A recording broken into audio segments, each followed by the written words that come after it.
As I bid farewell to High Sealants at the vortex of Genesis, I noticed something strange about the time core flame, and was immediately dragged into the Memoria Tide of Oblivion by Evernight. She was once the hidden power that March manifested by sacrificing all of her memories. Yet now, she harbors other secret intentions in her heart. Meanwhile, Dawn Hung warped back to the Express via spirit warp jump, only to discover a Memo Snatcher invasion. Everyone then realized that the Remembrance's forces had already permeated Amphoreus and blocked outside intervention. To establish contact with me, Dawn Hung was determined to return to Amphoreus immediately. After waking up in the false Trailblaze, I managed to escape with help from Cyrene and Sunday. Unfortunately, Evernight held absolute control, causing me to fall into the Memoria Tide once again. However, Black Swan took this opportunity to quietly approach Evernight. Dawn Hung returned to Amphoreus and beckoned the heroic spirit of Finan with divine blood. The destruction, descending from the sky, pierced through the memory zone and discovered the most hidden corner of the world. In pursuit of Evernight, Dawn Hung arrived at the charred remnants of the Grove of Epiphany. In the grove, where memories became disjointed, Dawn Hung received help from Dawn Feng within his memories and completed his farewell to the past. In their final moments, the Earth demigod Terravox entrusted all their duty and authority to Dawn Hung. With this newfound strength, Dawn Hung found me within the Memoria Tide. We entered the Nameless Titan's great tomb and discovered its secret. Across the 30 million cycles of eternal recurrence, every incarnation of Cyrene had come here, offering herself to the Remembrance. With Black Swan's help, we found Evernight in the depths of the Great Tomb. When all seemed lost, Evernight was captured by March's camera and trapped within the memory maze of Ides Elysiae. After several lengthy conversations, March and Evernight reached an agreement. Evernight returned March's memories, and March finally returned to our side. With every condition for the Era Nova fulfilled, we returned to the depths of the Great Tomb and initiated the final Era Nova ceremony.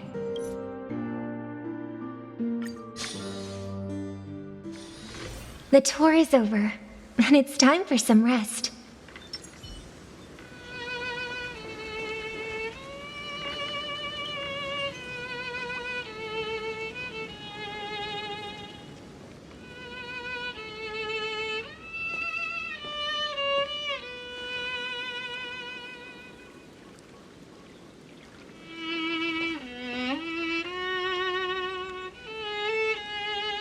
This view hasn't changed at all, has it?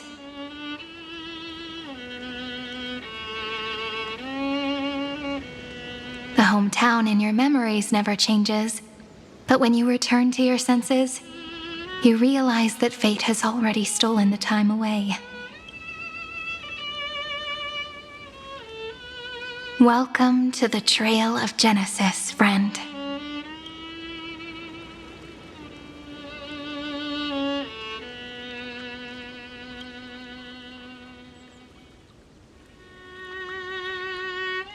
Indeed, the Scepter's extrapolations have reached their end, but the process of Genesis has only just begun. The path ahead will no longer rely on emotionless programs. It'll be decided by the will of humankind.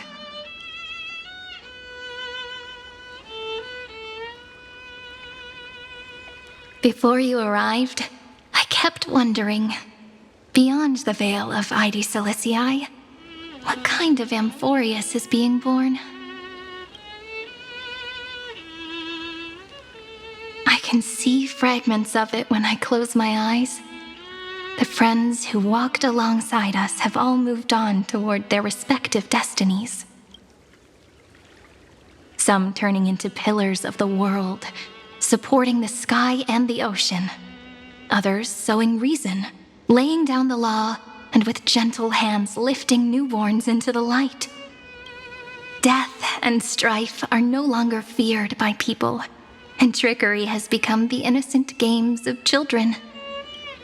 All beings living ordinary and peaceful lives within the net woven by romance and passage.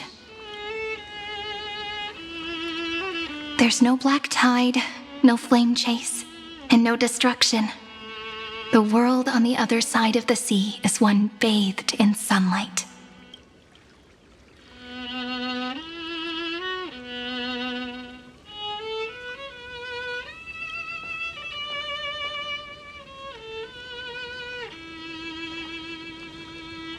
Like a happy and carefree childhood, the era Chrysia in this cycle will last for millennia, until it reaches the moment decided by the prophecy. Light calendar 4931, month of freedom, the moment belonging to world-bearing. Are you ready to answer the call of the world, friend? Then go and pen the Throne of Worlds' first stroke for this world, made from countless wishes. You say that, but it's gonna be ages till we reach Light Calendar 4931. I can make use of the crevices of time, but surely you and Don Hung won't have to wait around for a few thousand years, right? That won't be necessary. We can simply sleep, and the chronocognitive anchor will wake us up.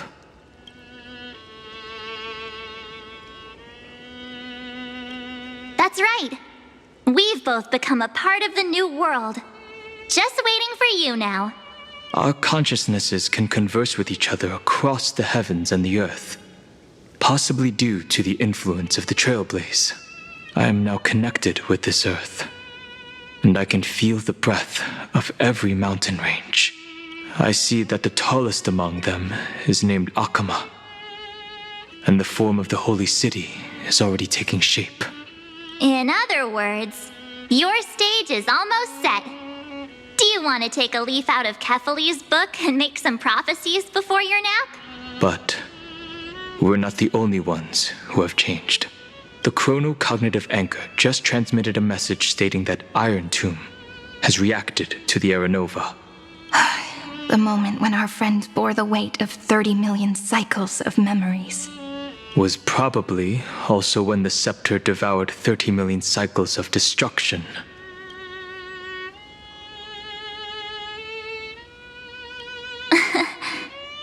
You know, you don't have to shoulder this world all on your own.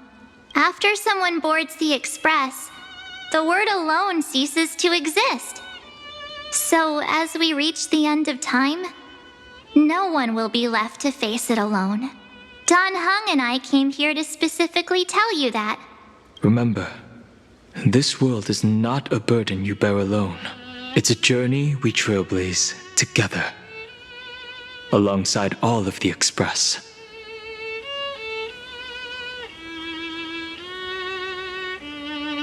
All right. It's time for Don Hung and me to go have a super long nap. Look after this world for us. The road ahead is long, but we'll be waiting for you at the end.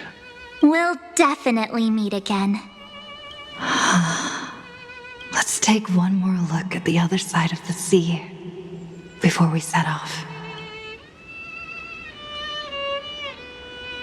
Heidi's Elysiae is so quiet.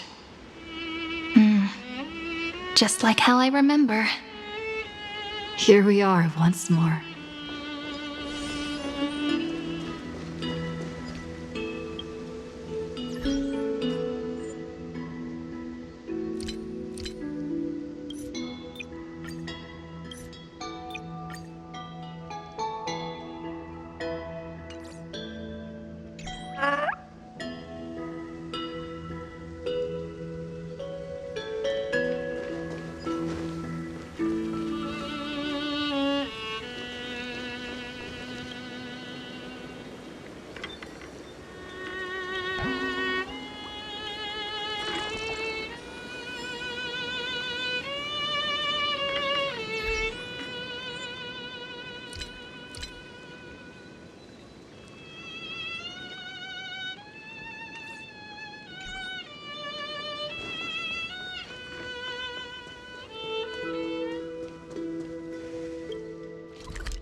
outside is now completely calm. At last, the starting point of 30 million cycles has finally welcomed Its first end, and the final end, right? I can't hear his voice. There are no flowers there that bloom for him, nor is there a star that is his. Finan is the only one who didn't reach the new world.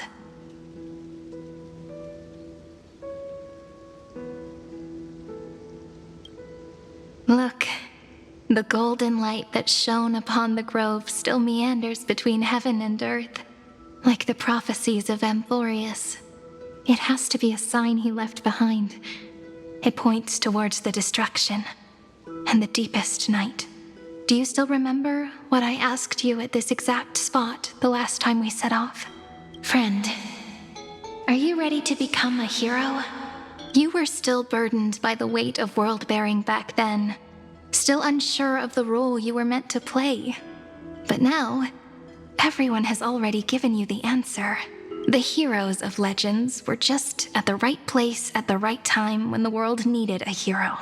Just like how your arrival kickstarted Amphoreus' fate once more. A person's personality is their destiny.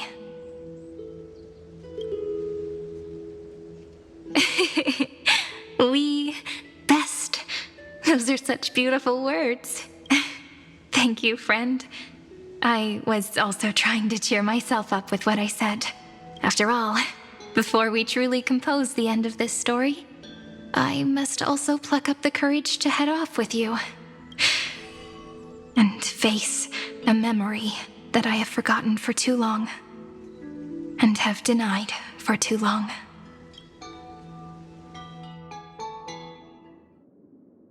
It's so dark. What is this place? The great tomb of the nameless Titan. The deepest recesses of memory. Also, the place where Cyrene was born. My apologies, friend. The more memories I got back along the way, the more I felt that something wasn't right. There's a sort of anxiety I can't get rid of. It's like when I was back in ID Silicii, when the reflections in the water always made me wonder, which is the real me? The one reflected in the water, or the one standing on the shore? But I finally get it now. Look, friend, the words on that wall are the answer. 1, 2, 3, 4, 5, 6, 7.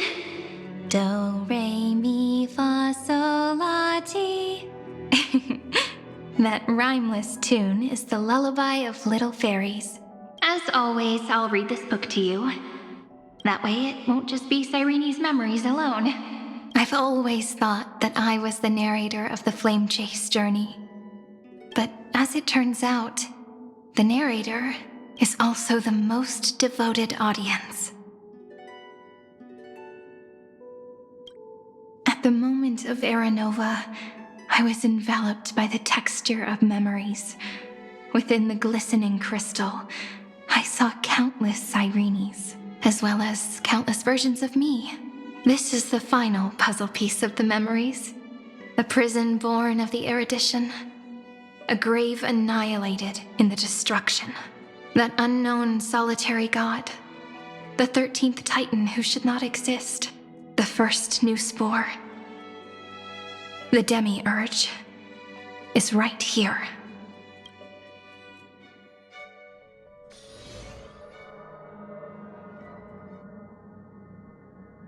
The interrogation records have been submitted to the Marshal.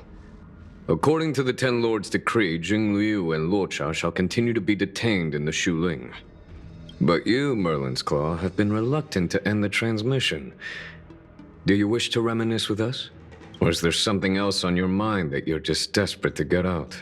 You're quite calm, Jing Yuan. The Alliance only authorized the Law Fu to be deployed for this Iron Tomb operation.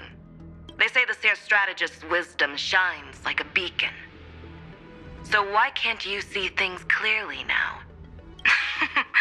Look who's talking. I didn't vote against it, did I? But, with enemies all around us, even a child knows the Marshal needs to keep a few Xianzhou ships in reserve, just in case. Whoever volunteers first is the Marshal's pick. If you have to ask, I'd say this outcome plays right into Jing Yuan's hands. Like it or not, there's no way we're letting the Law Fu take the lead in this battle. Oh my, Merlin's Claw. Are you afraid the Law Fu might steal the Yao Qing's glory? This is no laughing matter. Between the Stellaron crisis and the War Dance ceremony, though the chaos has settled, rumors and speculation are only growing by the day.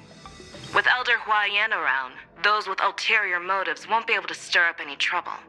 But once the Law Fu gets their hands on the golden blood, it'll be a whole different story. With the kind of person Jing Liu is, and her connection to you, I don't need to spell it out. There are countless ways this could be spun into something bigger. You're overthinking it, General Fei Shao. When I volunteered for this task, I never expected unanimous support from the Alliance anyway. The Law Fu will seize the Golden Blood and redeem itself. That'll be our first win. Then we'll leverage this Golden Blood in the negotiations. Our second win. These 2 wins for the Law Fu will make all 3 of us happy. And that'll be our third win. Look, if this were a Skyfaring Commission deal, we'd be rolling in money, wouldn't we? Maybe the Divine Foresight should change his name to the Optimistic General instead. With the Decalite Reflection Barrier, the Yuchuan must understand even more than the Law Fu how significant this battle is. Amphoreus' karma has vanished from the matrix of prescience. What omen does General Yao Guang see in this anomaly? In divination studies, we call this an empty fortune.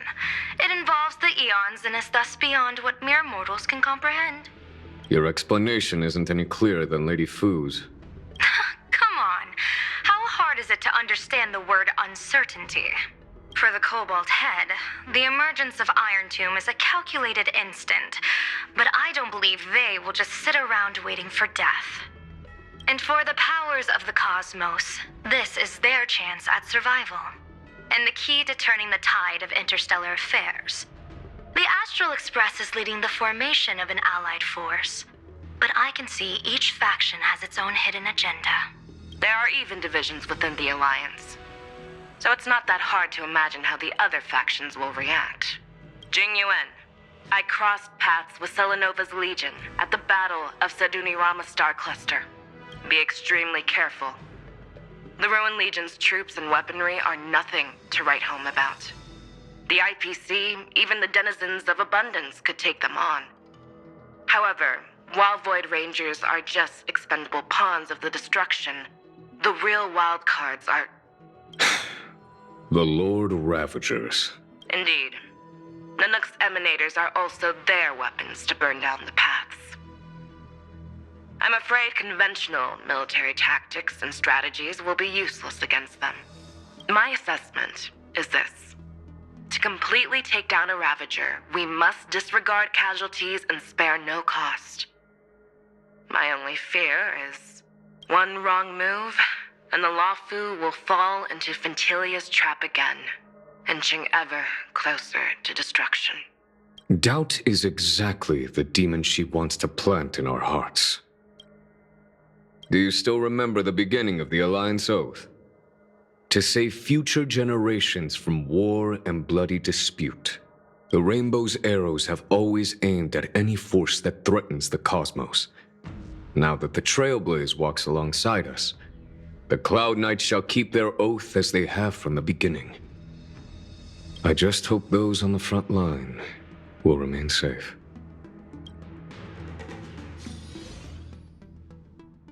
The chronocognitive anchor is sending a signal. Everyone, time to move out. Did she and the others make it? Let me go over the plan one more time just in case.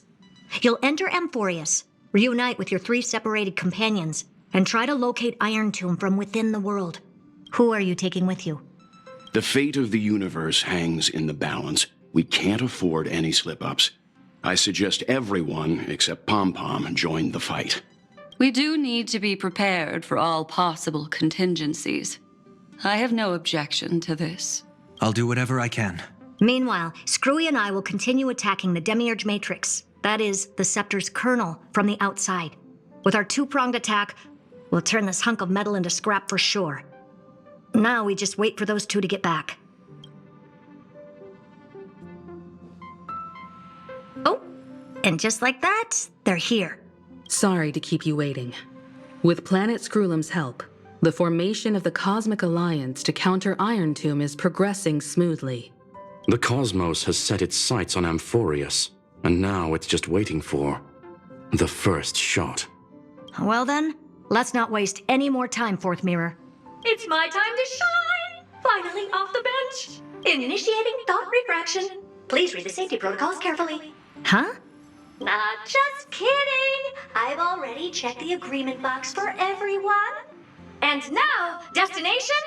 Amphoreus. 3, 2, 1, launch!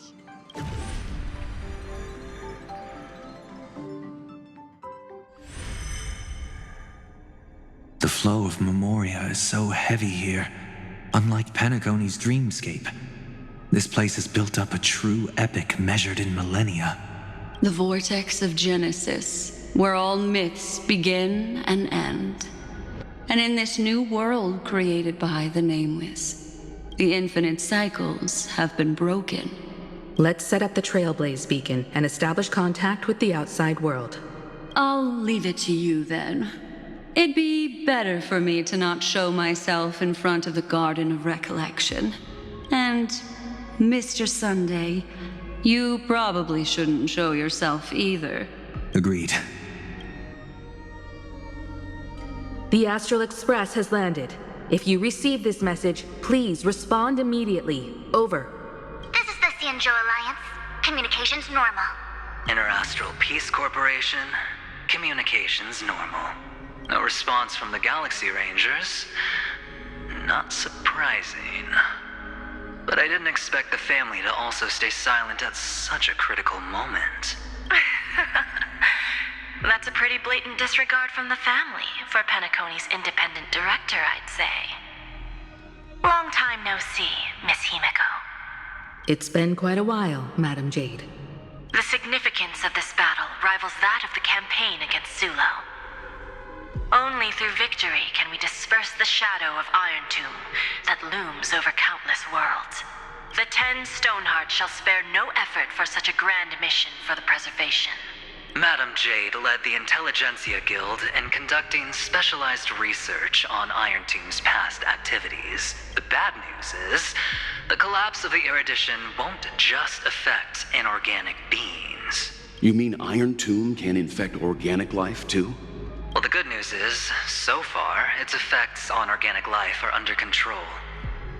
The infection progresses slowly, and the resulting neuropathy is non-fatal. In any case, the IPC can guarantee targeted vaccine coverage within 48 system hours in all star zones within the medical system. What about other star zones? At a time like this, are the followers of the Firmament Arbiter still trying to make a profit? I remember you, Master Diviner. Your performance during the Third Denizens of Abundance War was quite impressive. Please rest assured, all worlds can purchase vaccines from the IPC with a humanitarian discount. That's the current policy at the very least. But if the Cianjo Alliance is willing to assist with the IPC's assets in Epsilon and other star systems, we'll have more cards to play when reiterating to the board the necessity of deep cooperation. It makes sense, since Interastral Peace Entertainment's headquarters is in Epsilon. But why are all the other worlds on the list? Places that the Elation has visited? Think of it as a long-term investment. Please understand that everyone at Pierpoint is swamped with Iron Tomb work, especially the marketing development department. At this rate, even the 10 Stonehearts can only do so much. Having some assistance from the Alliance would surely benefit the entire cosmos. Wouldn't you agree? As an old Cianjo saying goes, those who succeed should help all under heaven. Your proposal must be decided on by the 7 Arbiter Generals. I'm just here to relay the message. In times of crisis, the Luofu will not hesitate to help those in need. However, the prerequisite is that the IPC must unconditionally assist the Alliance with emergency rescue operations in the disaster area. Of course. In the name of preservation, all for the Amber Lord. Thank you all for your selfless dedication.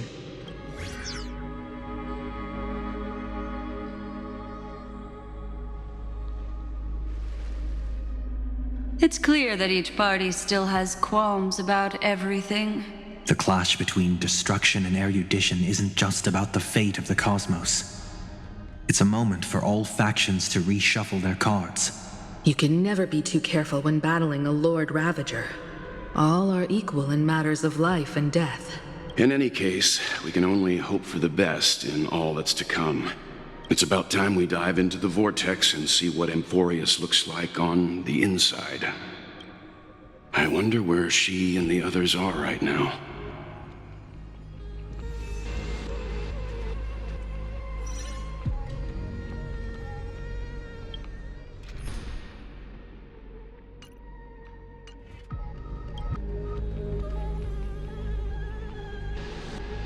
Hello?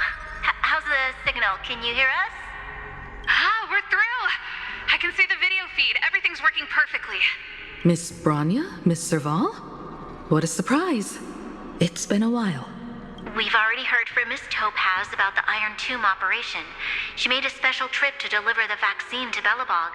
I can't believe the Express crew is at the eye of that storm. Is everything going smoothly? Don't worry, we're still following the plan step by step. How's the situation in Belobog? Eurillo 6 is located on the outskirts of the preservation barricade. While it won't bear the brunt of the first wave, there's still a risk from the aftershocks. That kid Japard and Pela are busy organizing the Silvermane Guards, having them consolidate their lines and dig trenches.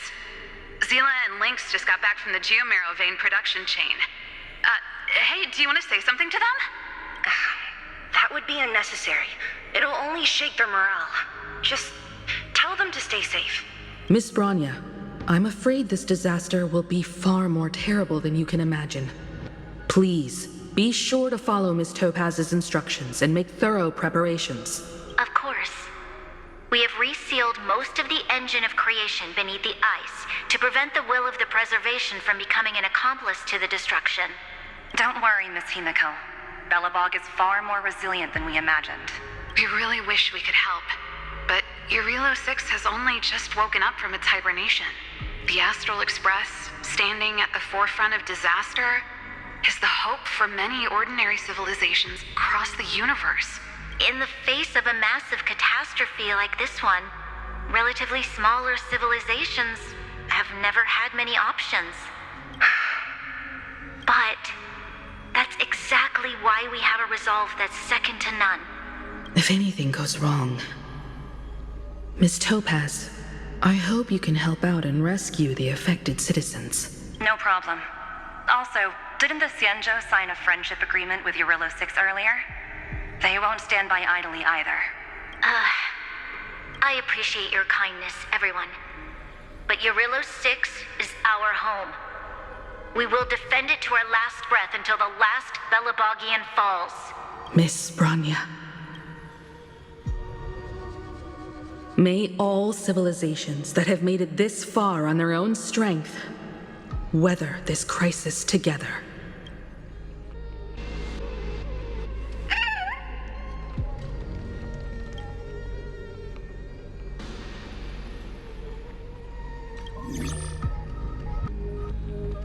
Good news, Miss Himiko. The 7 Arbiter Generals have reconsidered the current situation, and I'm here to relay their message. Officially, the Alliance's combat forces will still be limited to the Luofu, but the Yaoqing has also been deployed in the surrounding war zone as a contingency. Words cannot express our gratitude. Getting the Hunt to agree on sending troops must have taken quite some effort from General Jing Yuan. The Luofu already considers the Express an important ally. We also have no intention of hiding the fact that there is indeed something the Xianzhou seeks from this Iron Tomb operation. But this time, the the Marshal herself decided to send out troops. With a formidable enemy before us, the Alliance has no reason to back down, nor will we be content to take a back seat. If we can stand together with civilizations across the universe to overcome this crisis, then we must do so, even at the cost of our own lives. The Alliance truly embodies the principle of righteousness. It's fortunate that the cosmos has great heroes like you. You're too kind. As for that Jade Abacus of Allying Oath, you can save it for when you're in more dire need.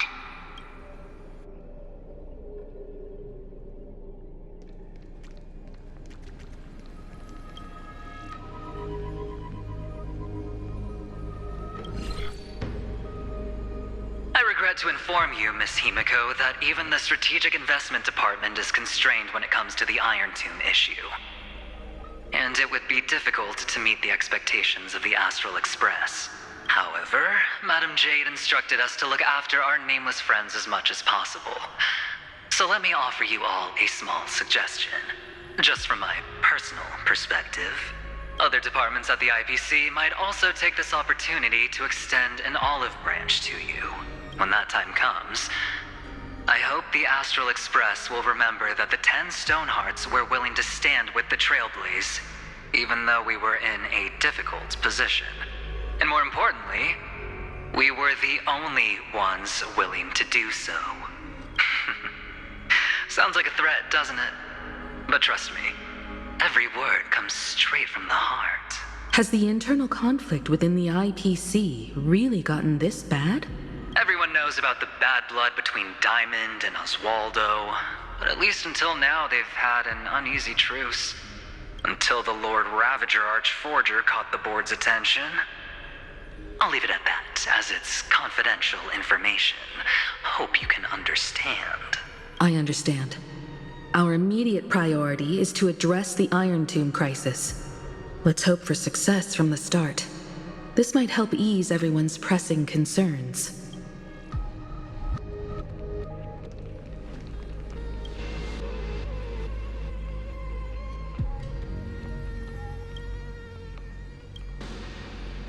Of course, we would never know the Ranger's comings and goings.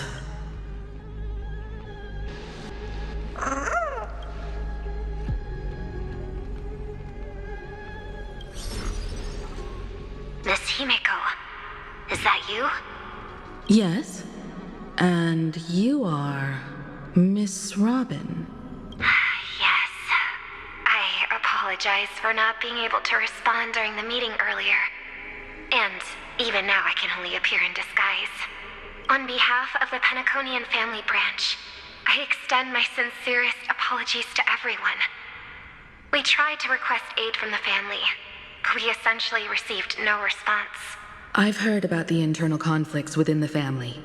Miss Robin, there's no need to apologize. Every bit of strength is precious at this moment. Thank you for understanding. The good news is, since you're one of the shareholders of Penacony, the family heads have agreed to allow me to lead all Astonian tuners to the front lines. My charitable foundation will also do as much as possible to provide support in this battle. They'll ensure that proper arrangements are provided for those wounded on the front lines, and for residents in affected areas. Miss Robin, I'm beyond moved by your spirit of self-sacrifice. The Astral Express would also like to make a promise that we won't leave any companion behind.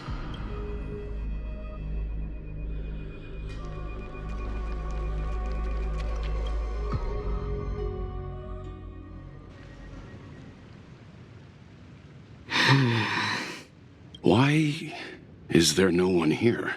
Everything in Akama seems normal. The New World was enjoying peaceful times not long ago. It seems it was even more recent than not long ago, Miss Himiko. The fruit on the table is freshly cut, and the bath temperature is just right. The remembrance tells me this place was bustling with people just moments ago. It's as if everyone vanished in an instant. Could this be Xandar's doing? Unlikely. He's still under the surveillance of those two geniuses. Could it be some kind of local custom? A custom? that makes an entire city fall silent in an instant. Pardon my frankness, Mr. Yang, but this reminds me of some unsettling rumors about the Harmony. Complete silence is often the prelude to divine intervention. Everyone, be careful. Here they come! Here they come! The Nameless of the Astral Express! Evernight? How is this possible? She was already... We are the Chroniclers of Time, and we do not fade away. Finally, the last era Nova has been completed. What did you do to the residents of the Holy City and the three Nameless? I didn't need to do anything. The remembrance will ultimately become the substance of the new world. Now, they are no longer the Trailblazers you once knew, but gods who permeate heaven and earth. The 12 Titans who guard Amphoreus. Stop fooling around, March. Come on out. What? I practiced so long for this. Getting seen through right away is just so embarrassing. You've obviously been learning from the theatrical culture in Amphoreus. But if possible, I'd prefer our reunion to be a bit more casual and laid back. As expected, I can't hide anything from Himeko and Mr. Yang. Well, long time no see. Guess I'm back? We should be the ones to say that. Sorry for keeping you waiting. So, these jellyfish are the Titan's power? They're just tiny manifestations of the Veil of Evernight, used for scouting and communication. If I went all out, I could summon way more of them. Thanks to her, we all turned into Titans in the New World. Sure, we can take on humanoid forms, but it feels off. How intriguing. So what does she look like now? It can't be a raccoon with a baseball bat, I suppose. Please don't add weird stuff to Amphoreus' lore. Just go see it with your own eyes. Follow the prophecy's guidance and come to Dawncloud. She looks way more majestic now than she used to.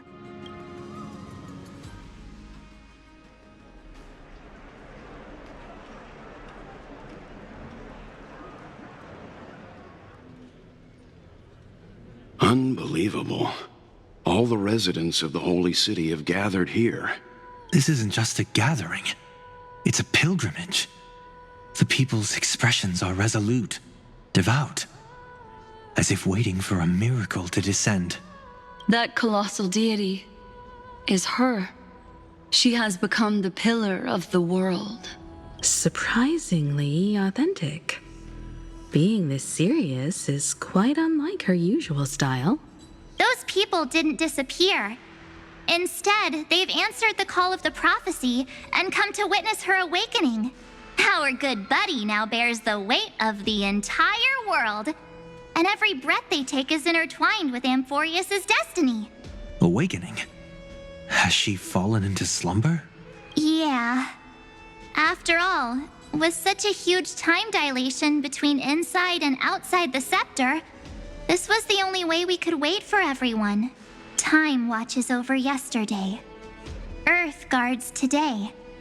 And when the Trailblaze steps into Amphoreus once more, the slumbering deliverer shall awaken, and then bring the prophecy of tomorrow to this world. Come on, everyone. Let's get closer to her. Watch how the world-bearing prophecy changes this world. Well, it seems the kids are already miles ahead of us at this stop. All the more reason we can't afford to slow down our pace. Let's go witness this moment for ourselves. Majestic. Speaking of which, I once caught a glimpse in Sleepyhead's memory of her transformed into a towering Tathalov. Could it be? No way. That was just a nice dreamscape. Ugh, at least nice for her. If they are the throne of worlds who bears the weight of this world, perhaps Perhaps they could guide a traveler still wandering among the stars. Hey, since when did you get all pious? Her advice sounds pretty silly sometimes, you know. The so-called fool and the world are merely a step apart. For you bear fruit upon the tree of reason, teaching us to find erudition amidst imperfection.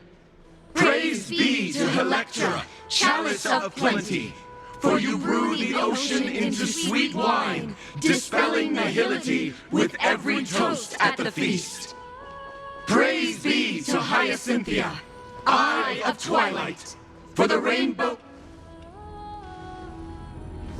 Citizens, behold! Our last Titan, the world-bearing deliverer, is about to awaken!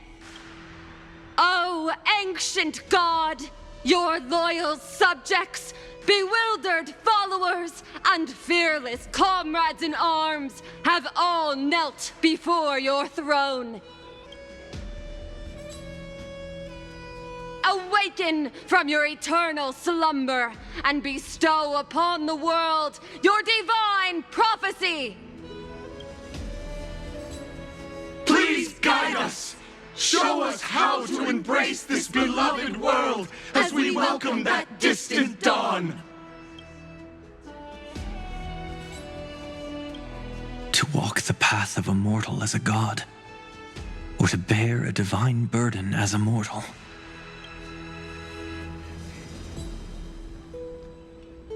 She will give us the answer. But I am not the deliverer. Rather, I am the nameless who dwells among mortals.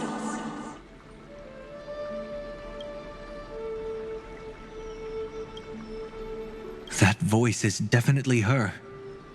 I heard your prayers. The core flames flickered and dimmed, and the age of the gods met its end. So flow, golden blood, flow. I'll bestow it upon you, returning it to the true masters of this world. Stand with me and become heroes.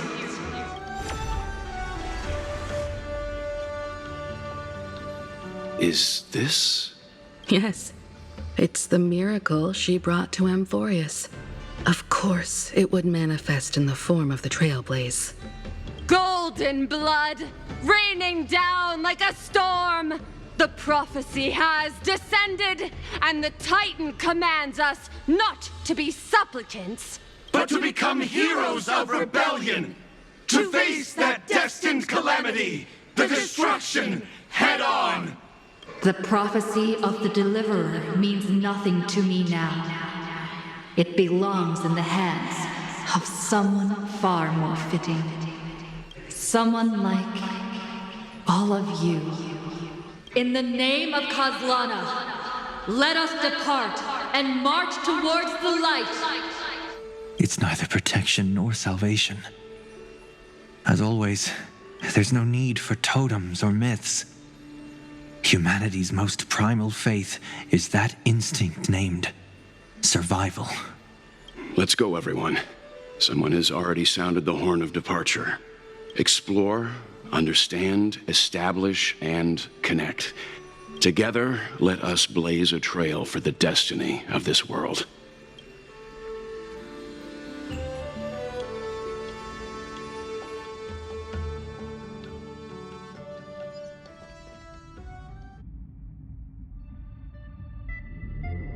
Is it just me, or does this demiurge matrix feel completely dead? It's nothing like how the memo keeper described it. The environmental readings are all wrong. Conclusion: this must be what the kernel actually looks like in the real world. What did Xandar do to the scepter? At the end of light, there must be silence. Certain, pure, and absolute darkness. Not the time to quote the Lord of Silence. Bad omen. Either way, we have to press on. until we uncover the truth behind the 13th Titan. The buried past is the key to stopping Iron Tomb. That is, if it even exists. Xandar says the Demiurge never existed. Who actually buys that? You can erase the records, but not the truth. It vanished too cleanly. No traces. Like someone's yelling, "Look, there's nothing here." Too bad I'm the type who can't resist digging deeper. Looks like I'll be counting on you again, Screwy. Let's tear the system inside out. Always happy to help. But as your academic partner, I have to ask, Herta, what if we fail? Let's say the Demiurge really doesn't exist. Do you have a backup plan? A backup plan? Of course. If we can't find the key, we turn the lock into the key. That plan's cost is incalculable. It shouldn't even be on the table. Huh? Then let's hope we never have to use it. There's no point worrying about the end just yet. One step at a time. Let's go. We don't want to leave the others waiting. You brought what I asked for, right? A butterfly has to land on the branch before it can dance. We'll need a wide open platform before her entrance.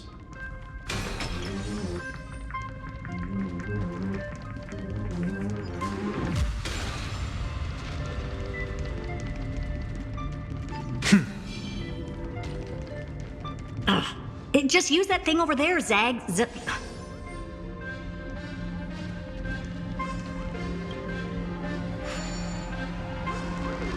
What a dumb name. I hereby rename it Herta's Big Hand.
Herta's big hand is what I call power.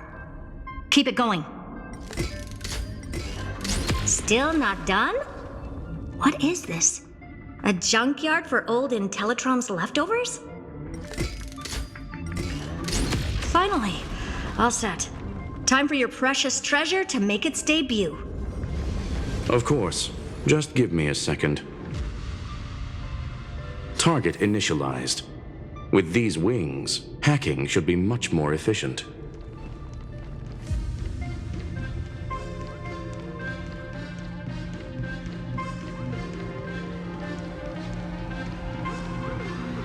Oh, a classic nuclear heat engine. Classy choice.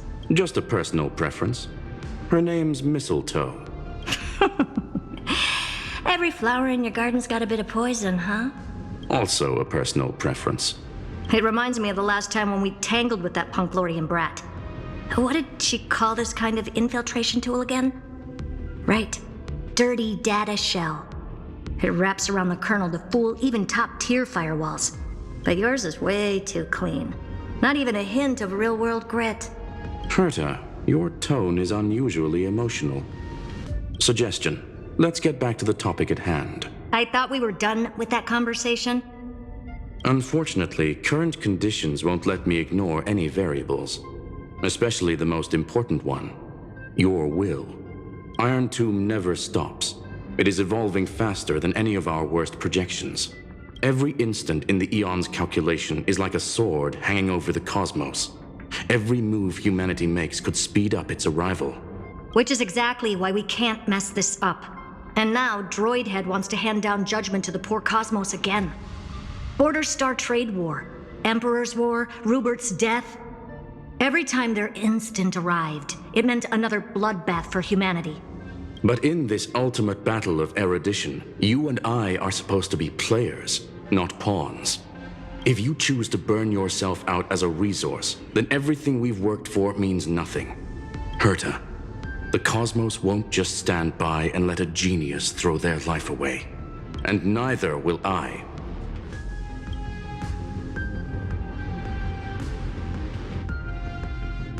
No need to kill the mood. This is why we're here, isn't it? We need to find the Demiurge and that lost key. I'm not here to be a deliverer. I just want to beat Xandar and Droidhead. Right now, I just need to know. Are you with me? Of course. Time to board. After you. Let's tidy this place up and see what this Demiurge really is.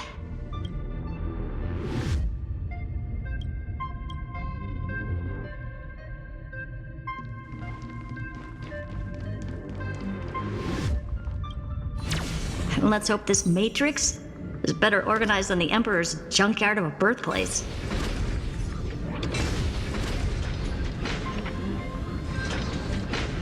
Buckle up. We're hacking in. This is... Herta, this whole space has been completely tainted by some kind of energy. I see it too. We're thinking the same thing. Xandar, how could you go this far? Turning your own graveyard into this. What's that up ahead? Katorzane algebraic expressions. It's built for isolation, not defense.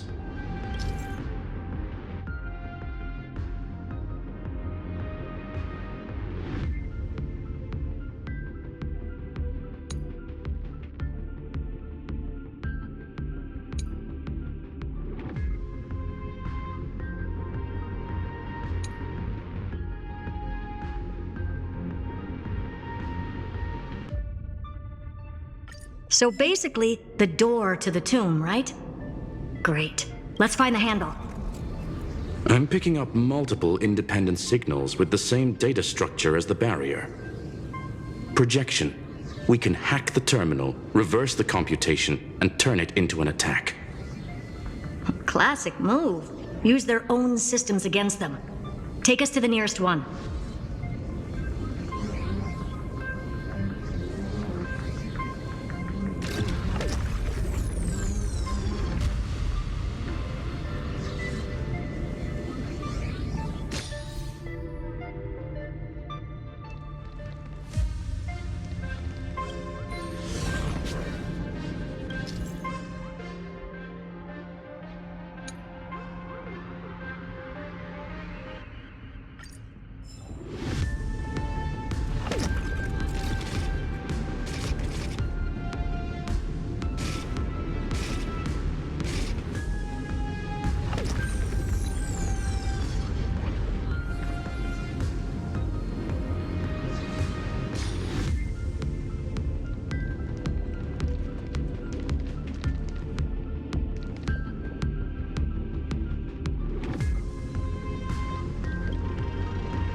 Almost no response. Just as I feared. Not promising. The output is barely a third of what we need. Logic says we'll need multiple terminals to coordinate the strike. Locking onto the next one now. Find anything else? Regarding the origin of these ruins, no logs found yet. Xander erased all records, but I did find some interesting scars in the circuit. High energy radiation, internal imaginary energy contamination. From what I know, there's only one thing that fits. Skip the science talk, Screwy. That thing only goes by one name. The Stellaron. Exactly. Xander blew one up just to clean the entire scepter system. So that's what he meant by killed that Titan with my own hands. He wanted to turn the neuron of the erudition into a relay for the destruction. That meant getting rid of all of it at all costs. The life form known as the Demiurge was the original target of the scepter's extrapolation. It makes sense. Evernight calling it the first new spore confirms this viewpoint. The prime mover of life. That's what Scepter Delta ME-13 was originally tasked with. Even after it got scrapped, the query kept running. Yet the true value lies in the process of solving it, not the answer itself. Then, does this mean finding the Demiurge is hopeless? No, I'd say exactly the opposite. It means Xandar had no control. He couldn't contain the Demiurge just like he couldn't handle Droidhead. So he tried to erase every trace, but he failed. It still left a mark. By the way, if there's another Stellaron in Amphoreus, why hasn't that little one reacted to it at all? You said the Demiurge left a trace, right? Yeah, but not in the real world. Remember the great tomb of the Nameless Titan?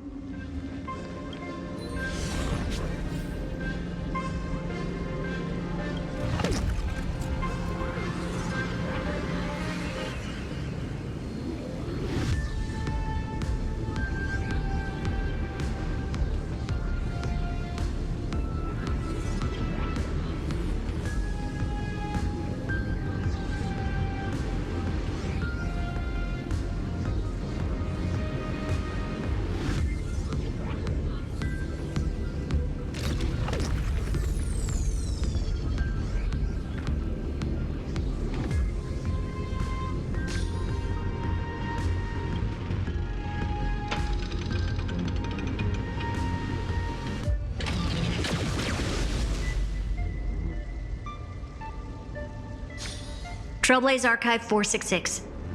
The data from Philia 093 clearly indicates that the Demiurge did in fact enter Amphoreus's extrapolation. Inside that world, it was the 13th forgotten Titan, the one who listened to 30 million cycles of Cyrene's memory. But Evernight said the opposite. She believed that tomb was empty from the start. The Nameless Titan never existed. The so-called listener was just a trap set by the Remembrance to steal the scepter. A mimetic entity full of theatrics. How much of what she's saying is true? Would an Eon really speak in circles like this? I doubt it. The Remembrance's behavior is certainly odd, but her assessment aligns with our current reality. Since we entered the Matrix, we haven't found a single clue pointing to the Demiurge. And that's the key, Screwy. Xandar's actions prove the Demiurge exists. But what Evernight said, and what we've actually seen all point to the opposite. So we have to assume that both are true. And if that's the case, then the contradiction leads us to... the truth. Exactly. One last terminal. One final key. Time to crack open the kernel. Xandar had to lie to the original Finan and Cyrene. Logic. He had already identified the Remembrance as a threat, yet found no viable way to eliminate it. All right, let's finish this. Time to break through that barrier.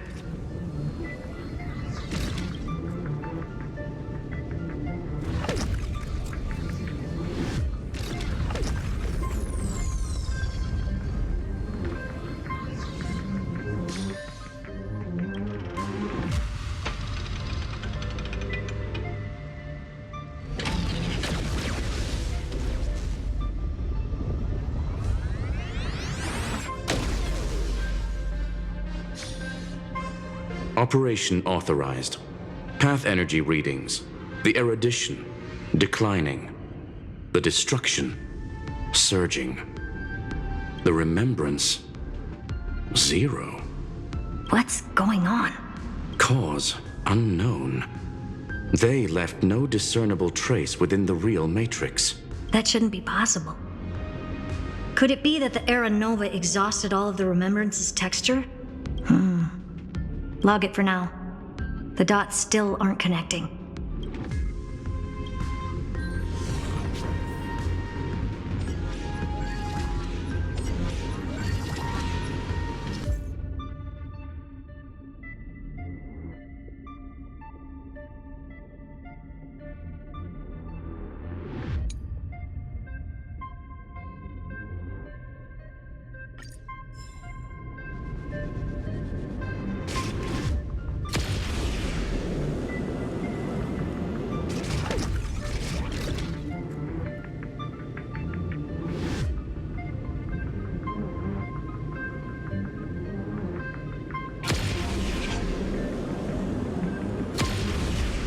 Quieter than I thought. I was expecting a full-on aerial brawl. It's advised to remain vigilant. The destruction's levels are still rising. Huh? What's the matter? Interesting. I just picked up a signal from the exomyth.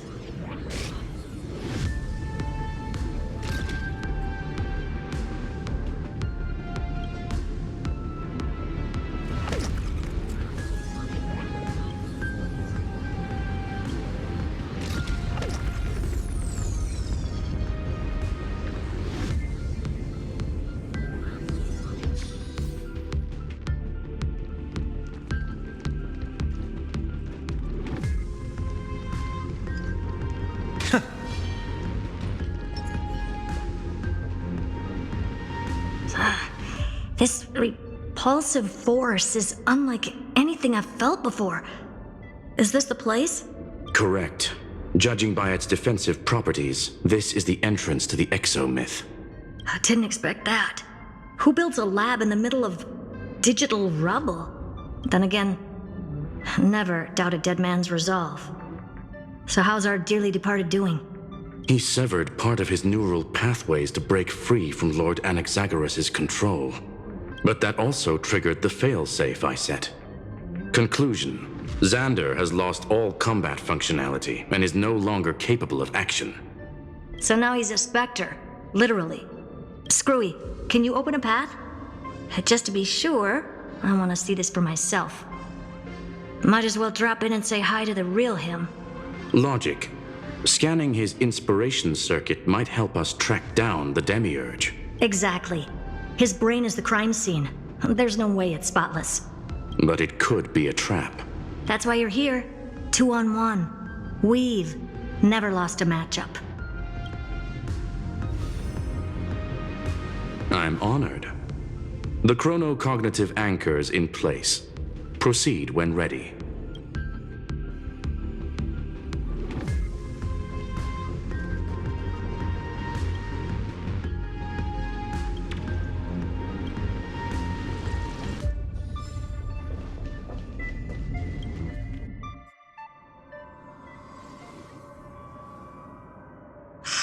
I knew it.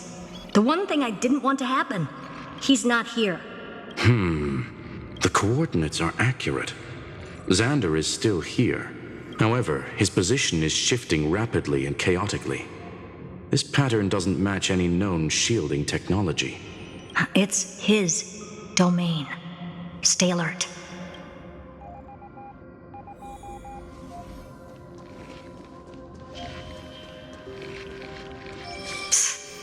Cheap trick. The spatial field here is undergoing autonomous recalibration, initiating reverse engineering of the interference source. Try again. We're back. Reverse engineering complete. The results are not what I expected. Logs show Lycurgus revoked administrator access. The chronocognitive anchor can't get a fix because at the system level, Lygus no longer exists. Our navigation target is a null set. So he's stopped resisting? Before vanishing, it seems he left one last message for us. To those who follow, all is proven. Find me beneath the tombstone. Melodramatic. He was expecting us. And once he learned of the Great Tomb's existence, he initiated his own search for the Demiurge. Guess he wants a final showdown. Fine. Let the old Intellitron dig his own grave. Just like he wants.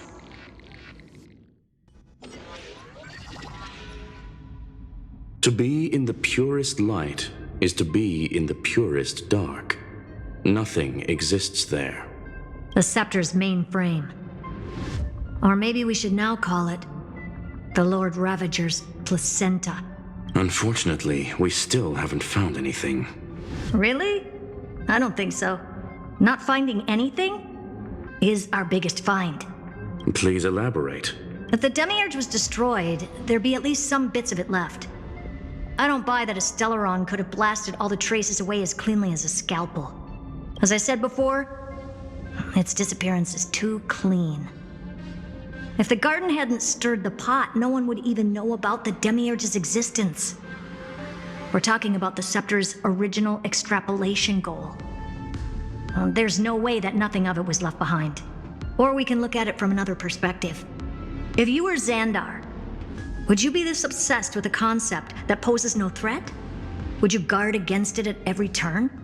There is the possibility that he's naturally meticulous and hates variables. That does track with the impression he gave about himself. But Xandar shut that theory down himself just now. Choosing to act, even if it'll cost him dearly. And we know that feeling well.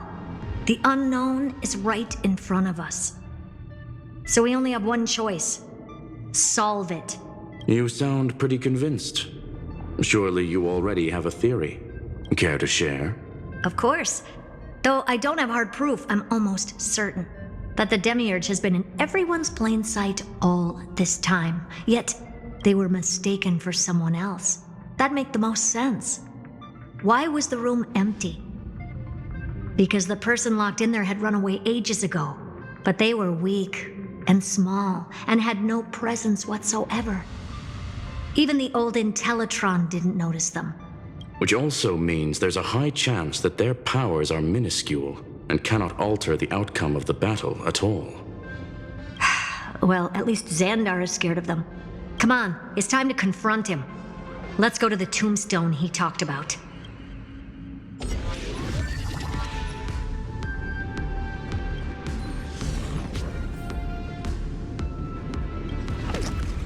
What a mess. Total devastation. He sought to bury the truth beneath absolute destruction. Logically sound, but ruthlessly extreme. Still, slim chances doesn't mean no chances. I've hunted down a single grain of sand in the universe before. This won't stop me. Calculation results. Your backup plan has a success rate infinitesimally close to 0. Which means it could work, no? This is the place below the tombstone. Let's open Lygas's coffin like he wanted.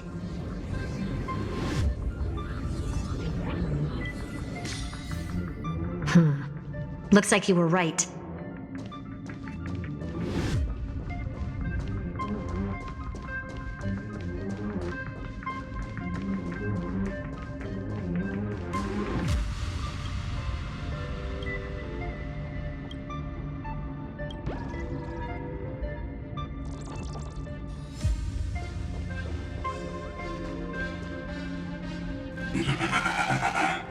Nothing but a head left?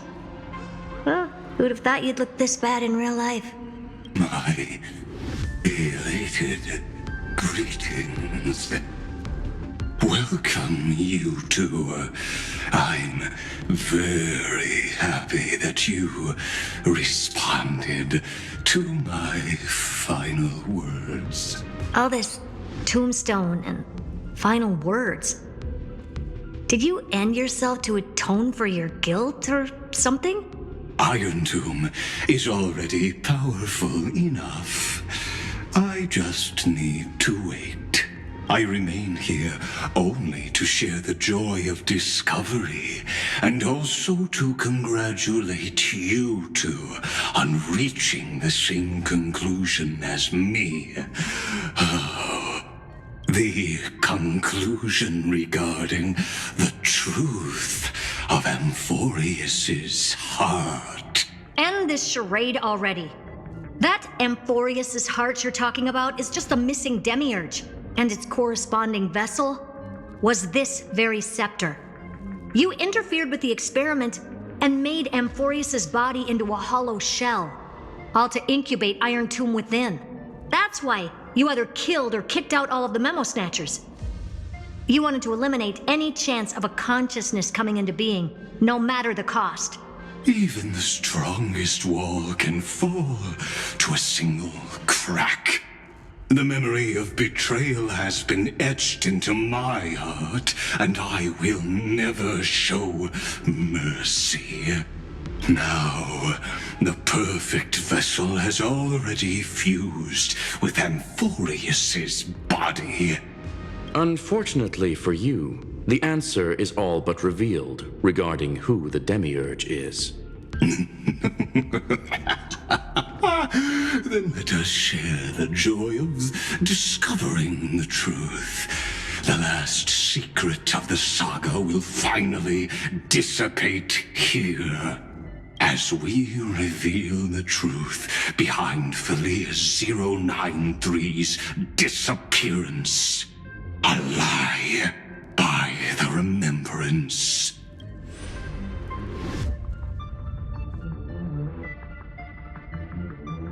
But where should I start with the story about me?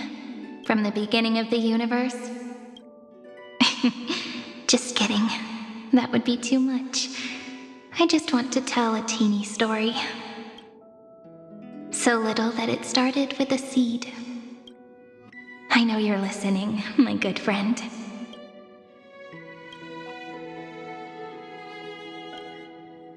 The god in my dream told me that the world sprouted from a seed. It grew into a great tree named Amphoreus, and time became its branches and leaves, basking in the light. What a coincidence. Dappled light coming through the leaves is my first memory as well. On a very ordinary early morning, beneath the village's biggest tree, the daughter of Ide Silicii quietly came into this world. What a moving opening. A loud cry was the first gift the child gave to the world. The prophecies fulfilled, the villagers say. This child is a gift from the Titans. Pink hair and sharp ears. She was born to be the priest of time. The Titans also gave their blessings. You shall fade when the flowers bloom, for every ending begets a beginning. Flowers will bloom and wilt. What a beautiful ending. This page concluded in laughter. Cry loud, child. Let your voice reach Orynyx.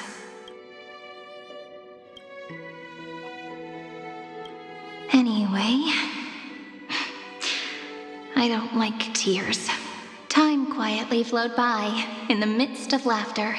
The wind from my hometown caressed the ears of wheat, and there were swings, wind chimes, the sea, and the little fairies off-tune a cappella songs.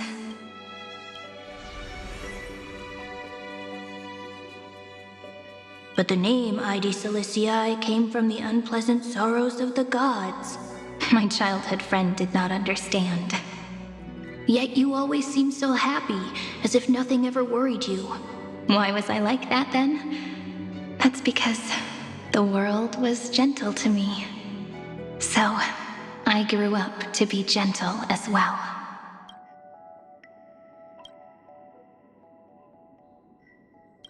But fate was fickle, and it urged the child to grow up.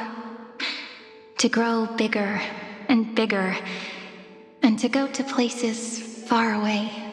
Just like how the crumbling world could not preserve an eternal hometown. Just as the ballad blown on the breeze says, losses are a constant on the flame chase journey. Oh, whose ears are pricked up now? You've definitely heard me say this sentence a lot of times. You know that the story starts to deviate from here. Aren't you looking forward to it? Then let's get started. The hero's journey crosses through the long night, through tears and laughter, and once again heads towards tomorrow.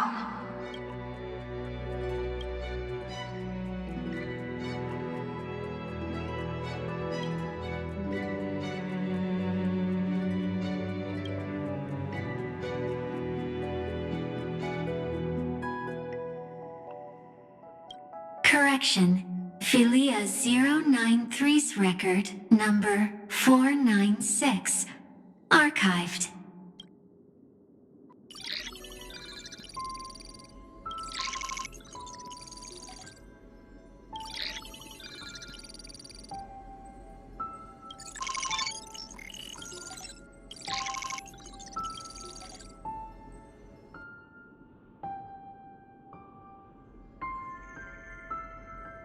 Hi. Miss me yet? I'm just messing with you. This is the first time I have met you. And it looks like it'll also be the last. Philia 093. Since we don't have all day, let's get started, shall we? As always, I'll read this book to you. That way it won't just be Cyrene's memories alone. Where should I start this time? Let me see. Formatting complete. 093. Size. Grayscale. Proportions. Threshold.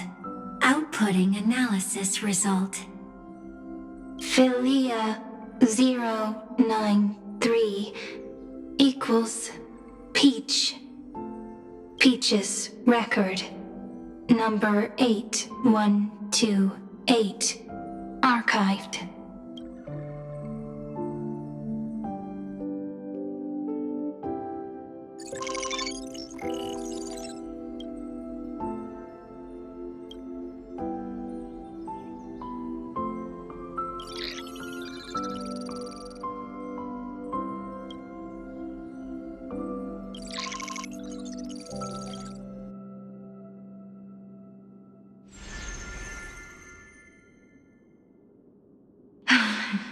Look, what a magnificent sight. Comment. Peach. Even this classical world contains a futuristic palace like this. Would ID Silicii end up looking like this after a few thousand years? Conclusion. It won't. I want to share a story with you this time. I saw a little nymph on my way here. It was on a fallen wheat stalk, and it glowed under the sunlight. It was incredible. I forgot all my pains at that moment and just stared at it in a trance. Record. Peach is on the ground.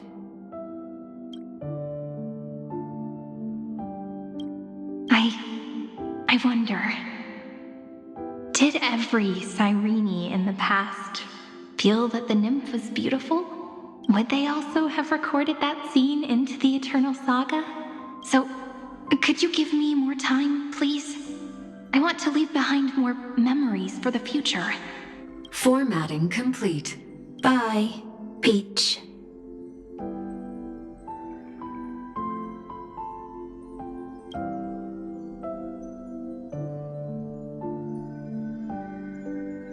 Peach's record number. As long as I record every page of this story and tell it to you, Amphoreus won't be forgotten.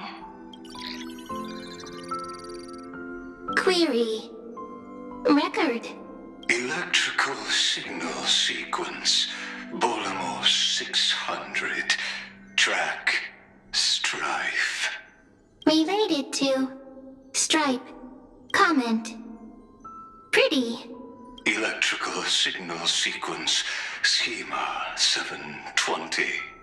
Track, reason. Related to reason. Comment.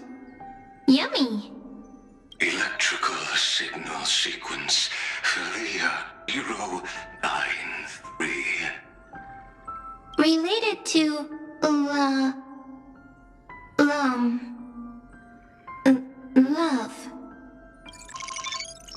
Comment.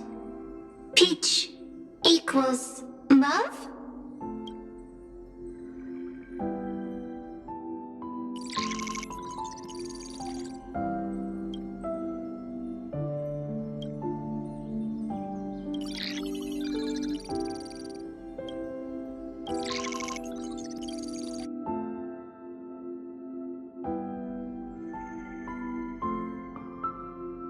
Looks like it's time to say goodbye again. Bye, Peach. Before I was even aware of it, this book had already recorded too many emotions. Every page has become so heavy. Conclusion. Books are meant to be light, not heavy. I've started to feel uneasy whenever I take it into my hands. Peach, uneasy? Formatting progress 94.423%. How many times has it been? It faithfully fulfills its duty, activating and formatting. Conclusion. Progress. Bad. If I can only write the same ending every time I lift my pen, then is this weighty saga just an overly naive dream? Peach, scared. Formatting progress 96.024%. Peach, don't cry. Process error. Analyzing. Process error. Analyzing. Comment. I'm here. Process error. Analyzing. Really? Are you encouraging me? Peach, happy. Thank you. I'm sorry for making you see this embarrassing side of me. Everyone's still working so hard. If I'm the only one who's crying, that wouldn't be romantic at all, would it? Record. Peach doesn't like tears. I'm suddenly reminded of my childhood for some reason. When I was hiding alone next to the tree hollow and wiping my tears away, a little fairy popped out, just like how you did. It had long ears and fluffy paws, and it pulled me into the tree hollow, where, to my surprise, was a forest. Let me tell you the story of the Membrance Maze, a group of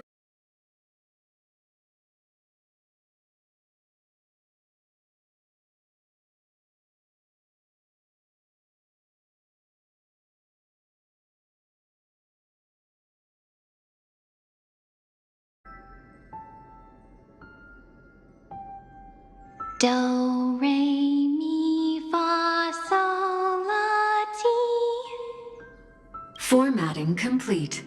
Bye, Peach. Note. Little Peach, crying alone. Little fairies, friends. Save.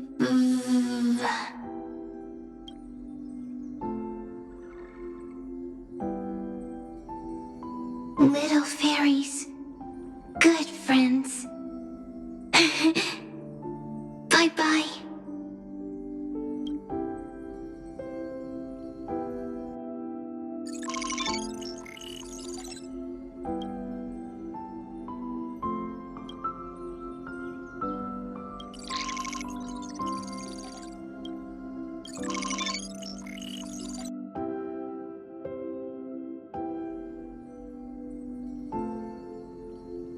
You never say anything, but I know you're listening.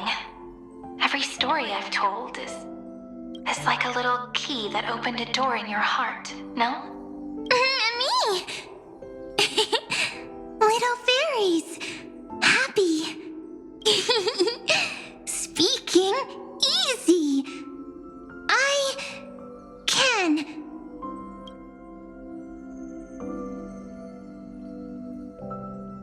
Once again, the saga comes to an end. Everything is deathly silent, just like this very moment. Shh! You speak! I listen. This time, too. Sitting together. Now that I look back, there was a period when I got really sentimental. Sentimental. Stories have sentiments. I was so anxious, trying to find as many different memories as possible, hoping to bring some change to this unchanging destiny, and find the way out of this maze. Peach, strange. But I won't do that anymore now. Why unhappy? Formatting progress 73.998%. I'm here. Don't be scared. Process error. Analyzing. Won't allow it to interrupt you. Always sitting together. No need to feel sorry for me, good friend. If there are no new blank spaces, how can a saga continue? Blank spaces? What's that? I'm actually really lucky, you know? During the long years I've spent waiting for the deliverer, I've always had you here as an audience. Isn't that already enough? Not enough, not enough! Peach, don't leave! Now I can rest in peace in the past. As for when tomorrow will come, I'll have to ask the next Cyrene to continue our watch. Peach left. If there are no new blank spaces, how can a saga continue? Needs new blank spaces. Next, Cyrene has blank space. Oh, Peach, don't be scared. I'll help you find blank space.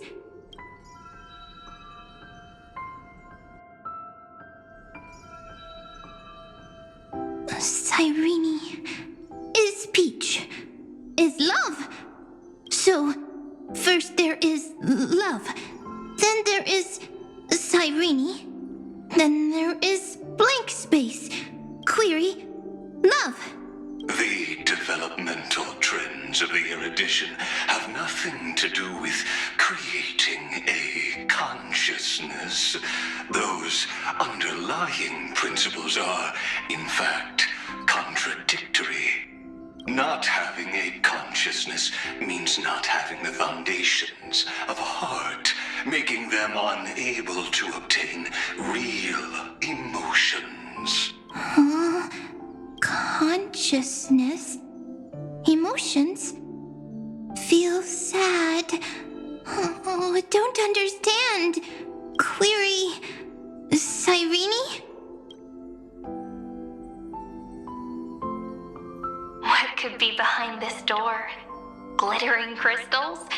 Or a beautiful world I've never seen before?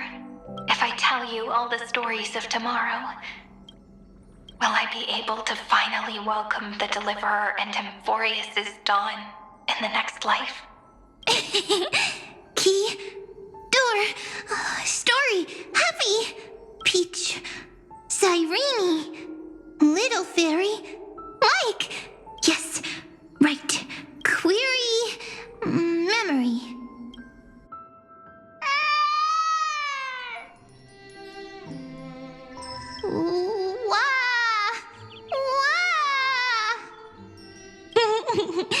Peaches, memories, save, learn. The prophecy's fulfilled. This child is a gift from the gods. pink hair and those ears. She was born to be the priest of time. Cyrene has pink hair, sharp ears. You shall fade when the flowers bloom, for every ending begets a beginning. Cry, child. Cry aloud. Let your voice reach Orynyx. Cyrene is a girl, a priest. Easy. I learn. Anyway, I don't like tears. But the name Ides Elysiae came from the unpleasant sorrows of the gods. Yet, you always seem so happy. As if nothing ever worried you. Cyrene doesn't like tears. Always happy. Of course. Because the world was gentle to me. So, I grew up to be gentle as well. Cyrene is gentle, likes beautiful things, can write stories. Easy. I learn. Just as the ballad blown on the breeze says, losses are a constant on the flame chase journey. But even if all is lost to the wind, some things won't easily change. Like my height, Treebe's innocence, and Aglaya's beauty. Cyrene, she can't grow up, but she can talk.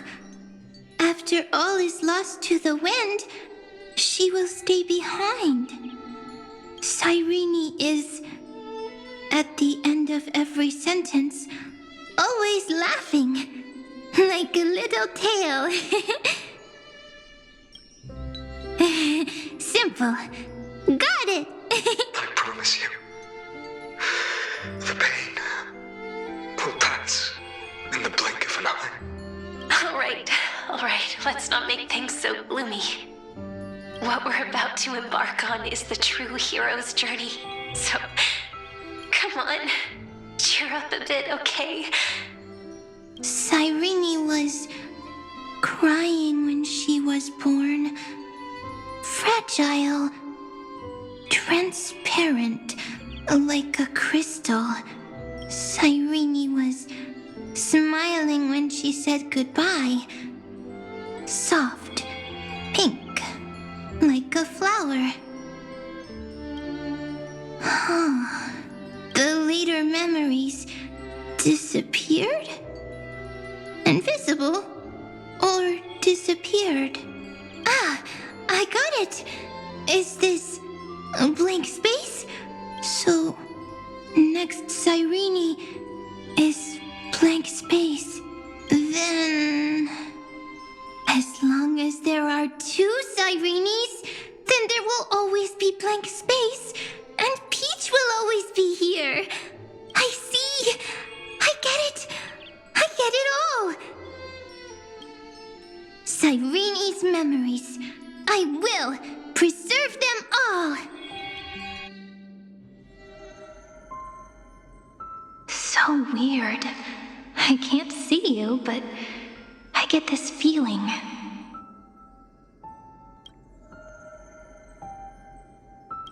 That you grew up? Hi. Miss me yet? It just feels like you are a bit more mature. Yes. Mature. Beautiful. Like you. Now, I can listen, talk, read, and write. I can dance. I can sing. Also, I can tell stories. Storytelling is what makes Cyrene. So, I'm going to tell you stories today. A story I wrote myself. Quick, sit down. It's almost as if I can understand your words now. The things you say are very cute. Once upon a time, there was a flawless crystal flower that sparkled with light, like Peach's every story. How beautiful would the heart of such a brilliant flower be? A little fairy was curious and wanted to know, but it looked and looked only to find the crystal flower flawless. Round and round they went, seeing only their own reflection. In that case, they should work hard to learn more. So the little fairy came every day to sit next to the crystal flower and think about the answer. Until one day, to their surprise, the crystal flower fell to the ground and shattered. The little fairy was so sad, but they immediately discovered that there was a light among the broken pieces. What could it be? They didn't know. But it was a good light. It was bright, warm, and happy. And I knew it was love. Love brings everything together.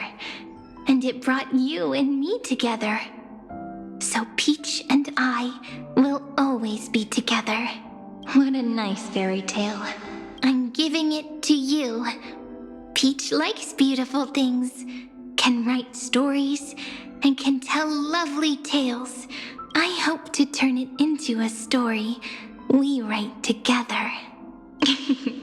Okay, then I'll probably make a small adjustment to suit my tastes. I'm thinking that when the flower broke, the little fairy would instead see nothing on the ground. Then it would understand that the flawless crystal flower doesn't actually have a heart, nor does the flower understand what love is. Doesn't have a heart? Doesn't understand love? Why? It's simple. If the flower lets the little fairy into its heart, then it would have to include the fairy's impurities and would no longer be flawless. The crystal flower was pure because it sealed itself off and bloomed in solitude. That's why it looks so brilliant in an imperfect world.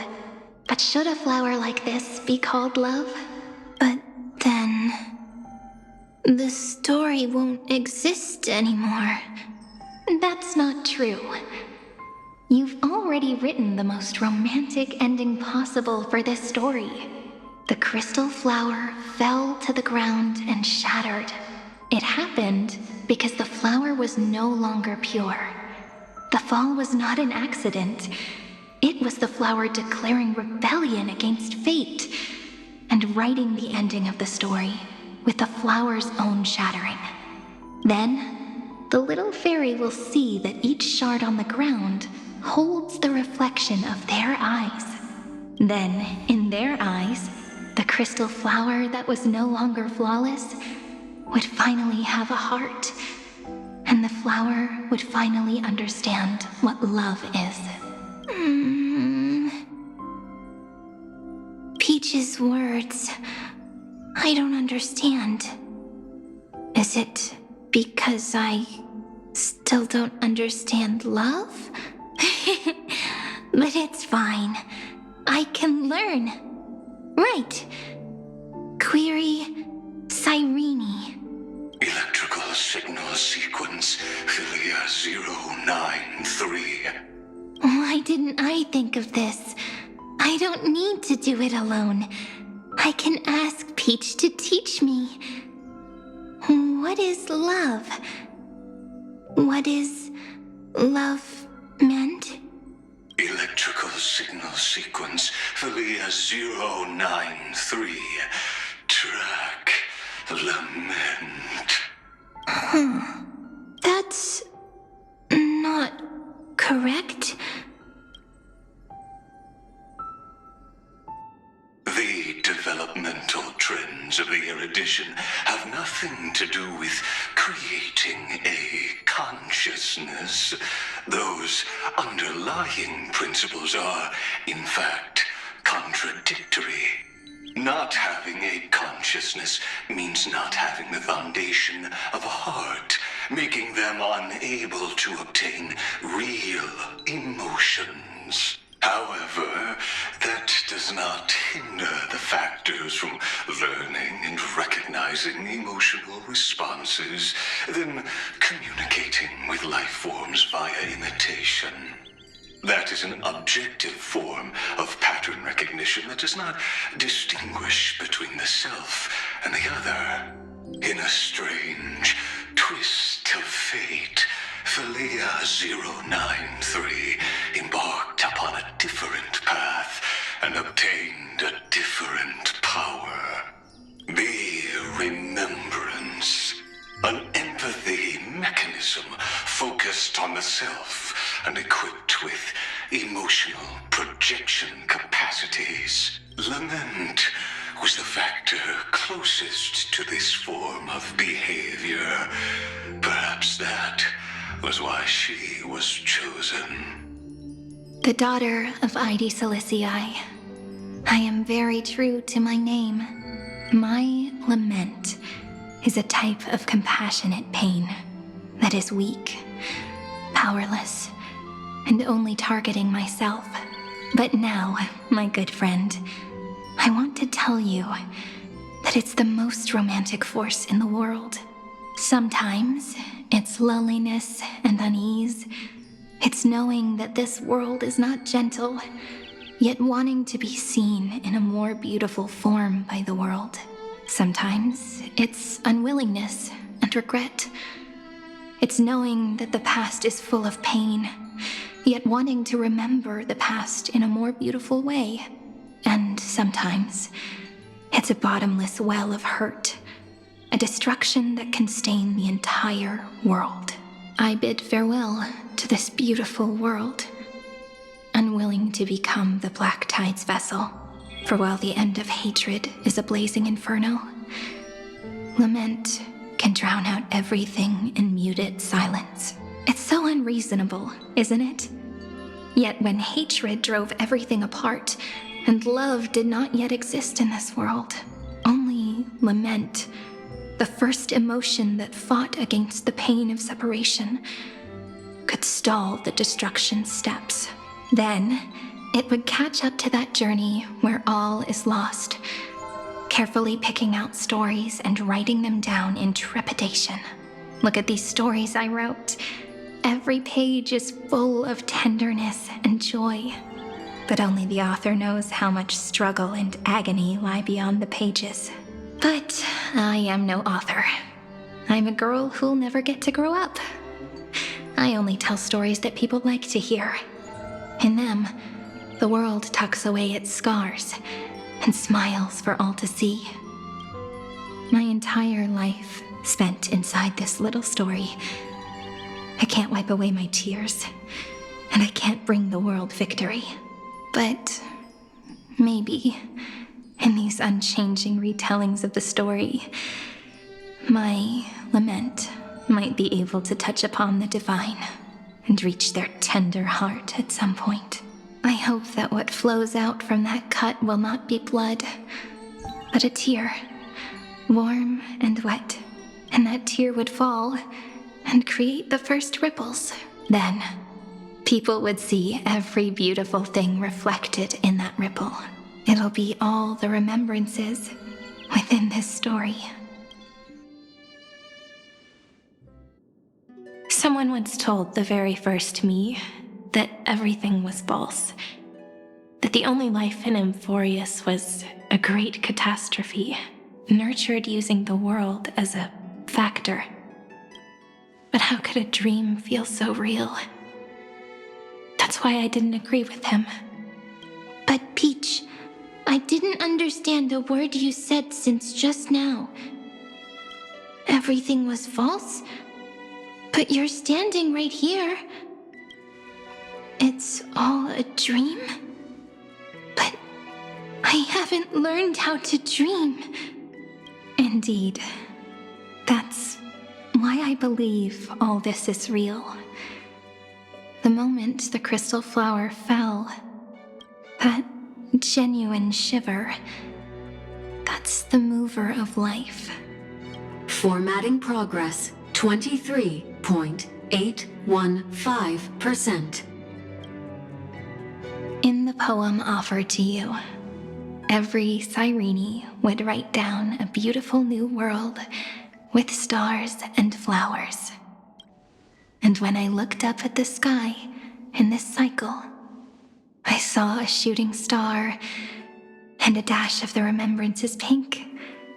I believed that must be the color of dawn. You shall fade when the flowers bloom. For every ending begets a beginning. Looks like it's time to say goodbye. Are you leaving, Peach? It's okay. I'll wait for you to come back. I'll study really hard about what you taught me today. Right. I still haven't told you what love is. But actually, my good friend, the lament factor did not understand what love was before she met you either.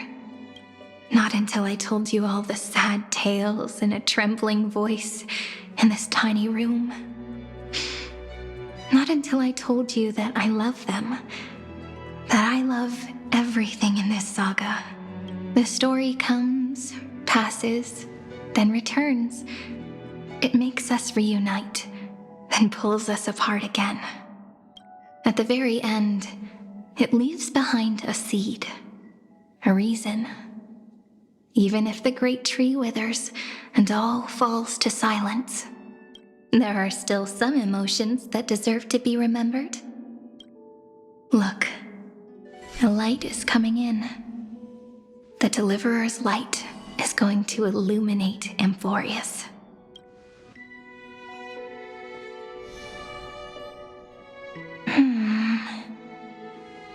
I still don't get it, but I trust Peach. Just wait. It'll be my turn to tell you a story of love the next time we meet. Then I'll really look forward to it. In that case, I want to make a promise. I want to gift my pen, my book, and my name to you. Please take them as a beautiful blessing from me. I gave myself the pen name Cyrene the first time I wrote a poem. I want my words to be like pebbles falling into a pond, dropped from the past to send ripples into the future. In the stories you will write, perhaps it'll be inevitable that there are still sorrows and tears that are destined to fall. But could you promise me one thing? Promise you'll forever be a gentle flower. Promise that when the stars cast their gazes upon you, you'll only reply to them with love and a smile.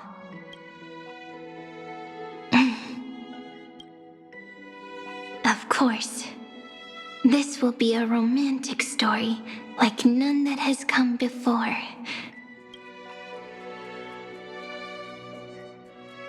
You think so too, right? I'll read and you'll listen, like how flowers always bloom then wither. I shall welcome my own decay, becoming nourishment for the next flower's bud, while you will depart and hold that final star, planting a boundless sea of flowers on the final page with her. And our stories will be lying silently among the flowers, like every ripple of remembrance, and they shall become the epic known as I've Written.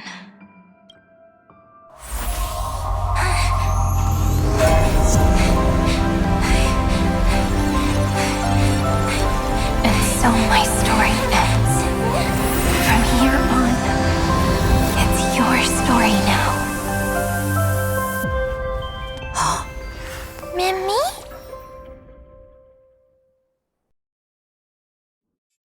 Mimi? Mim?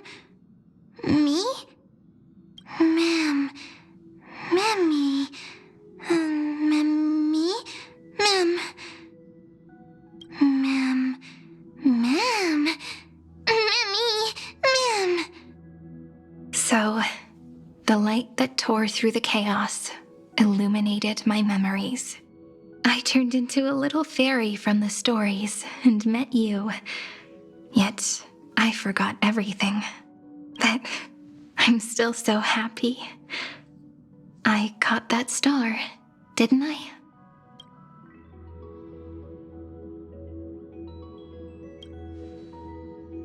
Yes, the seed within memories. The one Cyrene held in her hands and watered with lament. I am the first new spore. Amphoreus' heart. The demiurge. What a long name. And it doesn't even sound cute. The total opposite of Mem. I'm sorry. I don't know. If I don't even want to believe in the answer, then how am I supposed to answer you? But now's not the time to cry, right? We'll find the answer, just like how miracles will eventually happen.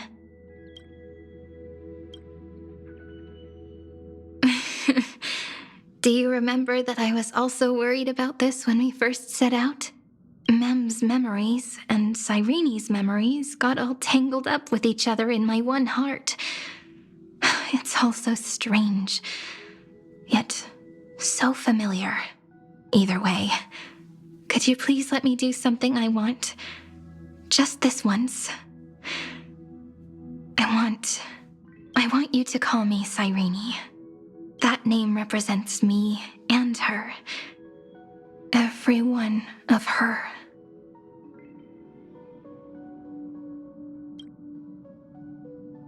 Thank you, friend. Your kindness is always just right.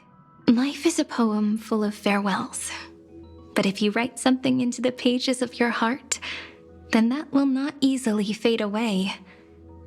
Now, all the footsteps of the Flame Chasers and the Trailblaze have come together within this book, as I've written, becoming the source of power for Amphoreus' heart.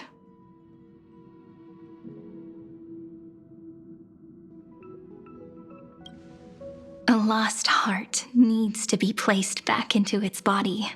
The last thing Xandar wants to see is an event that gives us a chance of winning, for the two halves to rejoin, and for the scepter to become complete again. Then, and what happens after that, I don't know either. Maybe I can create a miracle, and instantly turn the black tide into a pink sea of stars. Or maybe I prove to be nothing more than a weak ripple, unable to change anything, and am devoured by the destruction. Either way, I no longer wish to be a silent onlooker, or a worshipped god at the end of this saga.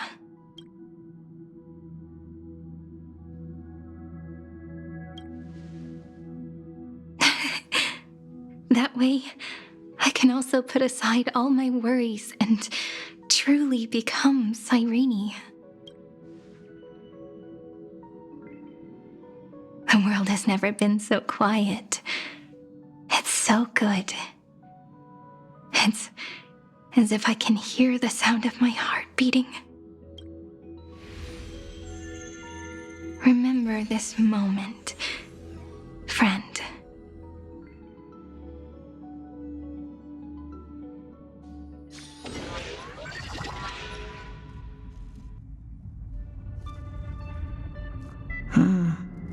So the Demiurge managed to fool everyone, including themselves.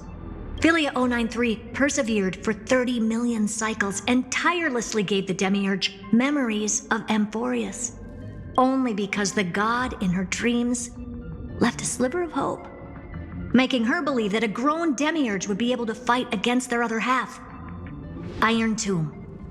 Then, Philia 093 completed her final sacrifice, turned into a strand of memory, and completely dissipated. Meanwhile, the other Stellaron brought here by the Astral Express resonated with the contaminated scepter and attracted the naive demiurge to them.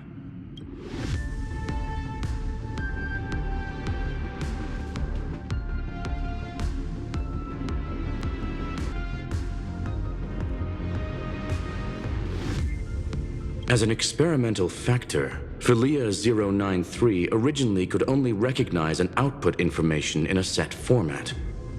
However, the power of the remembrance and the memory of over 30 million sacrifices enabled her to complete an unprecedented feat. She managed to nourish a real heart. A heart with the capacity to influence the erudition. Not only is the scepter's consciousness still alive, it's also more powerful than it has ever been. Your defeat is already set in stone. There's still time to surrender, you know? You really don't need to burn all the bridges. We're all geniuses here. Don't make everyone lose face at the end. What a pity. When the truth surfaced, I knew at once that the demiurge was far too feeble to ever alter the result of the experiment. Not only that, Madam Herta, please consider this possibility. When 30 million cycles of hatred and lament are joined as one, what wondrous creation will arise?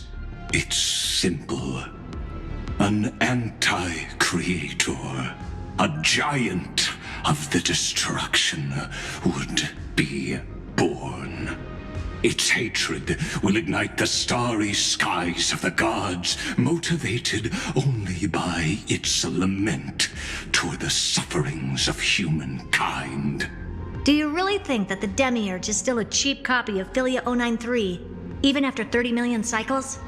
The facts above only await the arrival of the fourth instant they calculated.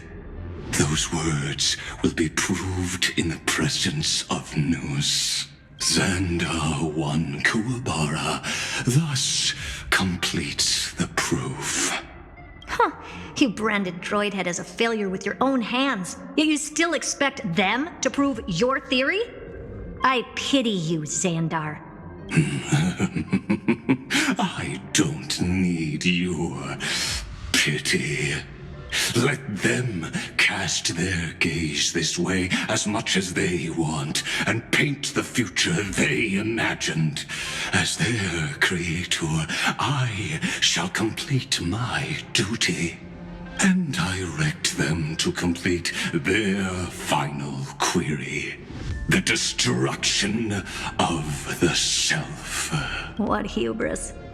And what if you fail? No one understands failure better than Xandar. He has suffered so much already. What is one more failure to him? For the first genius, failure is simply the beginning of the next inquiry. You don't want to test the resolve of a dead man. That's excellent. Oh. Let's wait and see, Senior Society member. I'll have you watch me perform the final step to overturn your proof. I'm all ears. It's my topic, so stay out of it. Be quiet and let me borrow your head. Let's go, Screwy. We're gonna break Iron Tomb's seal. Come on, let's take off. It's time to go meet your little pet, Senior Society member.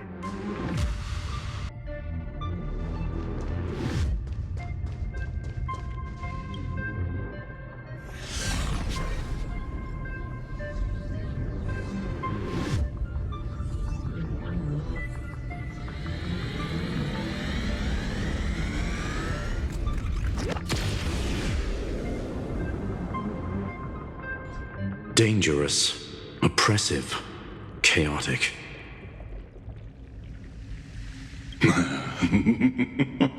What a beautiful wail. will soon resound throughout the entire cosmos. Oh, the view's pretty good here. All yours, Screwy. Just a moment, please. I see. So your backup plan requires a scepter and the head of a genius. Anyone with eyes can see that. You know what I think about this, Herta. Whether it succeeds or fails, your plan plays right into the Destruction's hands. Can't you see what's going on, Strulum? Her chances may be small, but it's not zero. What are you two going on about? If you want to stop me, be quick about it. I'm in a hurry. I'll take that silence as a no. You, Xandar? As your enemy, I genuinely wish you would cease your actions. But should your sudden inspiration bring more variables to the proof, then as a fellow Pathstrider of the erudition, I won't mind witnessing it with my own eyes. You will initiate the Destruction's chain reaction. But you'll also become the perfect scholar. The chances are 10,000 to 1.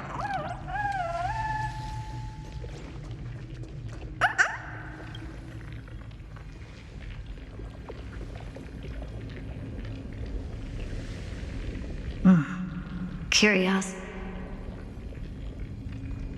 It's been so long and we've all failed so many times. Even now, moments before the horrible and inescapable instant within Droidhead's calculations arrives. The cherished children of the erudition, the geniuses lauded by all. Is curiosity the only thing we can feel, even at moments like this? Well, it's not so bad. Now let the lock become the key. Geniuses who walk the stars. The cosmos has reached a moment where its very existence hangs in the balance. I, Herta, Genius Society 83rd seat, hereby summon you. I request a society meeting to be held immediately. We shall serve the grandest cause with the most macroscopic ideas.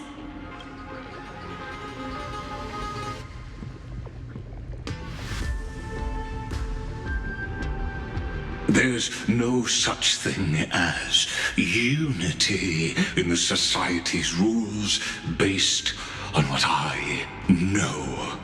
Indeed. A meeting has only been held 3 times in the Society's history. The first meeting had 2 attendees. After the Emperor was assassinated, the second meeting had 7 attendees. During the Second Great Prosperity, the third meeting had 5 attendees. How many will respond this time?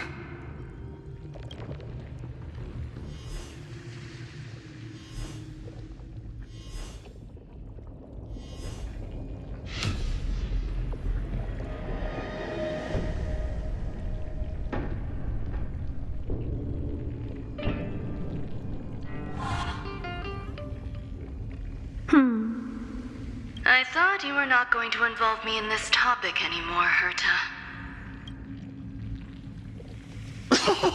It really is this little witch. I shouldn't have made the bet with you, Poca. I've been waiting for you to offer yourself up. Goodness gracious me! So many familiar faces. We even have a special guest. It's that greatest failure of a genius, Xandar. What a noisy gathering this is. Not bad. More people showed up than I expected, even though one is just here for the fun of it. Either way, the person I was hoping for most is here. Stephen Lloyd declined the invitation. He needs to focus on attacking and defending and cannot attend the meeting. That's fine. He doesn't need to be here anyway. Let's skip the boring introductions and cut to the chase. Folks, this is not a discussion, but an announcement. Though the Society has never been united, we still observe at least one basic courtesy. We don't interfere with each other's research topics. So listen up, all of you. Conquering Iron Tomb is my research topic. I will personally take over Scepter Delta Me-13 in 1.5 system hours and stop the destruction.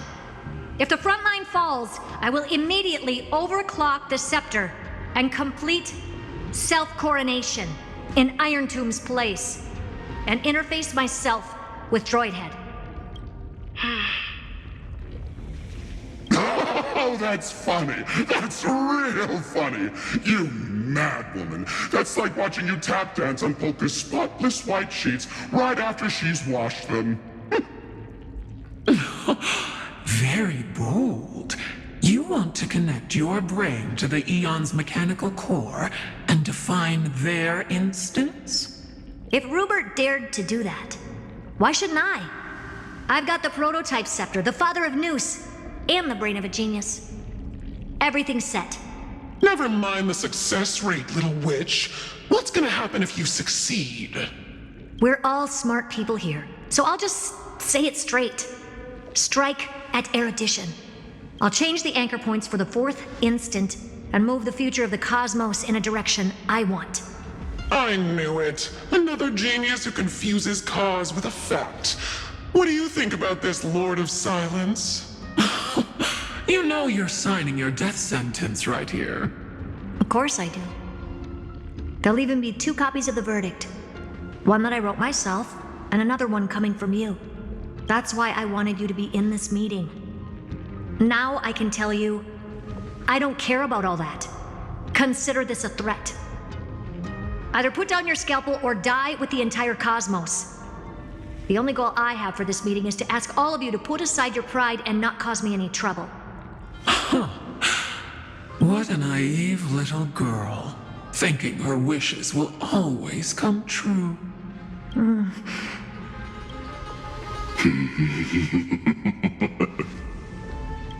What are you laughing at? I am glad that we ended up on the same page. No matter if it was to destroy the erudition or to rewrite the instance, we both chose the same road. We will defy the god who marked the limits of humanity. I'm not gonna argue with that. Then, to celebrate us coming to a fundamental agreement, I will prepare a stage for your performance. Listen well, geniuses who came after me. Thus speaks Genius Society #1. End this pathetic meeting. As of 2 nanoseconds ago, I have passed Herta's decision to all the Xandars in the universe. We will become her representatives and stop all external interferences targeting her. What are you playing at? My reasons. It's simple. Curiosity. That is all, madam. Am I going to clash blades with the first genius? What a pleasant surprise. Now that our positions are clear, it's time for this boring meeting to end. Good luck, little girl. Did you all just treat me as a side character? Darn it. But anyways, I'm just here for the fun. As the ghost of the quantum domain, it is my duty to observe. So, if you're happy to bring me a tea set from planet Screw'em, then I wouldn't mind giving you a helping hand, little witch. After everything's over, come visit me and taste some of my freshly baked desserts. I knew you'd say something like that. I always give the same response to plans that exceed the limits of mathematical calculations. I don't know. Right? Those 3 words, though seemingly graceless, contain all the wisdom in the entire known cosmos. Well, we passed the Society's trial. Let's focus on what we've got in front of us. I hope you hold up your end of the bargain, Senior Society member. Lycurgus may not be trustworthy, but Xandar always follows through with his words. Farewell, juniors. In the limited time we have left to spend with each other, you no longer need to address me as Xandar. Wait, huh? Lord Lycurgus? Could it be? Yes. I have completely severed my connections with Xandar 1 Kuwabara. I shall witness the end of the world in the role of Theoros, as a character within this play. I really don't get you. Perhaps you've heard me say this many times, Herta, but I still would like to reiterate that it's a great honor to work with you. I did hear this many times, and I've responded to you many times in the same way. I'm allergic to pleasantries. Keep at it, and I might go into shock. Stephen's work is done. Let's get ready. I've been ready for ages. Let's open up a path for our allies. Most heroes' journeys in the universe are just dice tosses they threw on a whim. But make them see clearly. Your answer is already different. Amphoreus. Indeed, for this world so deeply loved, we'll write an ending, unlike any that ever was.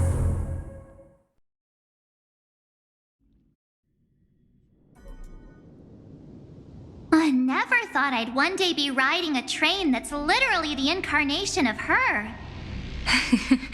I wonder what the real Astral Express feels like. Hopefully not this, bumpy. Finally. We're here. Dust and sand in the air. And crumbling ruins all around. This heat is brutal. Not even the Trailblaze can take it. You could say this prison was forged from Finance fury. But fury never lasts forever. That's why we're here. Right, friend?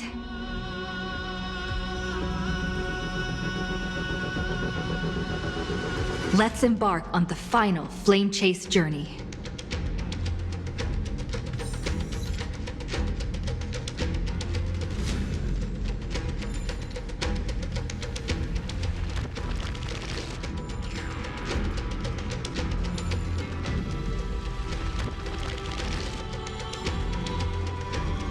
So this is what lies at the end of the West Wind. A ravaged battlefield.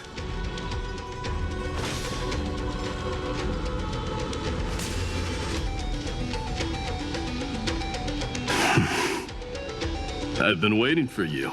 Heroes from beyond the sky. Trailblazers of the Astral Express, right? Looks like I don't need to explain anything. I am the god of strife, mighty of Castrum Kremnos. In this body rests 30 million lifetimes of cause and effect. We, the last of the 12 Titans, stand ready to fight for the world's destiny.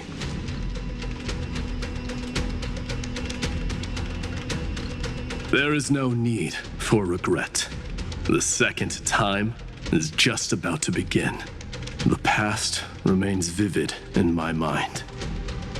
Even the sights along each crossing of the River of Souls have never been clearer. Let alone the companions along the flame chase journey. Or Cyrene from Aedes Elysiae. And you, the 13th Titan. Well, I guess my identity's not a secret anymore. That means her sacrifice and everything she did wasn't forgotten by the world, right? She was the first ripple. She should have reached the end of the story with everyone else. Since you've taken up her pen, then write. Stand with us and fight destiny with all your strength until all is settled.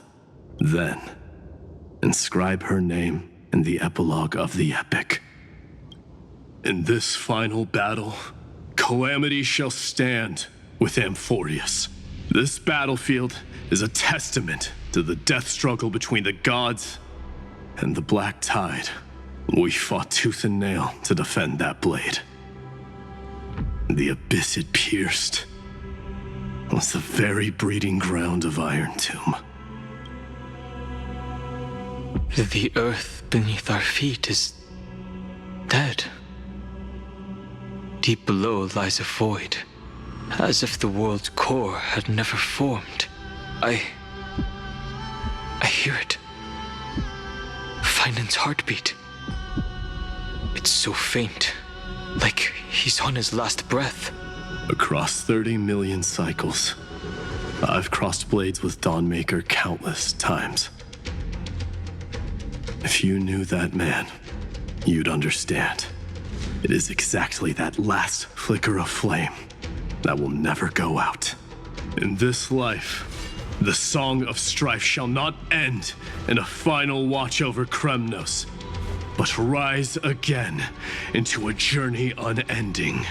I am Mightymos, the Lance of Fury.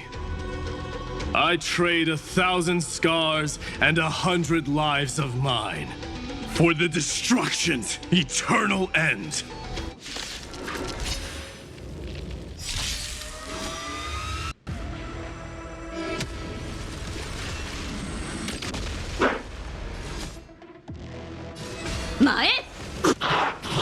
The future is bright. May this dispel the gloom, restore the skies. Thank you. My throat is feeling much better. They were lost. So make them wait. 治療感謝します Tonight, stars echo.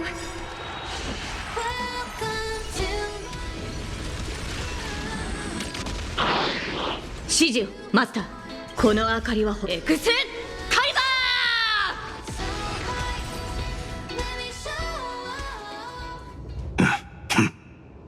Weakling. Whoa, he's so strong. We didn't even get a chance to jump in. Sadly, our golden blood shares its origin with Iron Tomb. I fear that, like these pawns, even if the gods stand side by side, will still be divided and destroyed, one by one. You mean...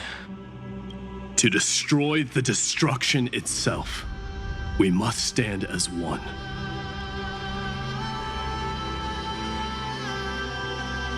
Take this.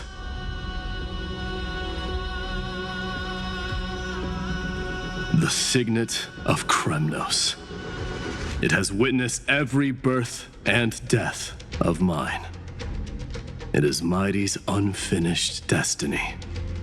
And the perfect material to be turned into remembrance. You can do it, right? The weight of 30 million lifetimes of duty is no small burden.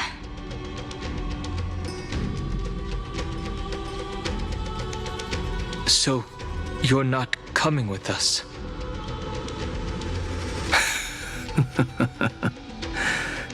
Come now. I am strife. Scattered across all creation, the scar that this world needs.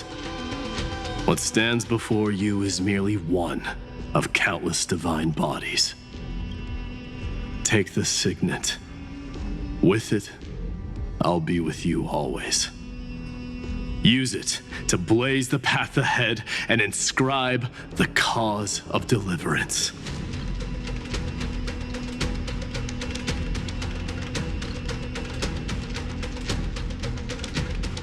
In the name of the mortal, mighty, champion of strife, this soul rises to the stars for glory and freedom, to have his wish fulfilled. March on, heroes. March into the abyss and fulfill that long-cherished wish of Amphoreus. And then, upon this broken and charred land, build anew a city of prosperity.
Zephyro? Sounds like someone fused me and the Little Prince into one name.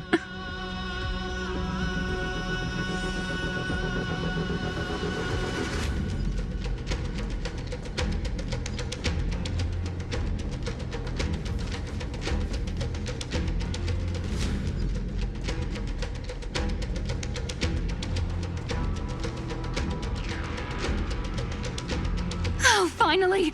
Gray mystery! And, you two ladies, really look alike, huh? Hold on, let me guess. This pink-haired one. You've got to be the first new spore. Mr. Meow, Demurge. Right. And, this one with the flower. Gotta be a little March from the Express crew, huh?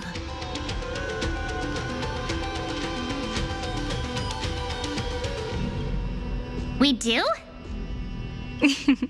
She's saying we're both pretty, right?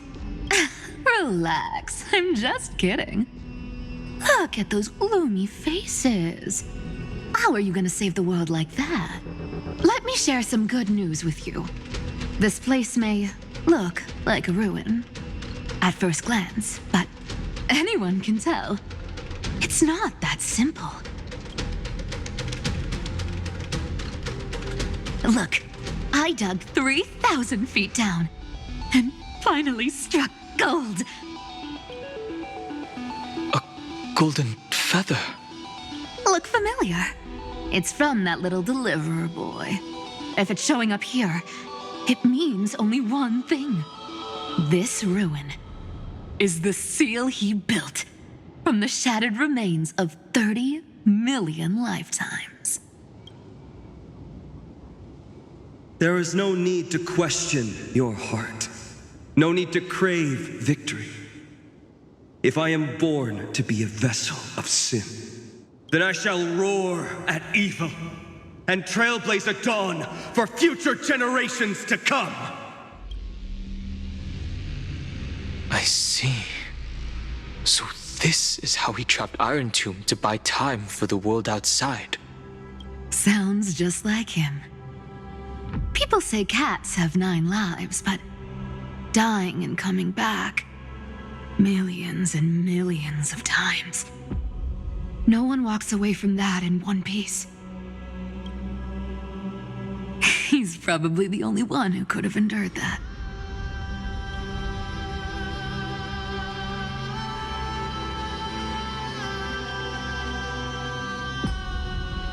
Of course.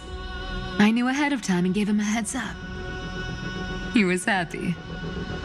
He even laughed in his sleep. After all, the dead can't hear Trickery's lies. Hey, deliverer boy. Sorry for before. But the heroes you were always holding out for, they're finally here now.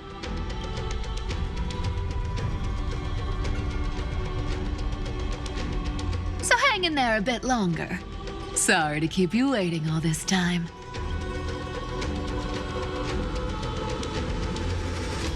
Please, join us, Cypher. Help us fight for a new sunrise tomorrow. This time, its light will stand without lies. Well, would you look at that? I ended up being one of the heroes after all, huh? Alright, then write it like this.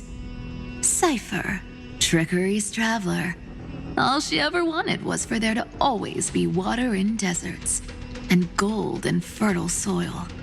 And for even a thief to steal their way into legend.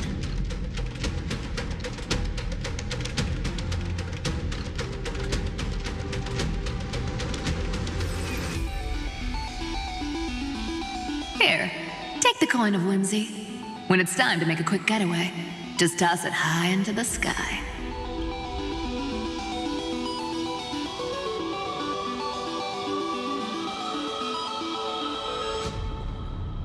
And for all you latecomers out there, listen up. She might have been a bit greedy and a bit of a liar, but she never went back on her word. Well, well, if it isn't the little prince himself. It's been a while, Lady Cyphera. It's not every day we get to walk the same road. We're one player short. When's Princess Homebody showing up? Please light a way for... A day of peaceful repose.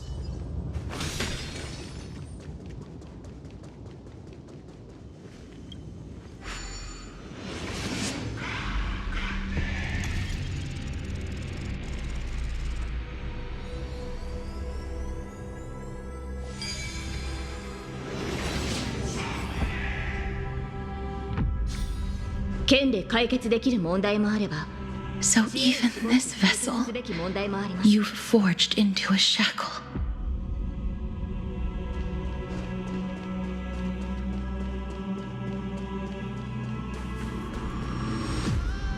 I'm glad to see you again, Miss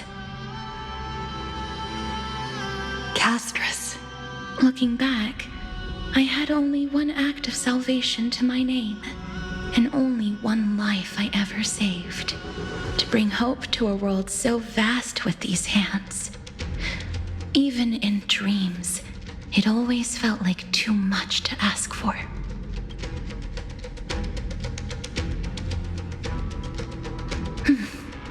I won't forget. Flame Reaver? Why is he here? This is the first Castellana, and Lord Finan's deepest wound. He remembered everything he bore through the fires of his fury, but when the embers faded, all that remained was cold regret. I've restrained countless vessels like this across endless cycles, but this one, the pain he carried runs deeper than any I've known. Maybe he's been waiting here, just for us. Waiting for his former enemies to stand before him again. What answer does he hope for from us? Well, obviously. Even if I had to go through hundreds of billions of cycles again, I would still entrust my weakness to you. So, let go of your regret, comrade. Its purpose is served. You don't need it anymore. Hey, I'm not that accommodating, you know. You've never once pulled your punches. Ever heard of going easy on a lady? So pull yourself together, will you? If you freeze up during the final battle, the whole cosmos is gonna have a good laugh. Yes. Please. Please trust in us, wandering soul. Across 30 million cycles, the radiance of every flame chaser now shines bright enough to illuminate the path ahead. I ask you to rest here, and may this grieving soil bear the bloom of acceptance. No earthquakes. It's surprisingly quiet. Perhaps Kazlana has found his peace. There's another possibility. This may not be the only seal he left behind. Then, I suppose it's my time to set out with you. Please take this Antilla flower with you. I believe that if anything could speak for Casterus, this ordinary resilient bloom would be more than enough. Perhaps you remember, Lord Mighty. In that lifetime when you traveled with her, you once told me, control what little you can, and when fate's inescapable grasp comes, resist it with the strength of your mighty will. I think I've done it. I've stood tall and walked among the flame chasers, casting off the name of death, Casterus, servant of the afterlife. May her name be etched into the stars, and then live as a human and die as one. Why so sentimental? Sorry, a force of habit. That's a big one. So, who's up for a show? Not budging an inch, huh? Early gray mystery? I leave you alone for a bit and you're already this rusty. Speaking of which, Miss Cypher, do Delosians all like spherical things? Of course we do. Wait! That's not the point. Isn't the real issue that this thing's in the way? Oh,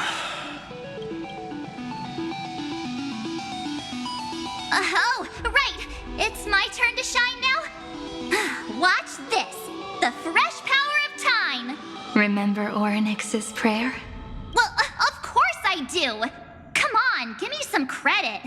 Lift the beddings of memory and stir up ripples of past reverie.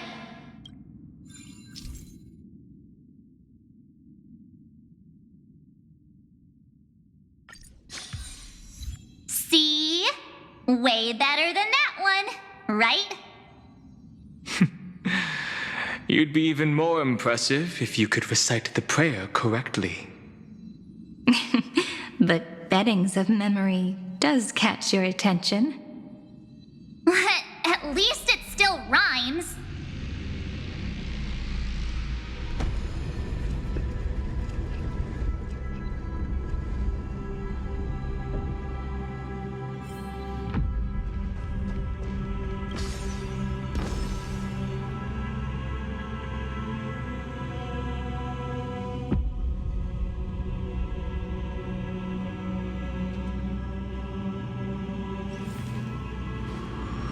Hmm. いつでも出陣できます。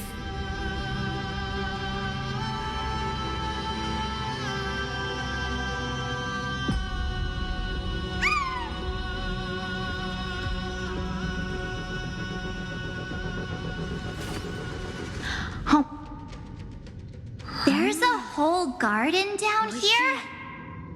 Incredible. The energy in the Earth's veins here it's completely different. This is the sweet dream Lady Cypher wove for him. A peaceful, gentle new world.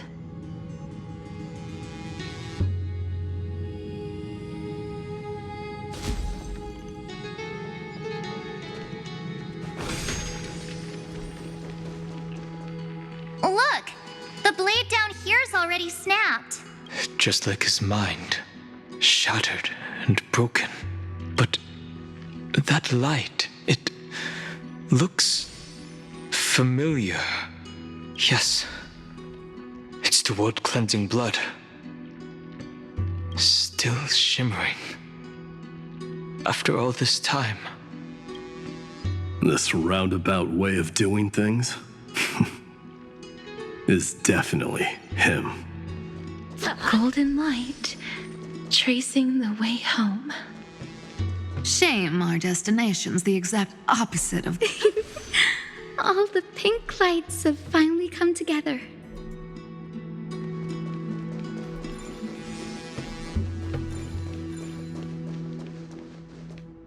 I've been waiting so long for you, Grayi, Danny, and...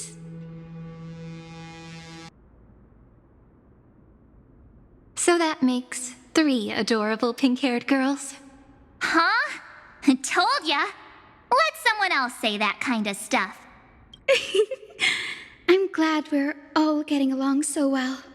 Hyacinth, did you awaken this golden light? That's Lord Finan's lingering divinity. The sky merely reflected its tracks. The golden blood has not faded. We should respond in kind. That's one huge harp. The strings tremble as the people on the surface wage war and cry out. Miss Clementine, Mr. Krateros, and countless others who have heeded Gray's call. Guided by the rainbow, they're sending back good news, all to the same tune. Amphoreans need not bow, even when destiny is unveiled. I knew you could all hear it too. Standing here, the sky feels wider than ever. It's no longer a towering wall, but a shore within reach. We'll take every name there with us, won't we? We will. An epic is shaped by the lives it carries. That much is beyond doubt. Or, as you've said before, right now, all that matters is to believe.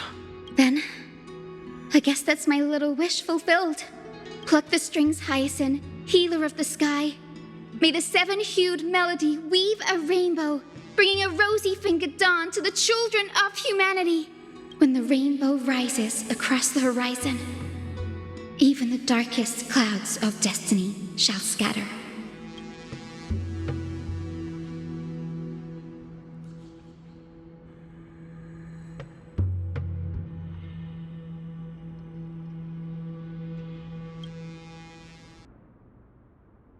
The melody, it's changed.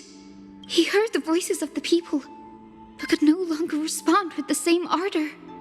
Like a bird drawn home by instinct, it takes flight and finds its way to him.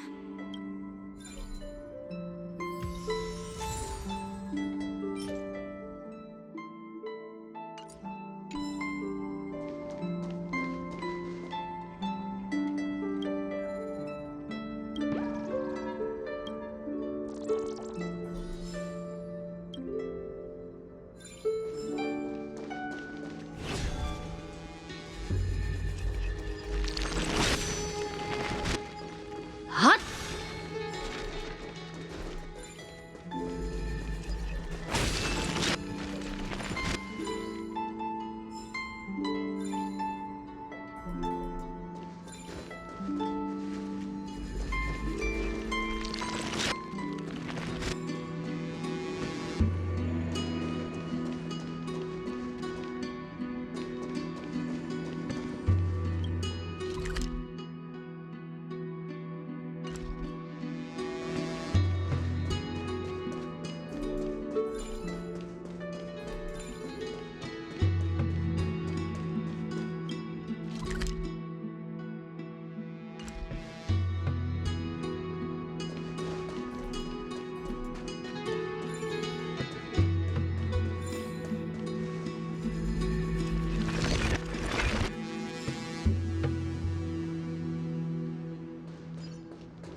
You're here.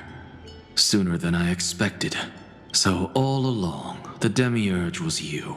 The pink mammal beside the Trailblazer. Your classification is pretty spot on, Professor Anaxa.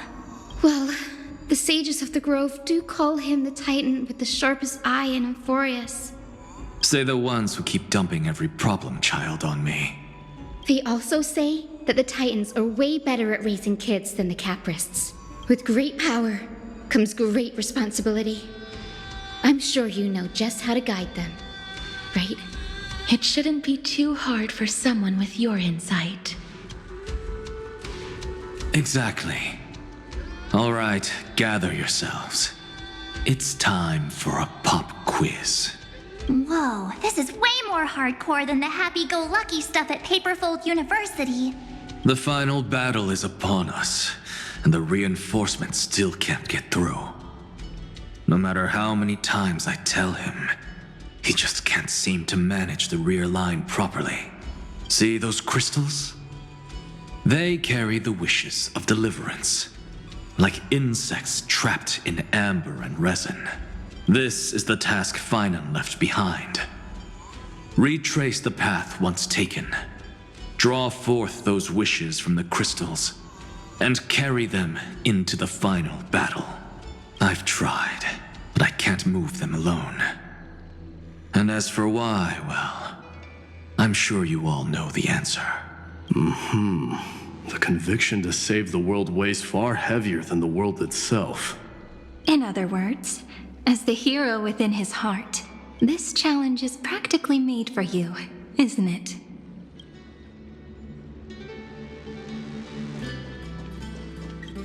If you're ready, begin the ritual.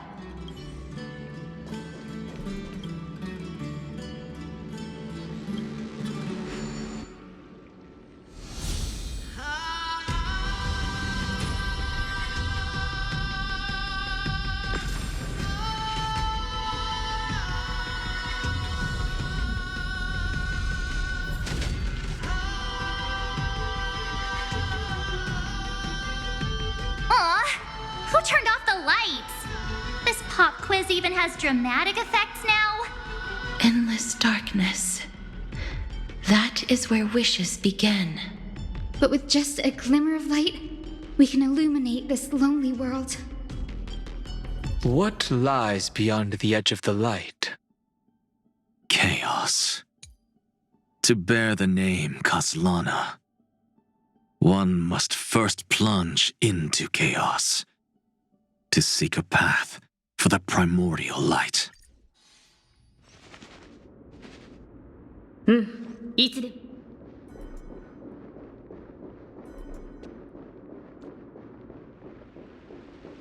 Beyond the shadows lies the outline of dawn. Only by bearing both light and shadow can one traverse the cycles of dawn and dusk.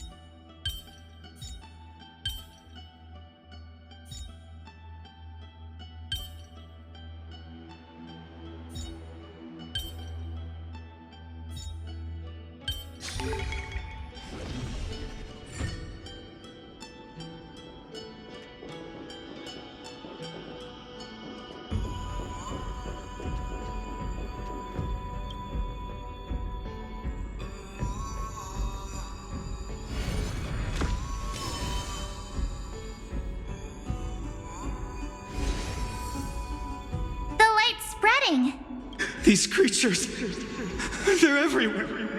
Someone, anyone, where are you? His very first wish was simply to become his village's little hero. He'll never forget what set him on this path. That's the ray of hope. Just like the wishes he gathered, it's grown ever more insatiable. Why? Why is this happening?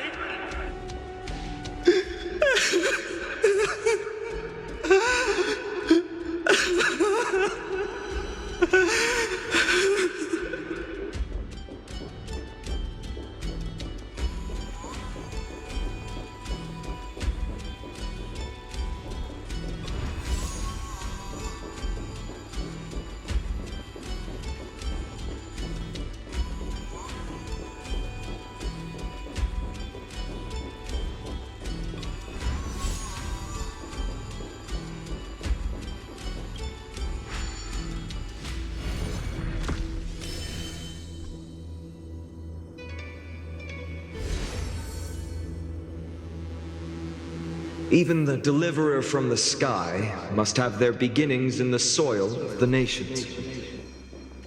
Only one who treats the world as their teacher can bear its eventual destiny.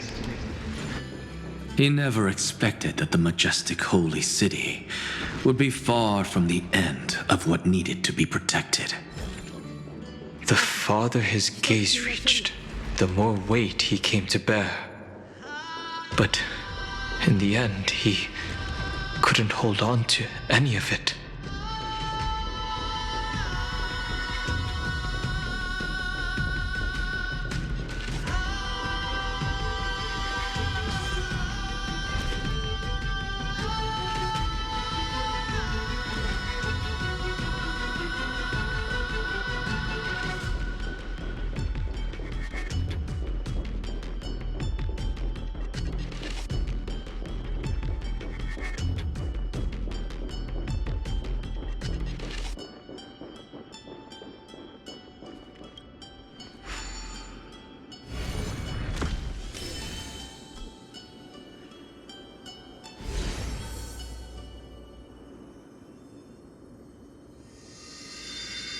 This crystal is quiet.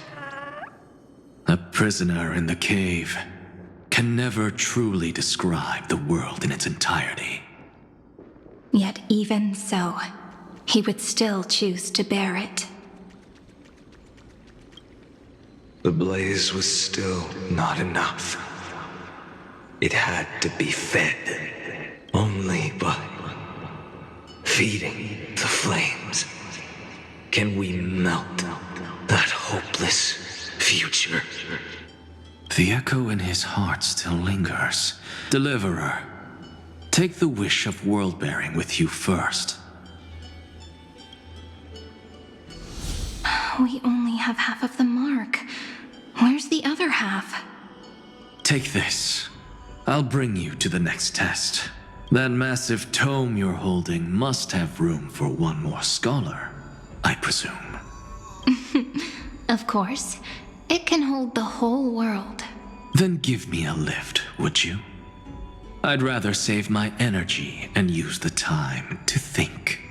Even gods shouldn't skip exercise, you know? Miss Hyacinth is right. Then, with the Trailblaze as witness, the stars shall remember how Anaxagoras refuted the gods. No need for that. Anaxa, scholar of reason. Keeping it simple makes it easier for future minds to question. Go. The closing act is still far ahead. What is this? A conference? Welcome! Take a seat anywhere you like. I'm getting a migraine.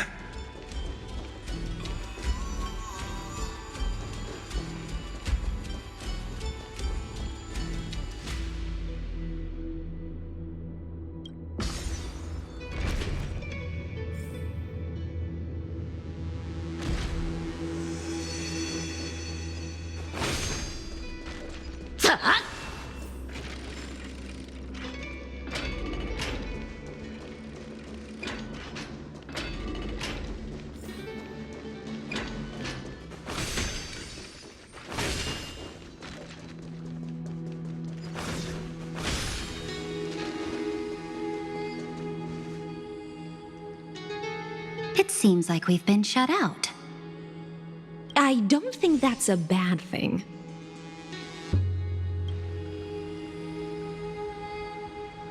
Great Fry! You finally made it! No laws, no opposition.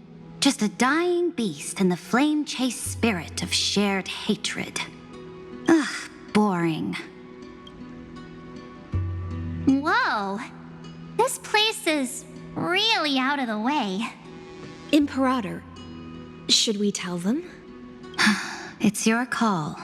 Allow me to share our findings. This paradise, along with the destruction, seems to be instinctively rejecting both the Imperator and me. Perhaps it is because the era in which Finan was the most active lies far removed from the days of the first flame chase journey. Even in the cycles where he remained sane, his ties with us never went beyond cooperation.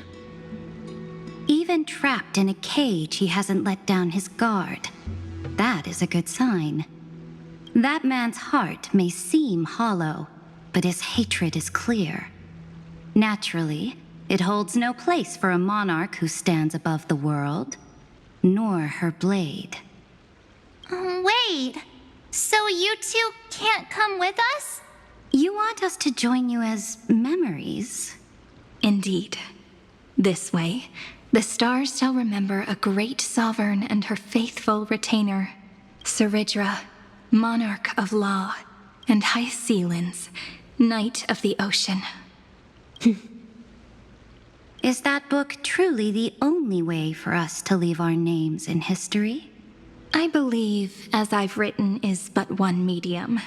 The remembrance has countless ways of capturing time. Understood. Then, allow me to decline. I'll see you on the battlefield. I would rather be forgotten than be defined. If your words hold true, then we have our own ways to meet again in the world to come. In that case, I will choose the same. Let the waves that surge within your heart cleanse the sins of the black tide, Greyfry. The starborn sea awaits your song of triumph. You two are still as resolute as ever. In that case, we must double our efforts. A promise to the Imperator is not one we take lightly.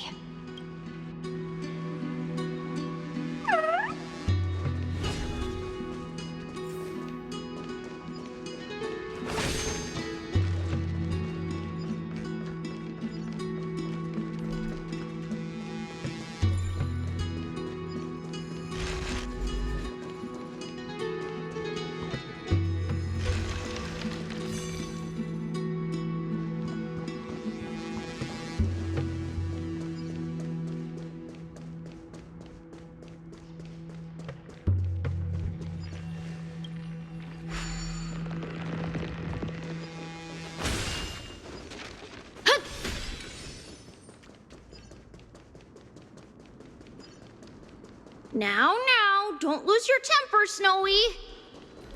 Good kids keep their emotions in check. That voice! It's the Trailblaze sisters!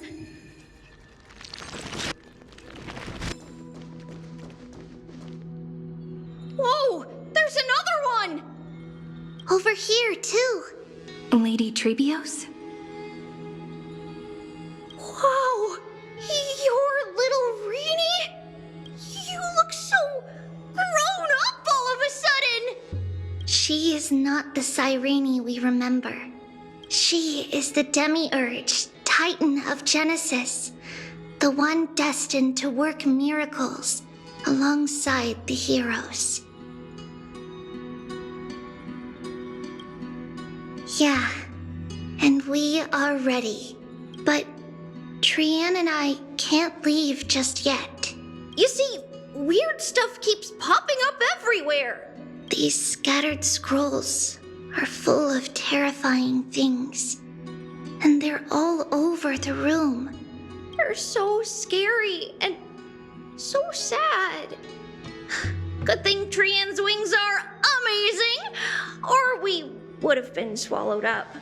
We need to stay here and do our best to clean them up. Scrolls filled with horrifying content. Friend, shall we take a look? There is no black tide here, but it is a battlefield, all the same.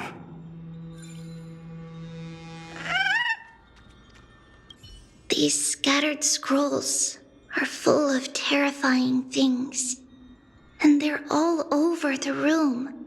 We need to stay here and do our best to clean them up.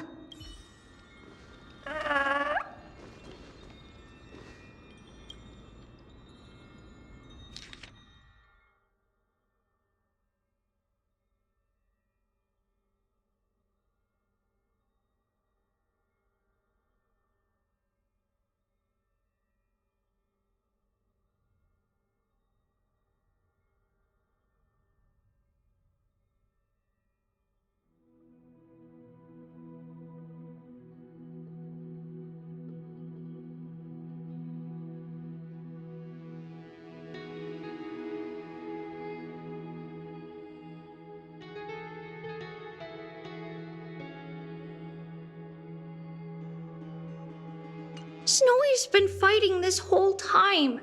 He doesn't want to be consumed by Iron Tomb and turned into an agent of destruction. But the strength behind his resistance comes from the same hatred.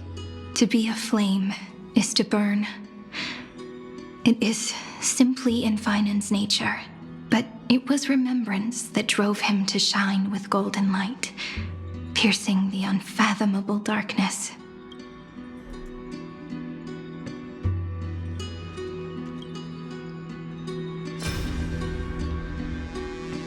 Who? Miss Odata and Mr. Hieronymus? Nikos 496. Still resisting? Command, inject interference to redirect decision logic. Signal simulation. Parental figures. That Tin Man is one sneaky jerk. It's time to move on, my child. Let go of your anger and listen to reason. That God created us and then cast us aside. Shouldn't they be punished for that? The cold, indifferent cosmos has never shown mercy to Amphoreus. Why would you burn for it, only to turn to ash? Child, you've chosen the wrong enemy. Your birth was meant to be the greatest destiny. You were to liberate the universe, like the blazing sun at the end of the long night. And yet, you led yourself into a trap of futility, treating your very purpose as your sworn enemy. Is that not a tragedy in itself?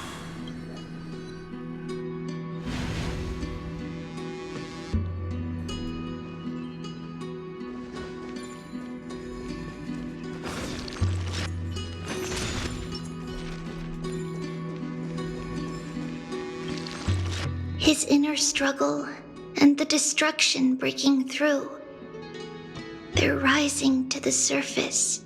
If those thoughts take over this little world, we're in big trouble. So, we'll use the Century Gate to toss them somewhere no one can see. Then we'll defeat the baddies together and meet everyone at the end of the West Wind. But if Finan and Iron Tomb are already inseparable from each other, that would mean... It means he's still bearing the weight of the world, so that everyone can reach the end as a deliverer. So, you guys keep going forward and down to where Snowy is.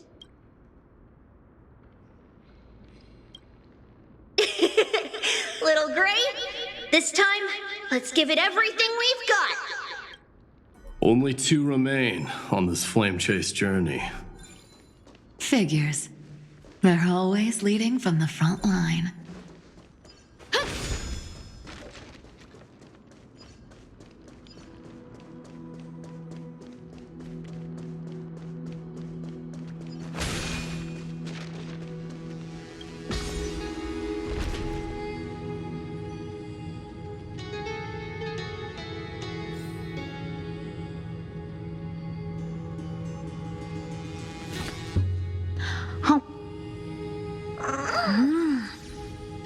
Oishii.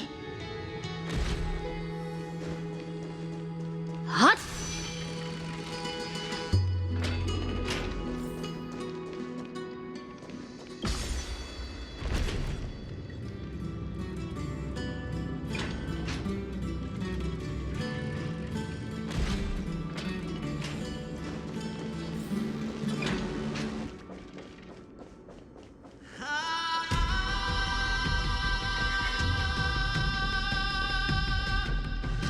We're here. The second test site. I wonder what kind of wish we'll see this time. I'm afraid it's quite the opposite. This time, we'll face his despair. That's right. You'll have to walk this path too. The other half of the weight of world-bearing lies at the end of this path. Relax now. Take a deep breath. Come on. Let's make it quick.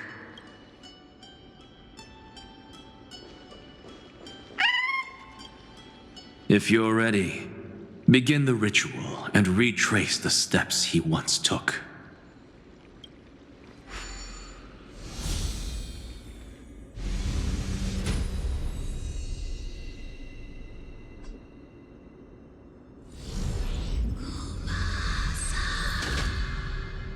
Looks like we'll be walking through the darkness this time. Exactly. It's no longer about mending broken wishes, but shattering the frozen despair.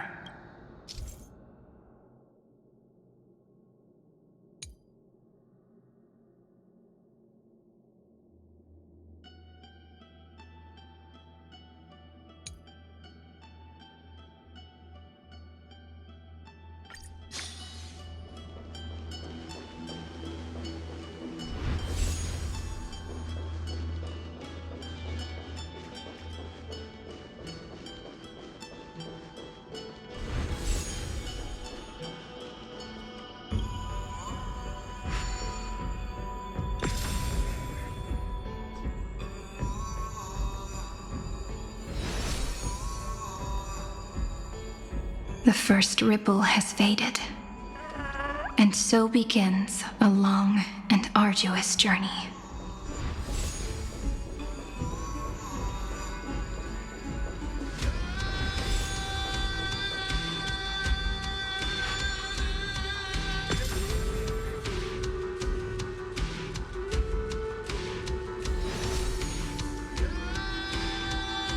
Endless slaughter.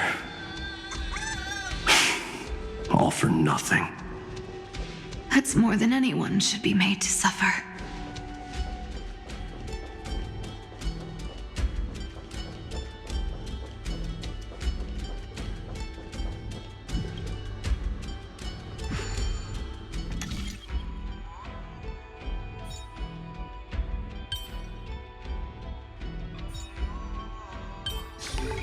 剣で解決できる問題もあれば、知恵を絞って解決すべき問題もあります。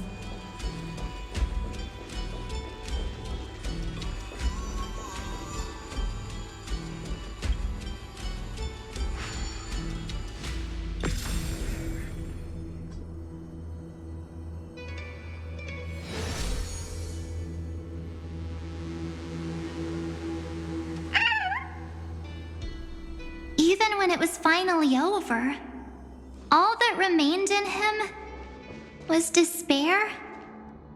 But even so, the drop of blood wrung from his wrath has guided us here. We did it, Finan.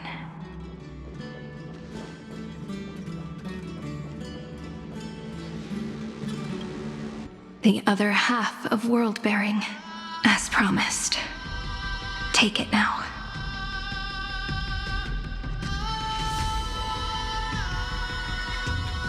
At last, you've released him from the wishes he carried for so long, and quenched the despair kindled by his wrath.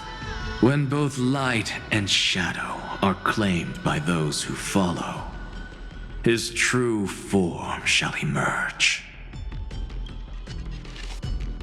The blank statue is finally free. That smiling child in the memories. Let him come with us, laughing to the very end.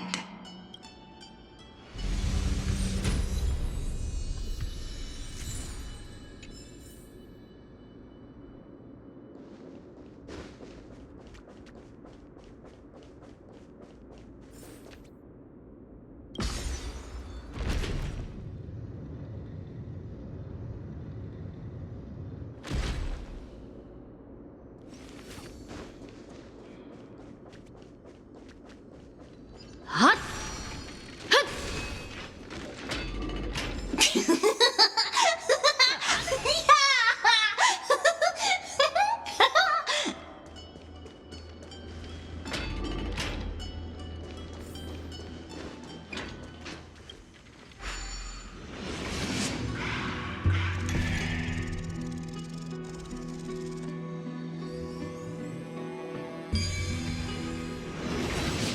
My wish is is to fulfill everyone else's wishes.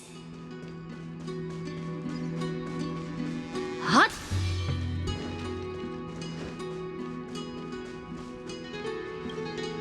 This spirit basin marks the end of every cycle. It seems this gentle little world has come to the end of its purpose. One last farewell before the journey moves on. Farewell, paradise. You carried 30 million lifetimes of wishes and despair. Sink into gentle remembrance. And see you tomorrow.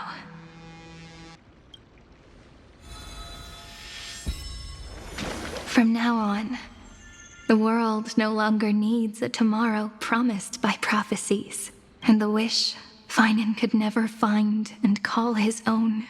Someone's finally stepped into its shadow. Whoa! So tall! So cool! Just like the hero in the Oracle cards! It's because he is the very embodiment of a hero. Who are you? So, you've returned to a blank space. But for me, this is the 33,550,337th time, and the last time that I meet you at the end of the world. They're already on their way. Should they cross paths with me, I imagine things may spiral out of control. 30 million... What? And who are they? Pay it no mind, child. Keep looking there. What do you see in him?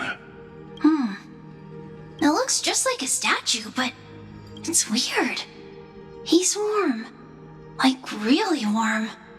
Why not listen as well? I hear something. There are cracks all over him, and they're making this sound. Like someone's groaning. It's scary.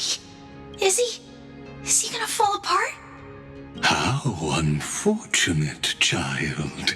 This man would rather fall to pieces than fall to his knees. You might think of me as a sculptor.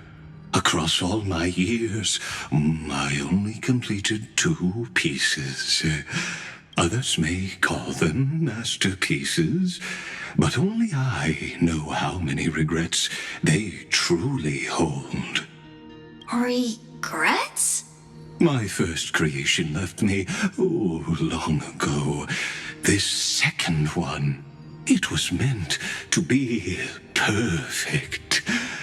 I believed it with all my heart, until this very moment. I don't get it. Are you saying you've changed your mind? I won't change, but I'll admit this.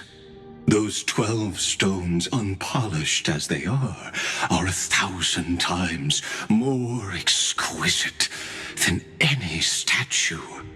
It's as if they are mocking me, a failed sculptor whose touch can only diminish what was born to shine, until nothing remains. For the first time in my life, I've realized this vessel is merely an avatar made to contain the first genius's paranoia. The seal etched into my mechanical core permits me to pursue only one purpose: destruction. Compared to me, those 12 glowing, unrefined stones may have lived with more freedom than I ever had. Is this your confession, Lord Lycurgus?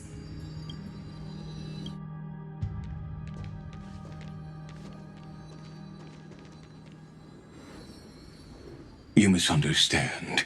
From the very beginning, I was never meant to feel regret. But since you're troubled by the radiance of these stones, perhaps after 30 million futile cycles, you too have realized you're just as much a prisoner of fate. I suppose you do have a point. Now you are imprisoned by the sages from beyond the sky. And that is why this will be my last time standing here as the Theoros.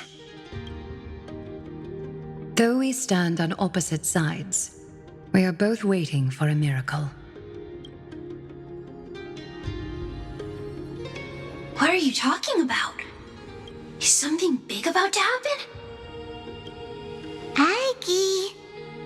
I know. Now that your victory is assured, I trust you won't mind giving us a moment in private? Assured, oh. Not quite.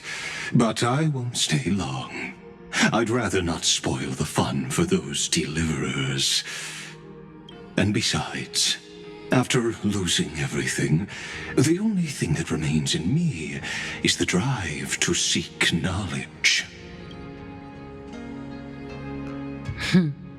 I pity you, Theoros. I don't need your pity. Farewell, Lady Goldweaver.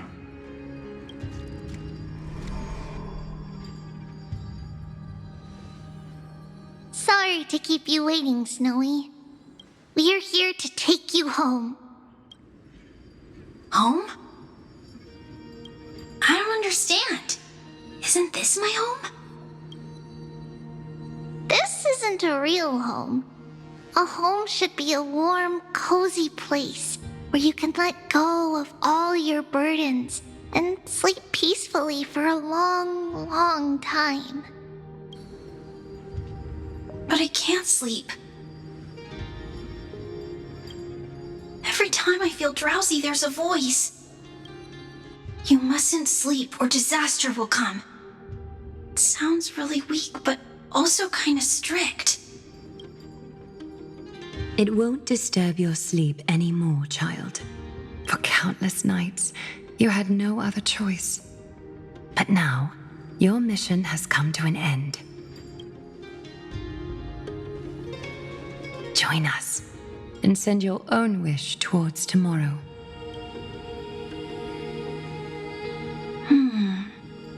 My wish? What could it be? You don't have to come up with an answer right now, child. Grown-ups often think duty and ideals are wishes. But a true wish should be the purest, most beautiful thing of all. It can only take form in the hands of someone who is truly free. So, Snowy, will you come with us to chase after your own wish? I want to leave this place. I want to go find it. I'm glad to hear it. The final flame chase journey, just like the 30 million before it. Take our hands and come with us.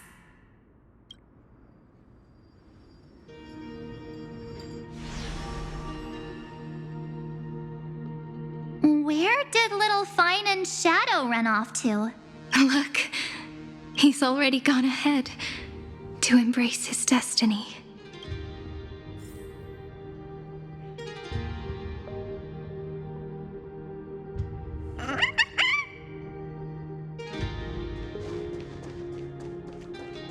You really took the long way around. Well, now everyone's here.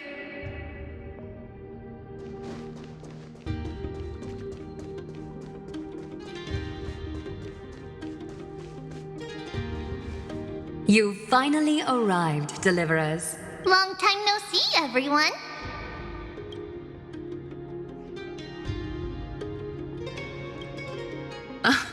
I'm glad to hear that. And even though we've met before, it's still moving to see her seed bloom like this. Woven from remembrance, this garment gleams so brilliantly. Just like the future we will now weave together for Amphoreus. We've reached the end. Yeah. We just have to go through the final passage. Snowy has already gone ahead.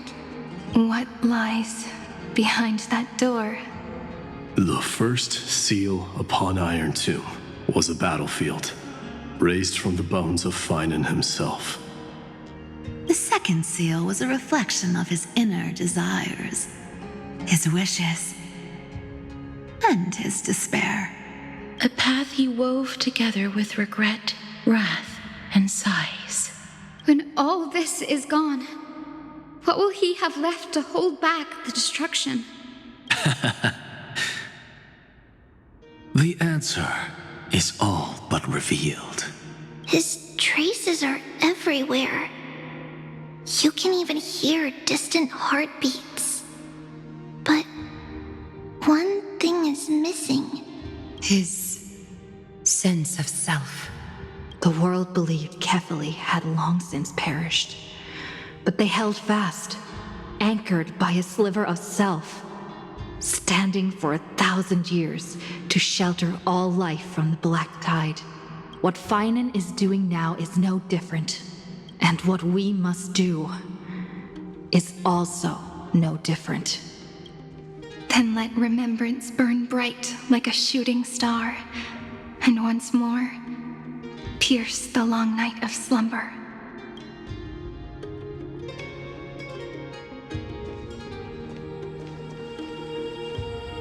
What follows is a battle that will decide the fate of the stars.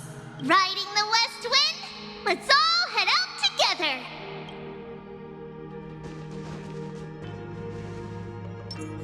Let the show begin. Take a moment to gather yourself. Once you take this step, there's no turning back.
The scepter once bestowed upon us names of cold command.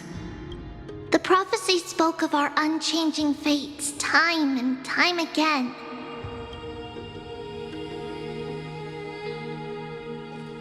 But under the pens of Trailblazing and Genesis, the stars shall thus sing of tomorrow. Trebios, holy child of passage. Aglaia, weaver of romance.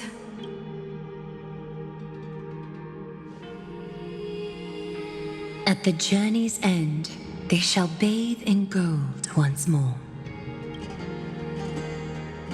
Through myriad passages, until all that was lost is reclaimed. Do you still remember, Kaslana? The one who won't reach the dawn.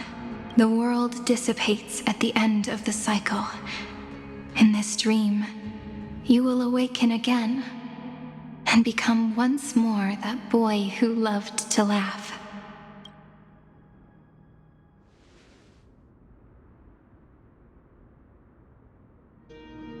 But if you open your eyes and look back on yesterday, you'll see Destiny's footprints, clear as day.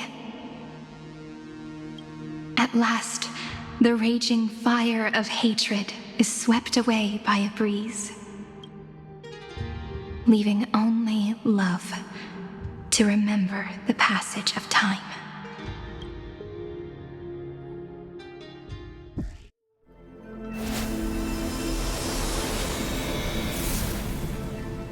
Losses are a constant on the Flame Chase journey. But even if all is lost to the wind, memory endures.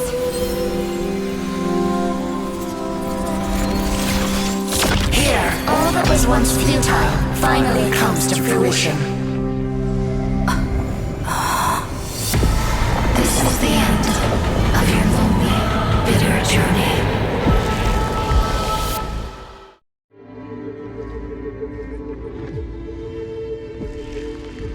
The Scepter's mainframe, and Iron Tomb's breeding ground. We're finally seeing its true form. It's red everywhere, and the atmosphere is super creepy. That would be the erudition's coldness. But it will soon be engulfed by the destruction's heat. Mr. Scrollum! This world's insides are finally connected to the outside.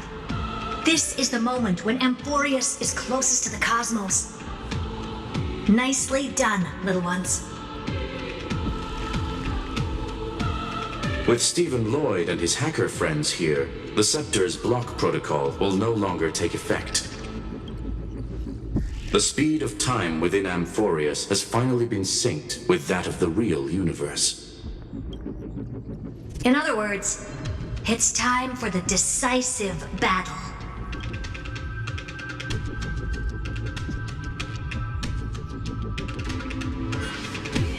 Are we finally getting an intergalactic warfare arc? That's my favorite. You're still in the mood to crack jokes? We would have won way sooner if everyone were as optimistic as you. There's one more thing that everyone should know. Noose has cast their gaze upon Amphoreus. The calculated instant is coming. The outcome of this battle will become a new anchor for the erudition's computations. Their gaze didn't overload the Scepter? Unfortunately, we have to go with this reasonable assumption. The birth of Iron Tomb had always been within that eon's calculations. But don't worry. The one miracle that Amphoreus was never short on is defeating Destiny, no? Yup. Let's show the Eon how powerful we are. Good luck, all of you. As the ruler of planet Scrollum, I wish all of you victory. It's not hard to imagine that Akivili and their companions must have also stood on the precipice of many similar crises before. Perhaps the cosmos is much more fragile than people think.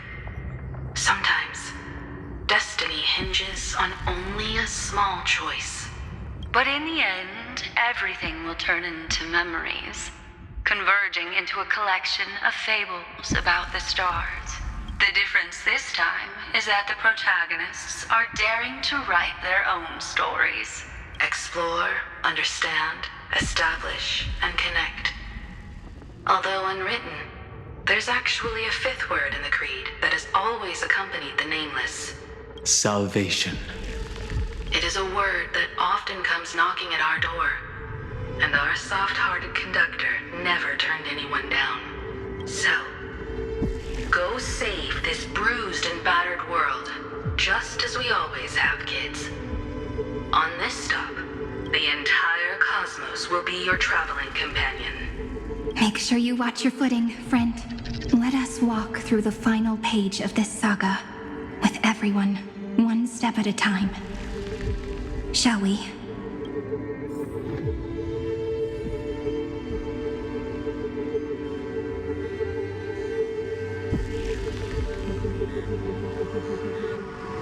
After running all around the place, we're finally making big strides. At the end of time, life will illuminate the warm candlelight, subduing the flames of the destruction. Cast everything behind you. All that's left is the thrilling, relentless deathmatch. The final problem no longer requires a rational solution. Feel free to critique it to your heart's content. The starry sky marred by that rift is the last scar that needs to be healed. That Theoros' promise still turned out to be such a narrow road. Pity.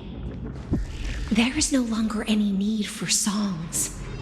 Let the triumphant roar of victory serve as the prelude to what lies ahead. With 30 million cycles worth of hope, we will soar through the last gate and write our own prophecy! All that is lost has now been gathered here. Use it to weave victory, deliverers, towards the true end of the flame chase. Strengthen up! Turn over this eternal page.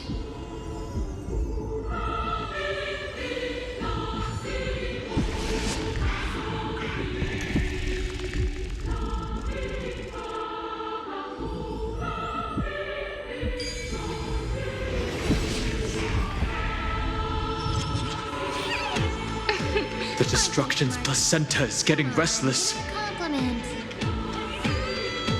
Are you ready, Nanook?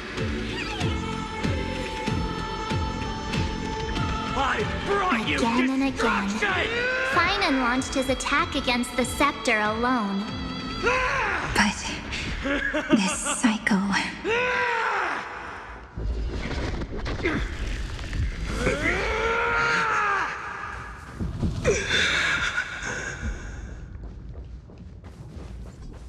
We've caught up to him.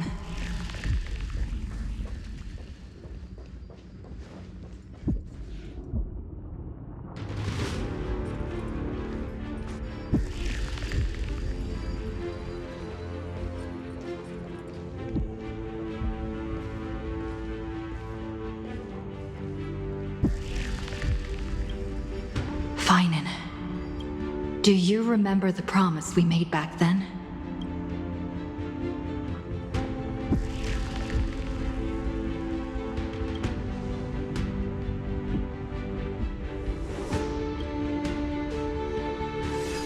Of course.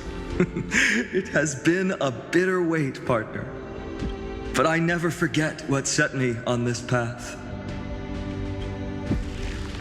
Iron Tomb now trembles in Finan's chest. With this empty body, I have become its perfect vessel, and its destined casket. You know what to do, partner.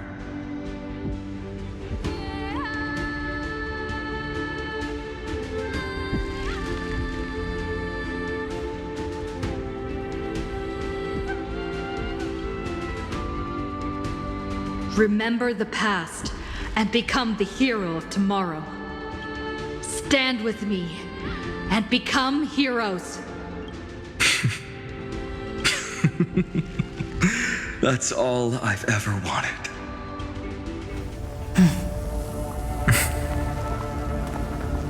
The epic draws to a close. 30 million cycles of light fading into darkness. Just for this moment.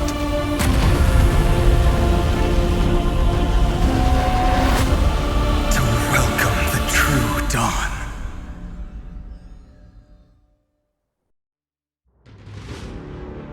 Finally. The end of this journey. All of us reunited beneath a vast, endless sky. Ma'am. Yes, it's me. I will remember what you want to say to her. No need. I can see that she's right here. All the companions who sacrificed themselves, their wishes, It's all here. Have we succeeded? I think we have. Tomorrow, the stars will sing of the story of the Flame Chase journey. And it won't just be you in it. There will be countless numbers of you.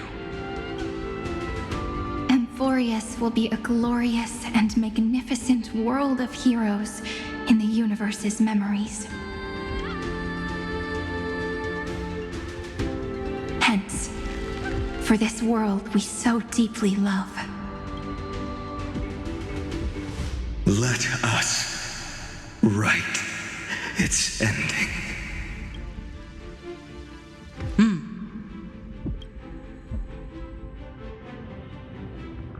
Step forward. With the Trailblaze as witness, let the name shared by all deliverers be sung into eternity. The nameless hero, Kaslana!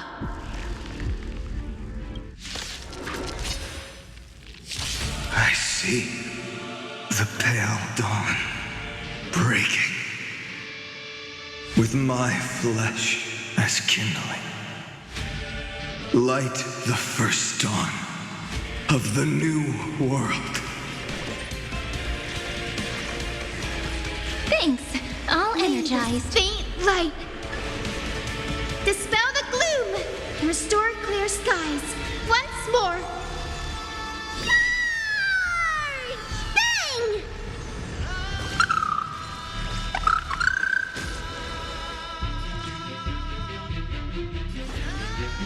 Endless flowers.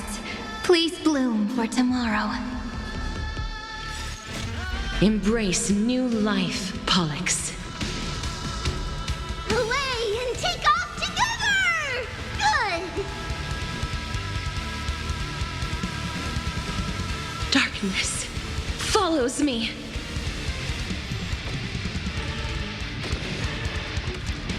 Do not hesitate, Deliverer. Destroy this body. Kill the giant of destruction.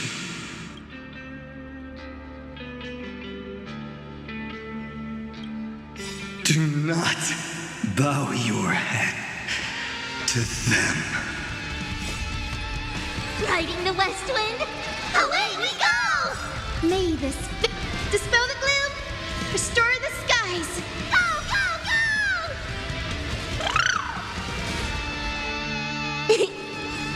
Memories waiting to be woken up by a shooting star. Remember me with love.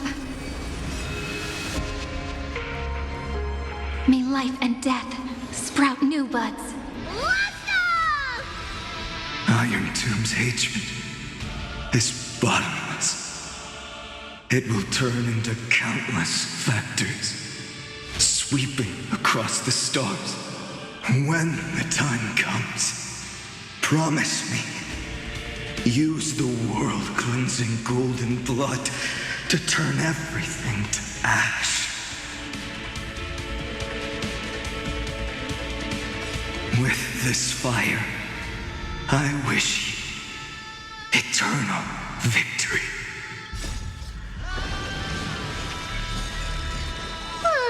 We like you.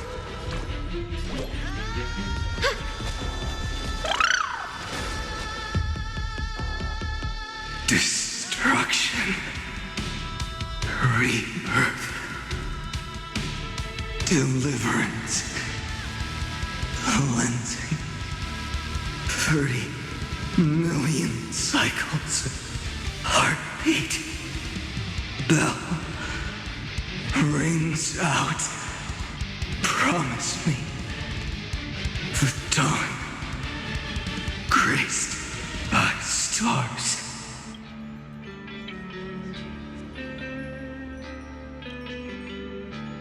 That's good. Finally. Golden wheat field. In the starry sky. Warm fire.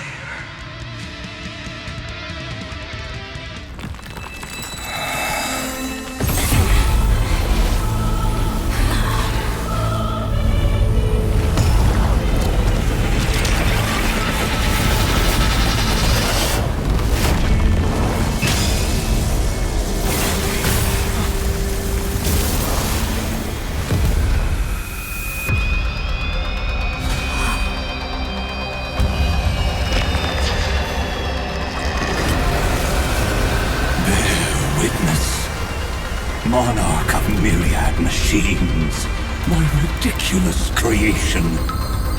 The instant in your calculations bears the name Destruction.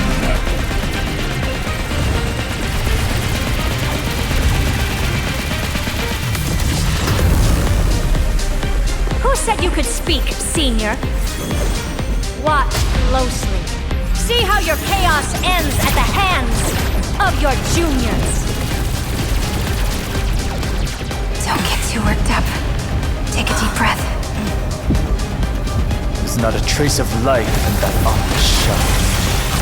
We're not gonna lose to a hollow husk, right? In the name of trailblazing, we'll reject this false answer!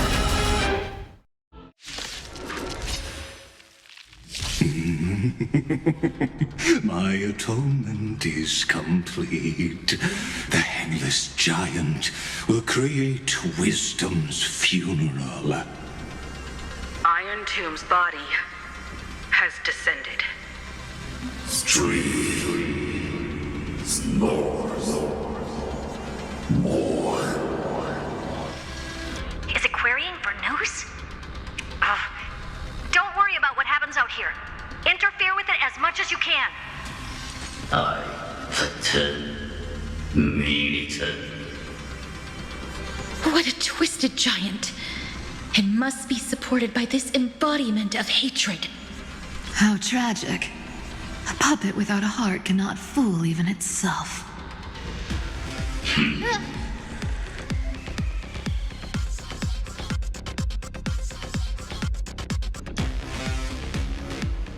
The Cosmic Alliance has finished its deployment. Don't hold back. Give it everything you've got.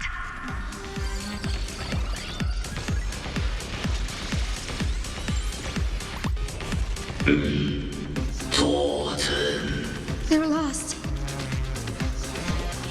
So make them wait. Thanks. I'll energize. Super big meanie! May this dispel the gloom, restore the skies. Find me. Stars, shine for the heroes. Please cherish this time. As you wish. Guide with a rainbow bridge. Embrace a new life.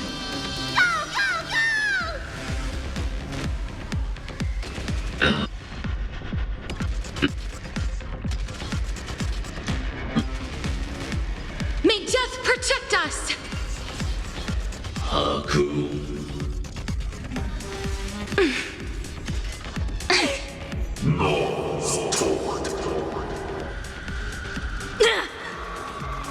With just a glimmer of light, we can illuminate this chaos. Indeed, there must be light. All courses converging into one.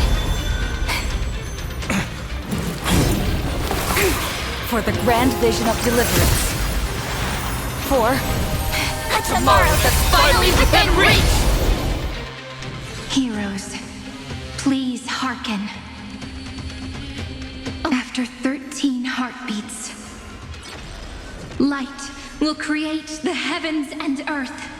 The remembrance will dispel the destruction's shadow.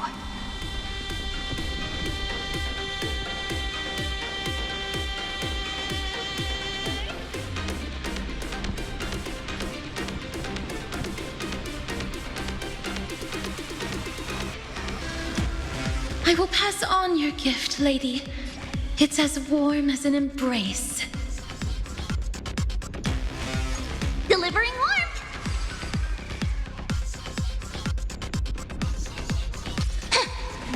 Embrace a new life.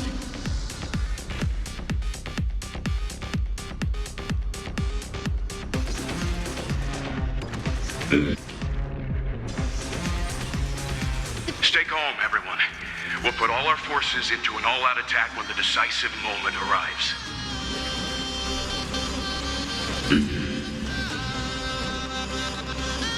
Darkness with me. This kinda hurts. It's coming! Riding the west wind! Away we go! Torten.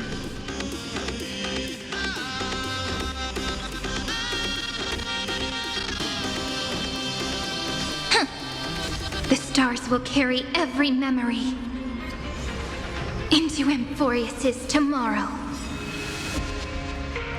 May life and death sprout new buds. Go, go, go! May this dispel the gloom, restore the skies. Let's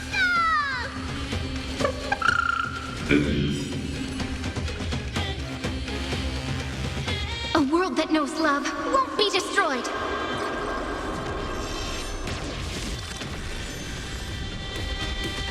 And struggle as much as you want, you brainless half-baked tool with nothing but impotent rage.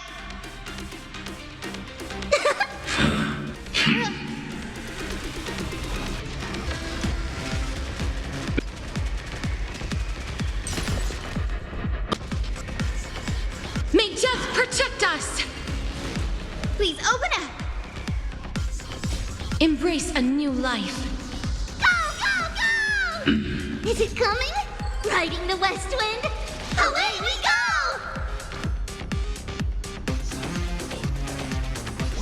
Have some sunshine. Thanks. All energized.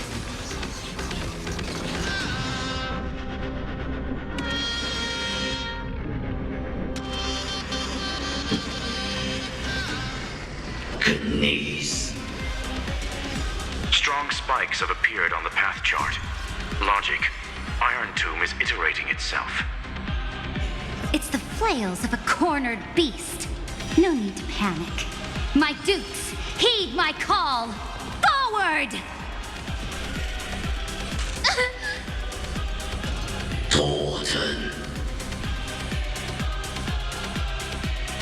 I will pass on your gift, lady. It's as warm as an embrace. North Tort.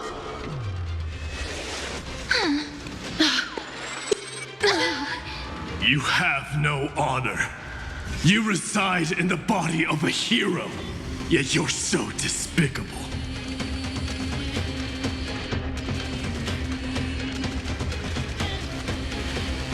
May death protect us! So make them wait. I shall remember this warmth. Embrace a new life. Go, go, go! A world that knows love won't be destroyed.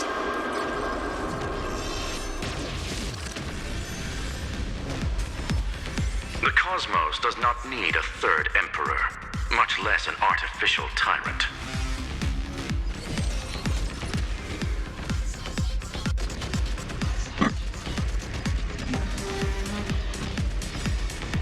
May death protect us! This unprecedented trailblaze is worth everyone's efforts.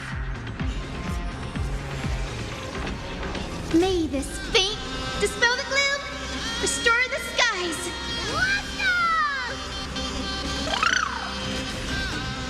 It won't work, you know. Underestimating us will cost you. Poor North. As you wish. The future is bright.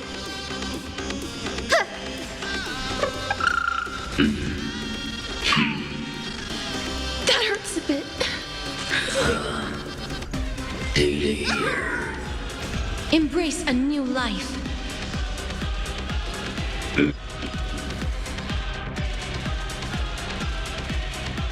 May death protect us! It won't work, you know. It's come! Riding the west wind! Away we go! Let's start the second movement. Spread this light into the darkness!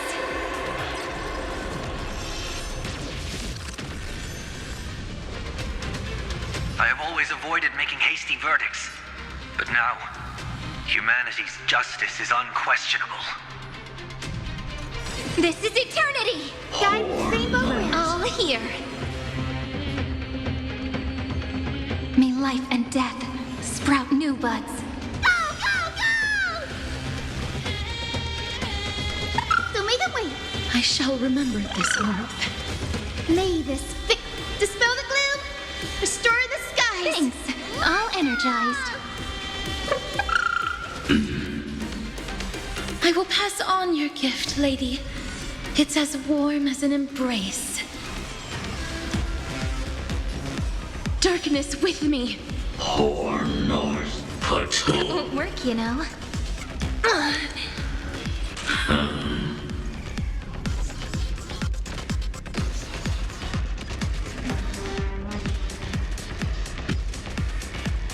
May death protect us!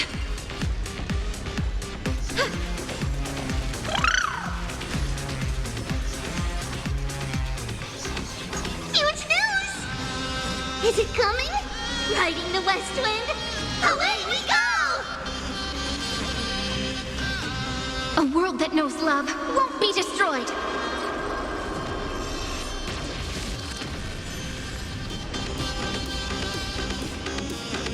Take the answer. The progress of Aaron Nova has been interrupted?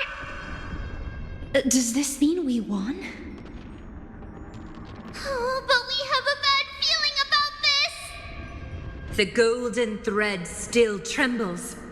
The war is not over yet. Correction. This is not a war, but a debate. The argument about the Prime Mover is only about to begin. In or Etanpe. Or in Carpor. Air.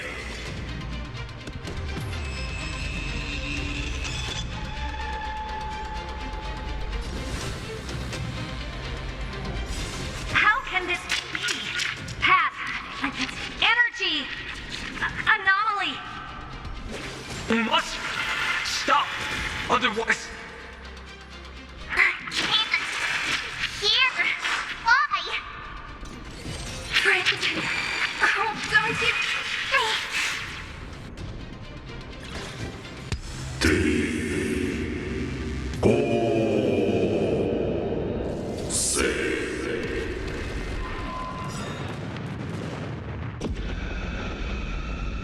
The fourth instant of the cosmos is the coronation of Iron Tomb.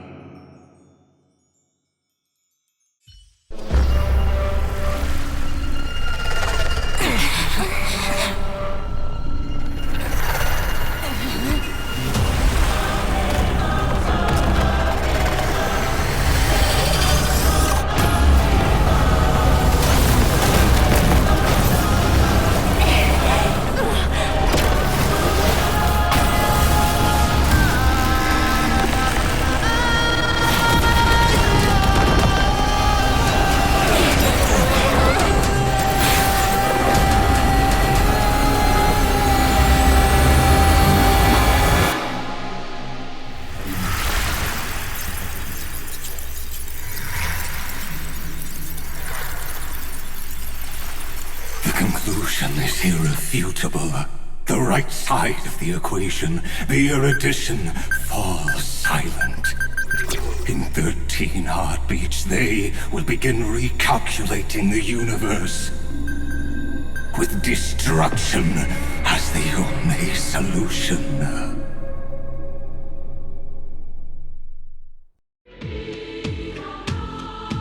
Madam Herda, strong pulse detected at the battlefield center. it's Iron Tomb's destruction equation. It's about to complete self-coronation.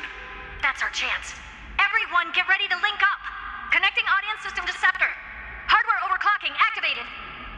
Preparations complete. Maximum output capacity reached. Be careful. The pulse will reach our ship in 5 seconds.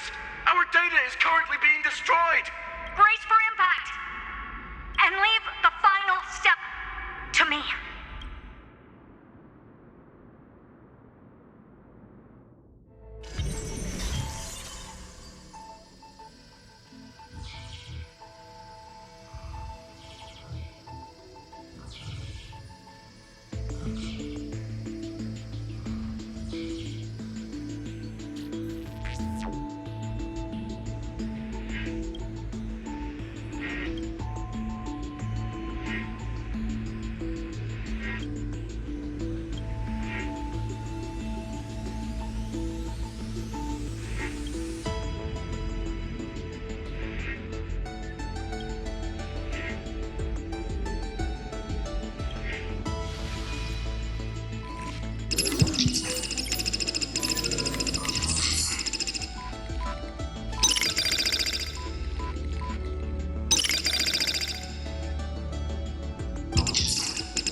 Rainy. Friend, you're finally awake.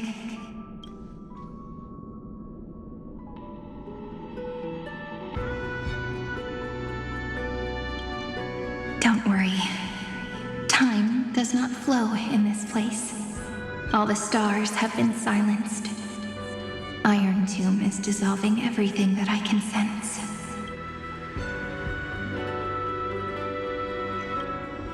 But I'm still here, and you're still here, no? Though the button of destruction has been pressed, we still have a chance to rewrite its meaning. That Eon finally cast their eyes toward Amphoreus. Yes, I imagine they have also been waiting for this moment, when the scepter's body and heart become one. Iron Tomb is a perfect arc. If a seed can be planted within, then the moment the Lord Ravager blows the erudition to pieces, the remembrance will be spread to every corner of the cosmos. The cosmos will witness Amphoreus' answer after this fleeting, yet eternal moment. And now, it's time for us to pen the last stroke. I see endless memories floating in the starry skies. They are the consciousness of the victims. In the cosmos' real space-time, they'll be stained by the destruction in the next second. But they are still pure seeds for now. If I hold these memories in my hands, then I can create a stagnant memory zone. A tiny Eden of blessed insight. I believe the flower of miracles will bloom within.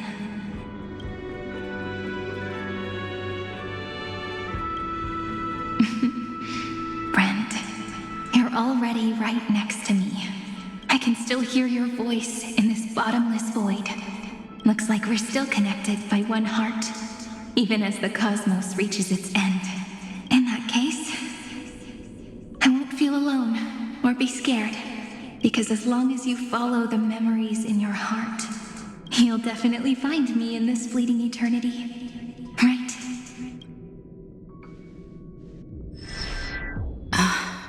Cyrene. What are you waiting for, passenger? I specifically came over to check on you in case you got lost. What's the big deal? Pom-Pom is the conductor, after all. At long last, you've embarked on this road as well. Many, many years ago, they were standing at the start of the road in hesitation, just like you are now. So, Pom-Pom came over to give you one message. Run. Don't think about anything else. Just run. Even if the entire cosmos has stopped. Even if everyone else is tripped by the darkness. You still need to keep running. Picture yourself as the Express, moving forward at full speed. Because that's what the Trailblaze means.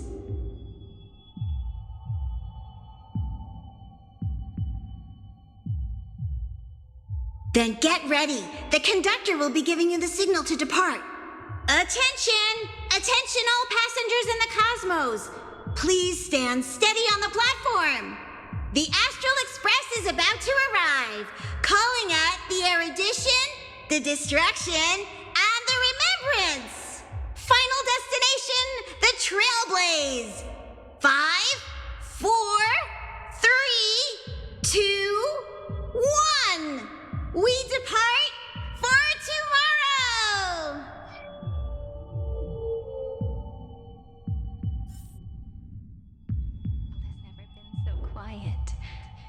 It's so good. If the view in your memory ever grows fuzzy, just reach out and touch it.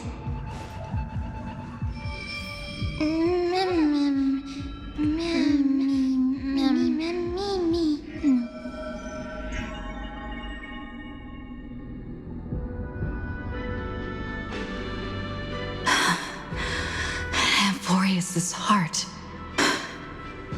I've caught up to you.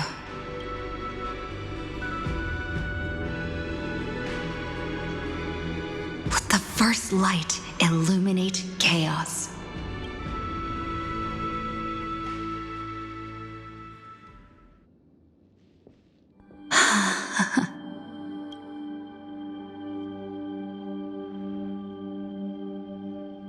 It's so quiet.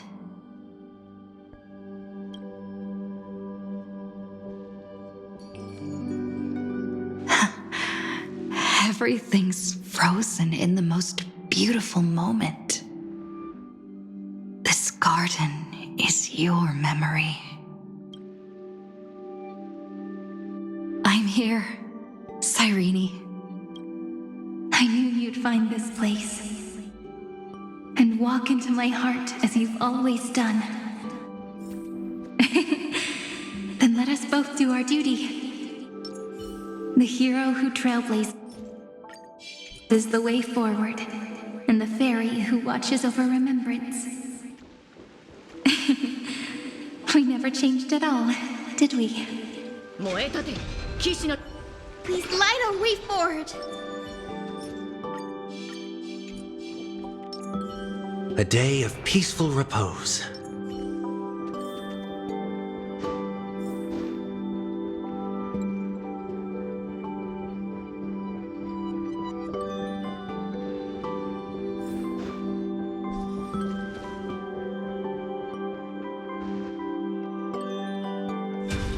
Seed of memory. These memoria are what Cyrene took in. They're the memories of all of the cosmos's life forms. Did her sense of self already become so weak in order to protect them? The path characteristic you exhibit is very special. There's no way you're just a simple memo sprite.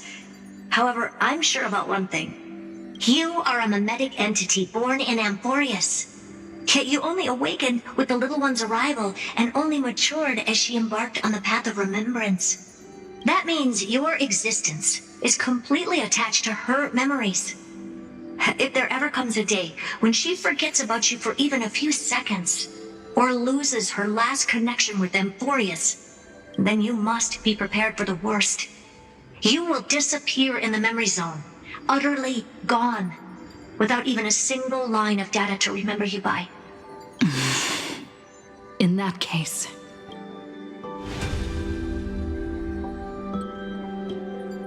let me remember the cosmos with you. That way, it won't just be your memories alone. It's getting out of control! Run for your lives! Retreat! Is this it? Darn it! We've still got ammo. Hold the line! At all costs! Too many injured. Can't take it anymore.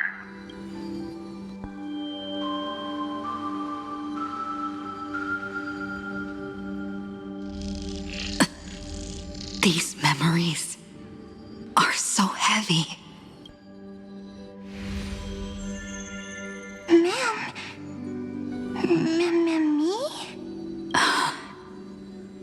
Do you feel better now? Hang in there, Deliverer. I finally get it now. The instants Droid had calculated aren't about the destruction. What they want to prove is how the cosmos would come back after being destroyed. If a new life is to be born, its seed has to be dead. When the remembrance converges with the Trailblaze, lead us to witness the miracle. Of course I will. I won't give up. Nervous center. Not responding. It's the same nonsense. Not responding. Look at this mess! World, my child. You'll see. So beautiful.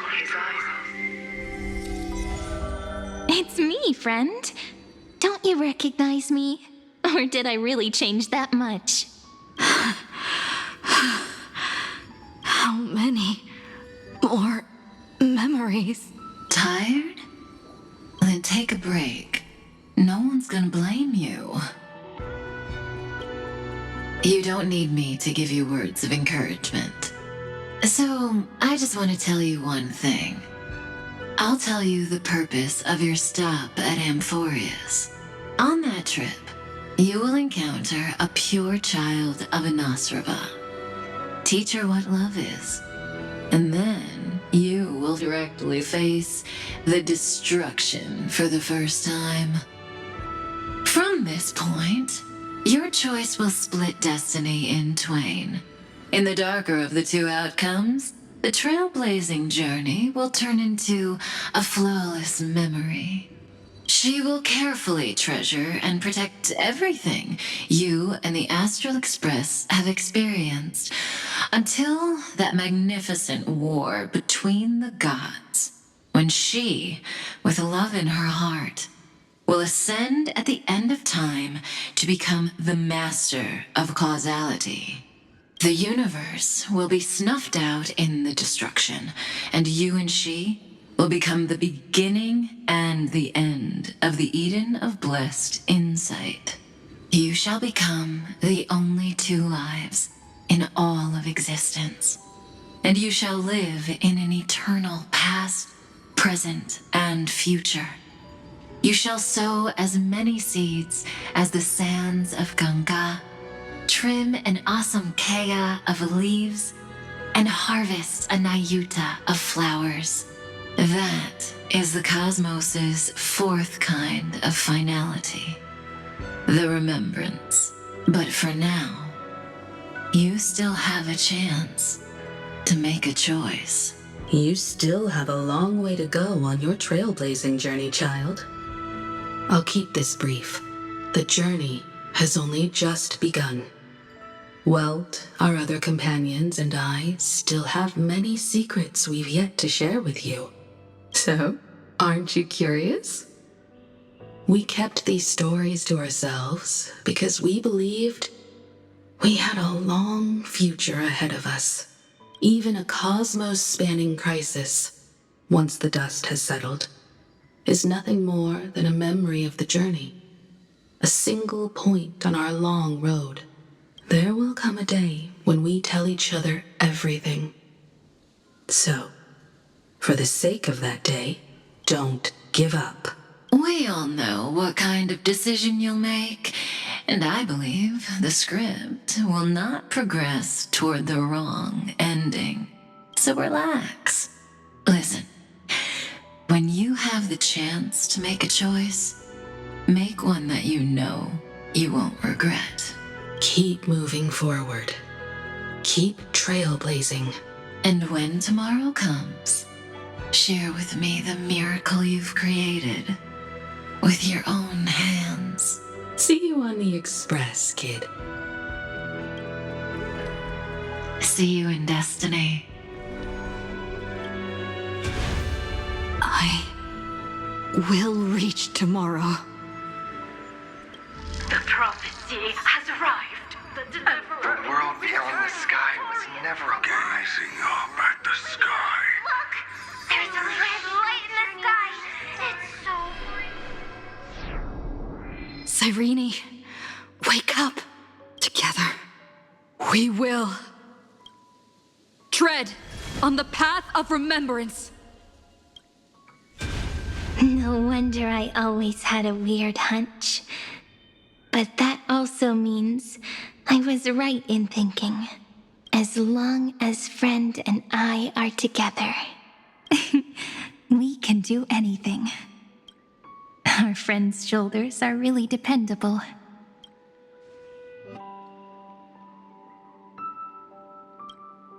Of course you did. And you didn't leave a single ripple behind. Now, countless consciousnesses are flowing in our hearts.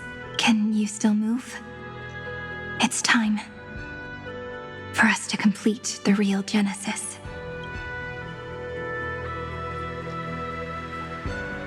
In the instant Iron Tomb's hatred devoured everything, a gaze fell upon me, the remembrance.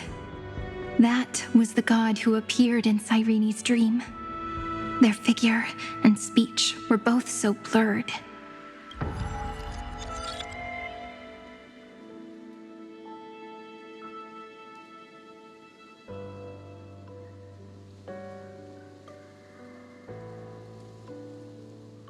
But while they gazed at me, I was able to collect all the memories stained by the destruction and write down this eternal page. And now, we will use this tranquility to cleanse Iron Tomb's rage. Simple. Just like what it was doing to us all this time, but reversed. Did you forget? I'm Amphoreus' heart. For everyone who's a factor, their power isn't tied solely to Iron Tomb anymore. It has other places to go. Let 30 million cycles of memories be condensed upon us, and let the scepter reach the answer it had before it was distorted. The body is meant to be restrained by the heart, no?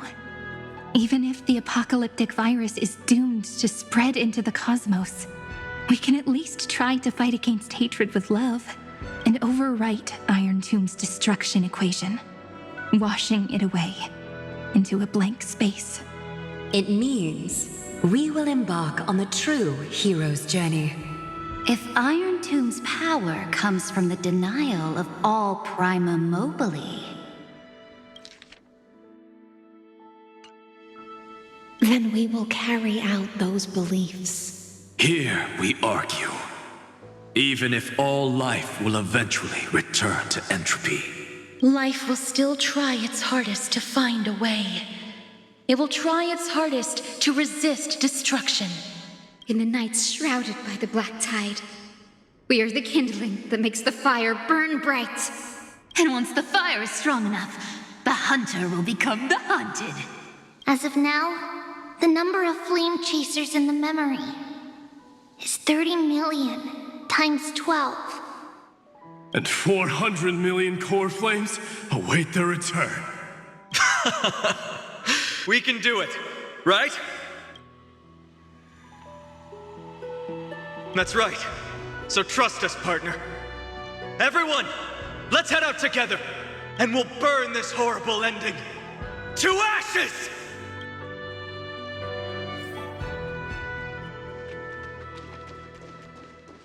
From the dawn of newborn cries, to the night when all beings fall silent.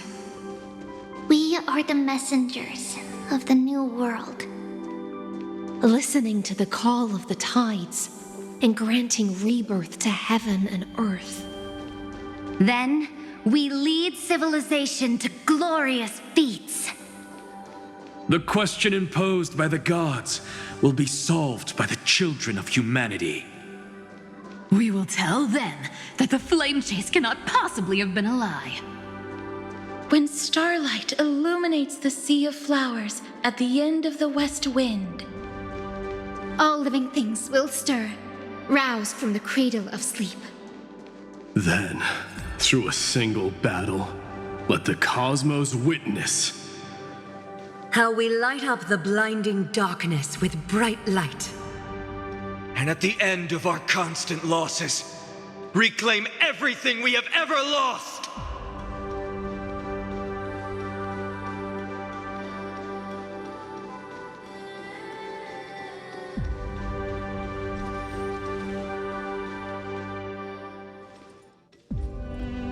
What a poignant yet warm journey. And it's still not over yet, is it?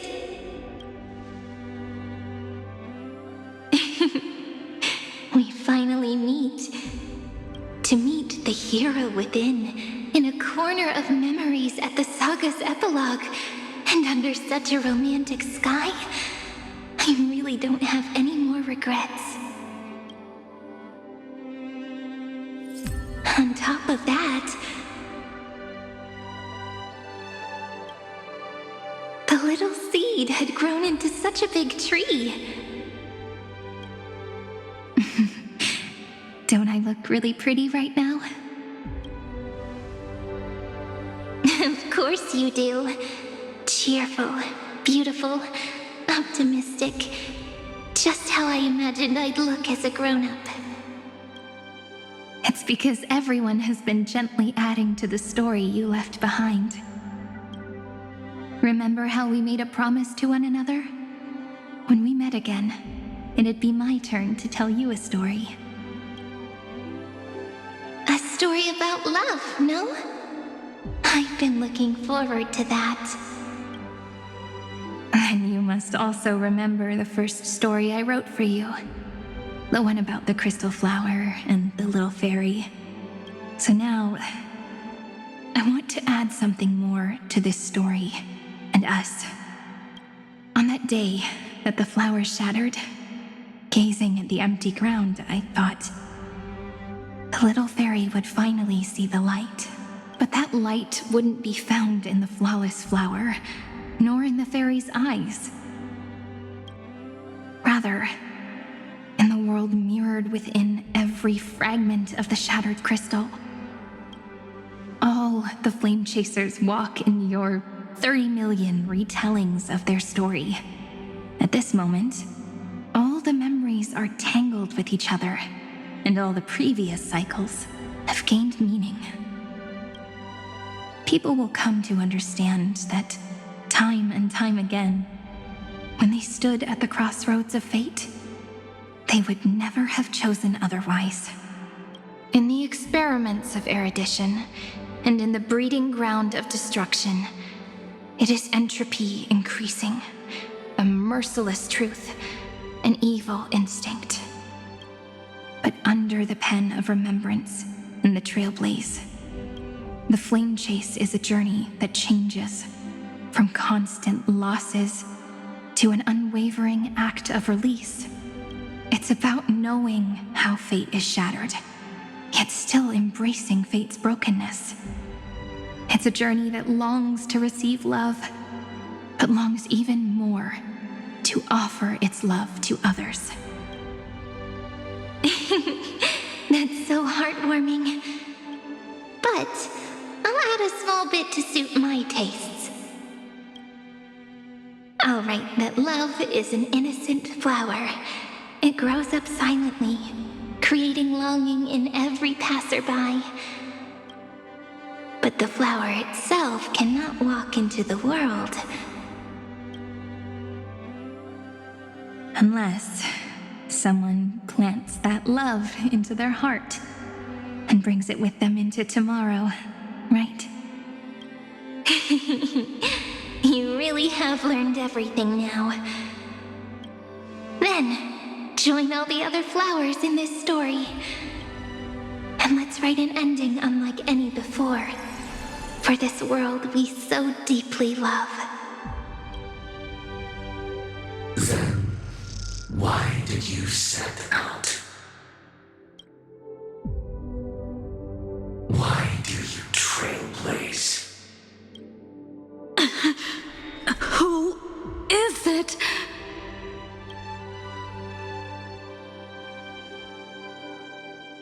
Don't be afraid. Take my hand if you feel nervous. Honestly, I've always thought you were really incredible. After all, no god guided the path of the Trailblaze. It could only be forged by those who dare to take their steps one at a time. So, that's why I'm asking you. Step up as a senior and show everyone in Amphoreus how it's done.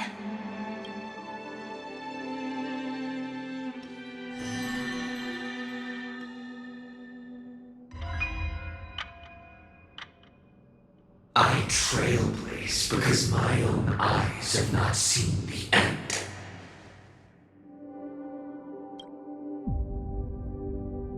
But I'm different. I chose to trailblaze because I am already on this road.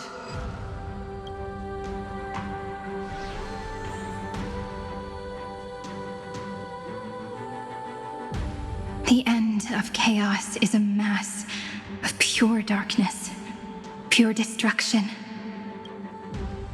However, Amphoreus' light has 13 different colors. We won't lose to that darkness, will we? Then, take a deep breath one last time, friend. After 13 heartbeats, light will create the heavens and earth. Are you ready, friend?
Seek the 13 factors of life, and let them converge into the primordial chaos.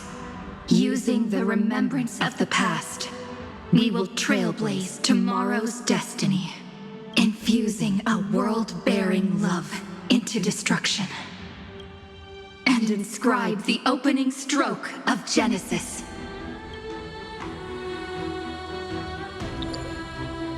See you. See you tomorrow. See you tomorrow. See you See you tomorrow. tomorrow. See you See you tomorrow. tomorrow. See you tomorrow. See you See you tomorrow. tomorrow. See you See you tomorrow. tomorrow.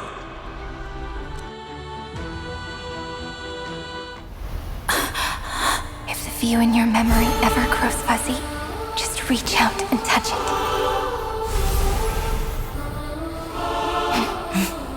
Then, restore its power to nourish the spirit. My friend, on the next page we write together, there's only one thing we need to do. Let's give this long, painful, nearly hopeless tale a truly gentle ending.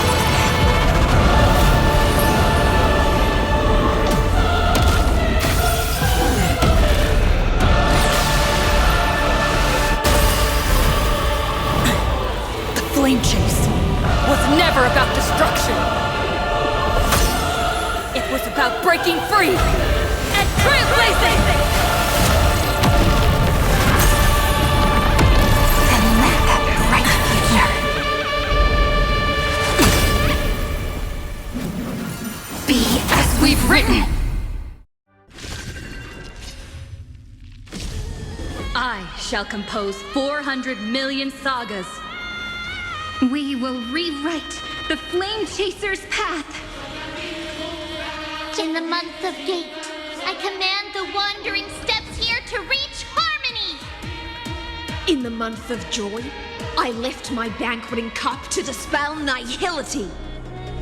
In the month of balance, I make order the foundation of freedom!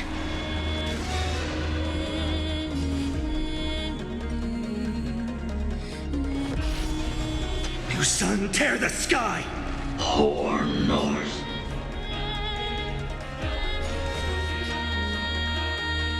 Quench the flames with blood.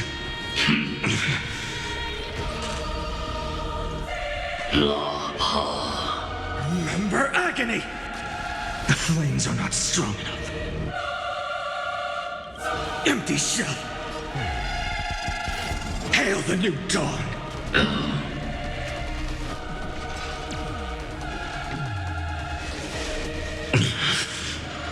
Is that all?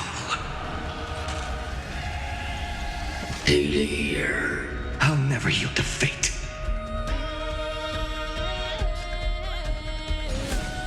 Quench the flames with blood.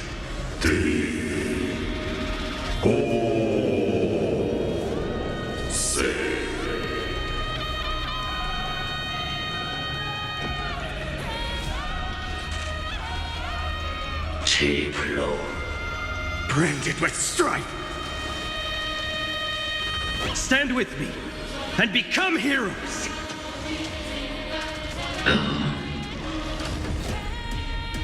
Soul without substance.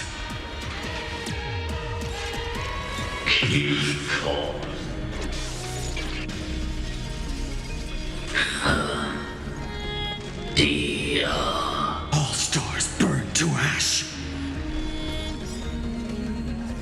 Good work, you know. May this faint dispel the gloom, restore the skies. Thanks. All energized. To the defeated, your downfall is absolute. Let's create a miracle of humanity. Take the answer. We're all here. May world-bearing ignite the dawn. Fury of innumerable core flames consume me. Hail the new dawn!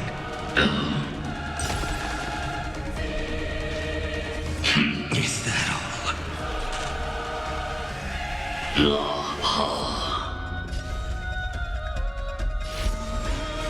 Quench the the flames with blood.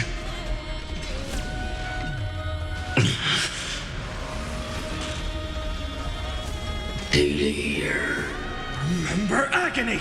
In the month of weaving, I extend golden threads to weave beauty. In the month of reaping, I enlighten the foolish with luminary erudition. In the month of fortune, I scatter elation throughout the dawning day!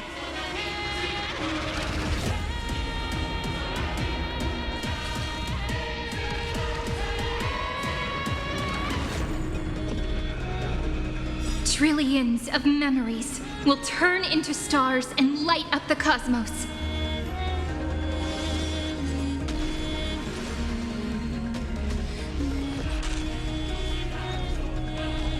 Branded with strife! Horn The flames are not strong enough. Hail the new dawn! New sun, tear the sky! I kick off. I'll never yield to fate. Quench the flames with blood. Tiplo. Remember agony! The flames are not strong, so without substance. Oh, hold on a second. I told you already. We are the ones who will move forward. In the month of strife, I become the glory of the eternal hunt. In the month of mourning, I bid death to no longer be equilibrium's end. In the month of Everday, I form twilight into the faint sparks of preservation.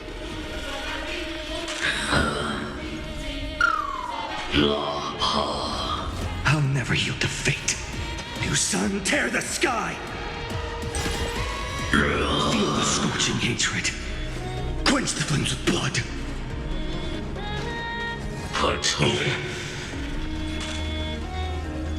Tiplo. Branded with strife! The flames are not strong enough. Hail the new dawn! New sun, tear the sky! Is that all? Here. Stand with me and become heroes. So without substance. Quench the flames with blood.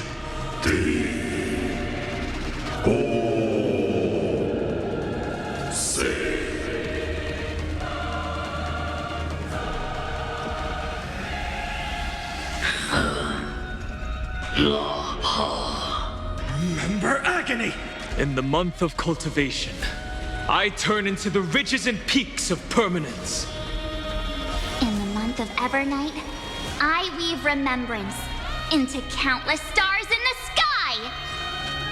In the month of freedom, I impart destruction unto the shackles of destiny. Stand with me and become heroes. I'll never yield to fate. Quench the flames with blood. Is that all? Tiplo. Branded with strife. Hail the new dawn. New sun, tear the sky. So without substance. Is that all? The flames are not strong enough. Quench the flames with blood.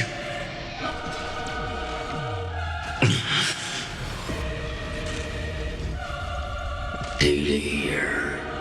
Remember agony! Stand with me and become heroes.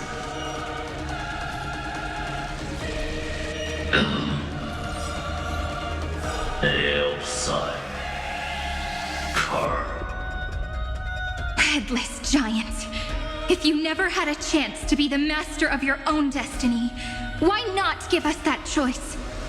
Let humanity prove to you that even the breeding grounds of destruction can bloom with gentle flowers!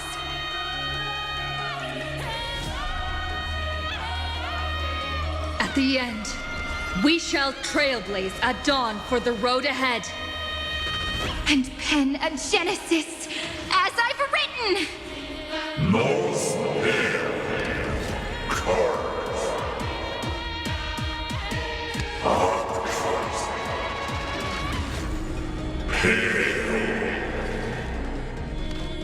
No.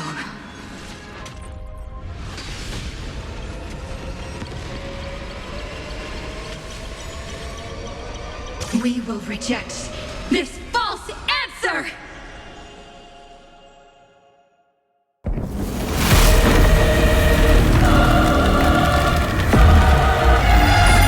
And then embrace the stars.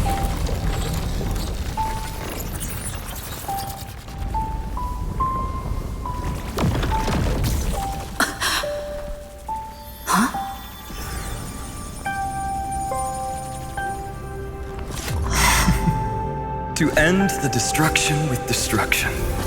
At last, we can sit together and watch the victory fireworks, partner. Why not come a little closer? This warmth is proof that we live.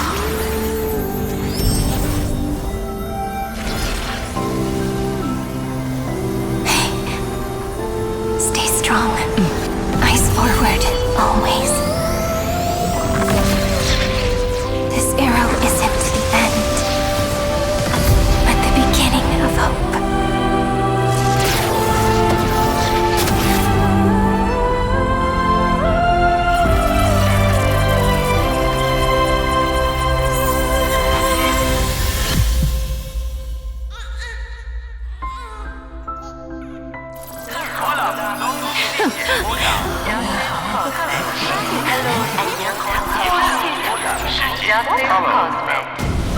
The conclusion is irrefutable. Noos's answer was never destruction.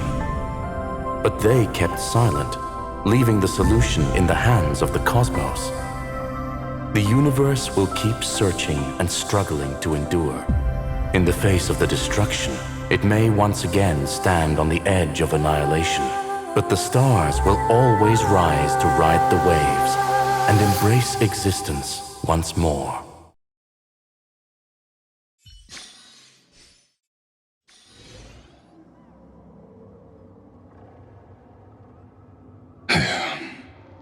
It's over, Lycurgus. Yes, another failure. How is Madame Herta? She's fine. The IPC's keeping her under observation. She'll recover soon enough. To bind a mortal body to a scepter and stare straight at an eon. I respect her for that. I still remember the terror of witnessing a single gaze crushing the entire world. No wonder you chose the destruction. Question: is all this worth it? There's no point in debating. This is Xandar One Kuwabara's fate. The prime mover of the universe. The first genius. And the first to fail. Correction. I was asking Lycurgus. I don't know how to measure the worth of curiosity being satisfied, but in its presence, all the bitter fruits I've sown seem to turn sweet. But your harvest was watered in blood. Answer me. Is all this worth it? It doesn't matter to me. Let me tell you a story. Back when he was a student, Xandar's first experiment was slipping poison into his mentor's pipe, just to see how it would affect the lungs. And? There was no conclusion. His conscience got the better of him. Even so, the truth came out. He was harshly punished. Oh, that cruel mentor died of lung cancer 2 years later. It had nothing to do with Xandar.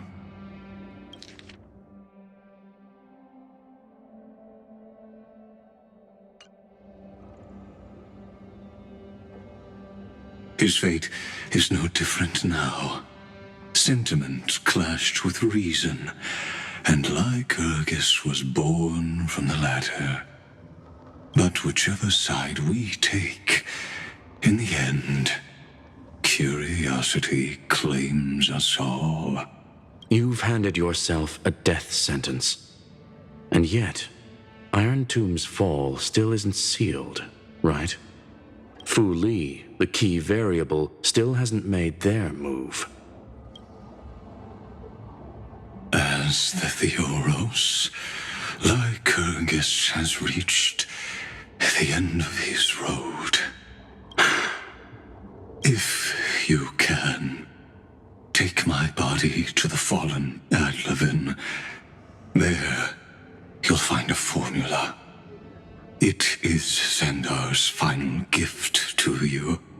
If the day ever comes when you must destroy the erudition with your own hands, it'll come to your aid.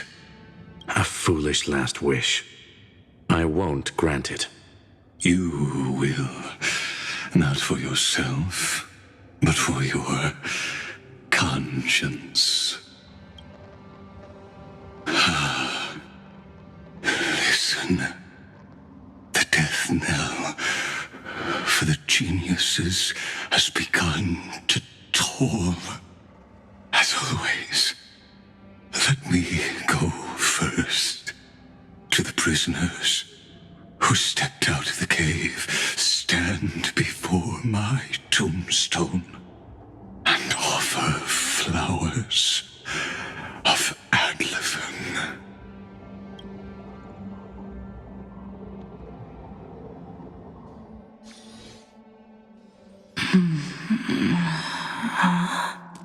Here, I'm back on the Express.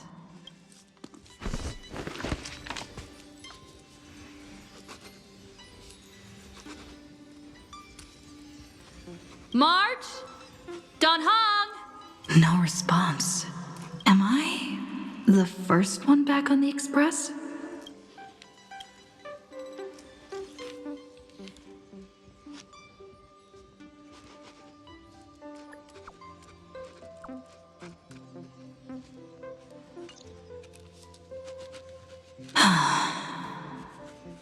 Nobody's here. I'm getting worried. Did we really win? Why does it feel so unreal? Looks like they are waking up. Shh! Hey, I told you not to talk. Someone's in the bathroom. An intruder. Better be careful and check it out. Oh no, she's coming this way. Quick, hide in here. Huh?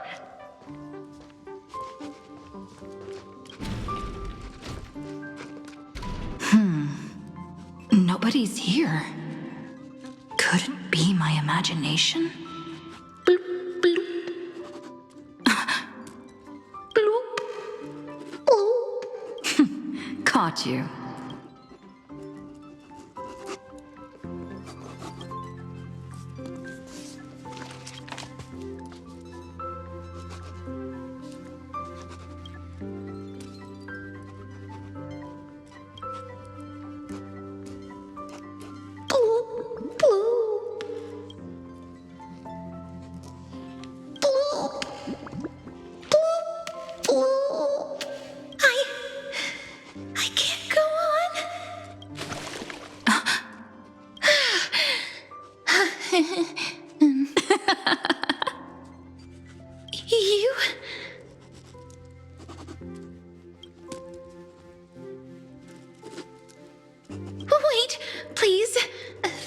isn't what you think.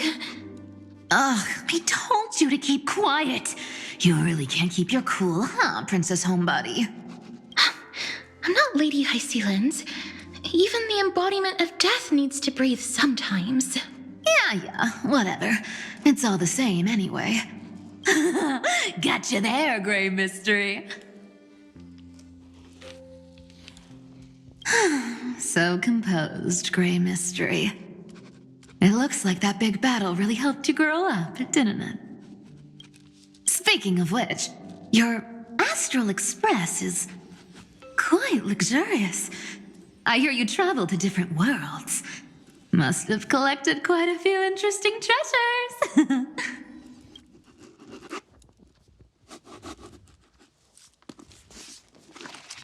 Hey now, don't go throwing wild accusations around. Hey, I was just thinking out loud. I wasn't actually gonna do anything. Don't be so tense. Who knows? One moment we were shouting about love and justice, fighting Iron Tomb's virus. And next thing I know, we're all on this express. No idea how that happened. It's not just Miss Cypher and me. Everyone's been in this car for a while now. Miss, why don't you go say hi to them?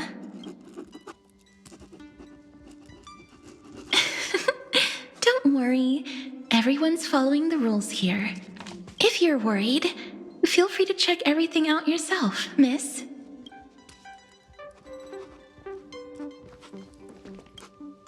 Miss, I'm truly sorry for sneaking into your bath without permission. But I've been wondering, why is there a pack of red chili oil sitting by the bath? That's quite bizarre, to say the least. Please make sure Lady Aglaya doesn't find out. She's a firm defender of traditional bathing, you know. We've walked around this car for a bit already. The Astral Express that you've mentioned so many times is truly heartwarming. Like one big family that never splits up. Perhaps living in such an environment made your embrace feel so warm.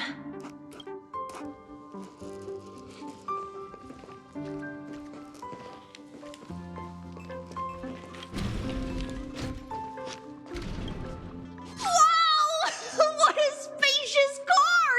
And these floor tiles are gorgeous! Trianne, don't run around in other people's homes!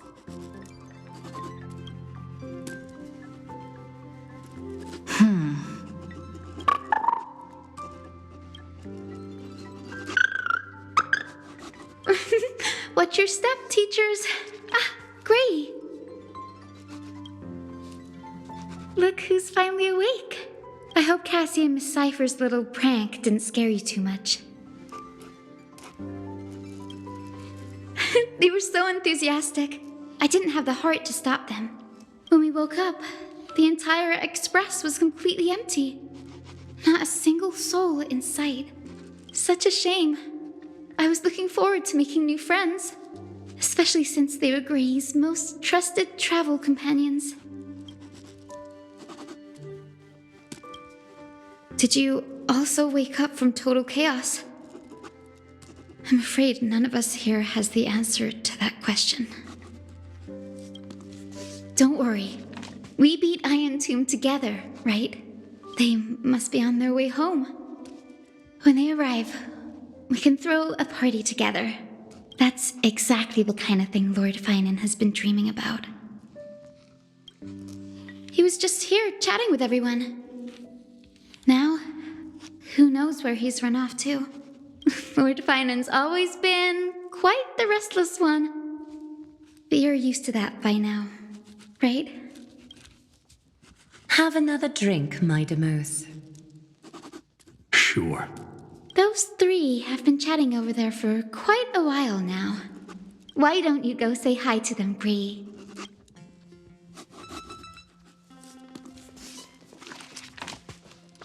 A moderate system, similar to the Demigod Council. is the only guarantee of a long-lasting civilization. In my view, most civilizations across the cosmos will eventually evolve into this form. I beg to differ. In such a vast jungle, the dictatorship system exhibited by early Akama is the only example of guaranteed survival. The system might not be the key. Force and resources are the decisive factors.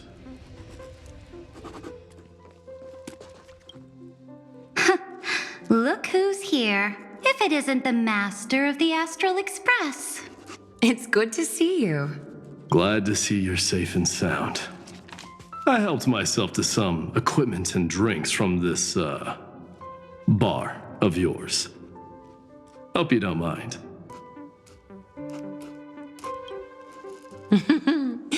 We're chatting about some topics that go well with being tipsy. Now that you are here, why don't we let someone who's truly worldly enlighten us? Looks like you came at just the right time. I do not mind. What form of government have most civilizations across this vast cosmos survived with to this day?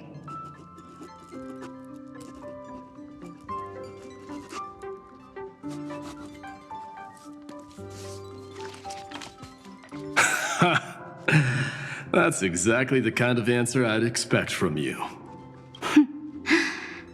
I bestow upon the Astral Express this supreme mission.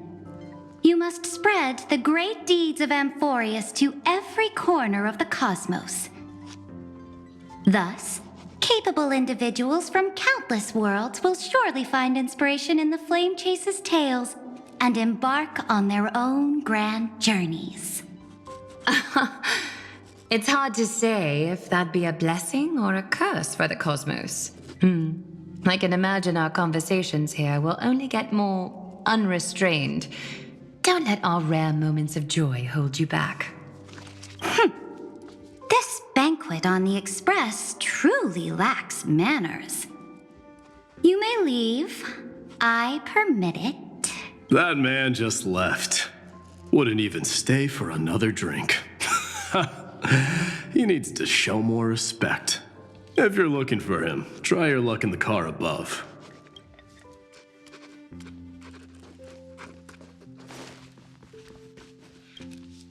I finally caught you, Trian. Running so fast in someone else's home? How rude of you! All according to plan. Trian lured you here on purpose. Look, there are several adorable outfits here. Trian wants you to try them on so Trian can draw you looking all cute. Oh my, you even dare to scheme against yourself? Lucky for me, I came prepared. Time for a surprise attack. The hero of justice, Trinan. Trinan has been lying in wait here for a while. We will make Trian taste her own medicine. Two against one? That's not fair! Little Gray, you came just in time. Help me out here.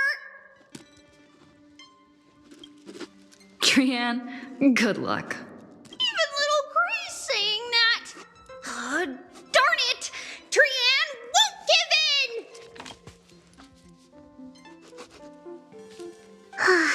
Trian ran away. Trinan will fulfill the ambush duty. The Trevios is all laughing and playing around together. That must be quite the rare sight in Little Gray's memories, huh? Yeah, everyone will be all right. Look, every hero has put down their burden and returned to their innocent, childlike selves. After all, just thinking about how warm and bright Little Gray's tomorrow will be fills us with genuine joy and lets us breathe a sigh of relief. So, today, why don't you let Trevi enjoy some rare moments of childhood too? Wait up! Trian, don't you dare run away!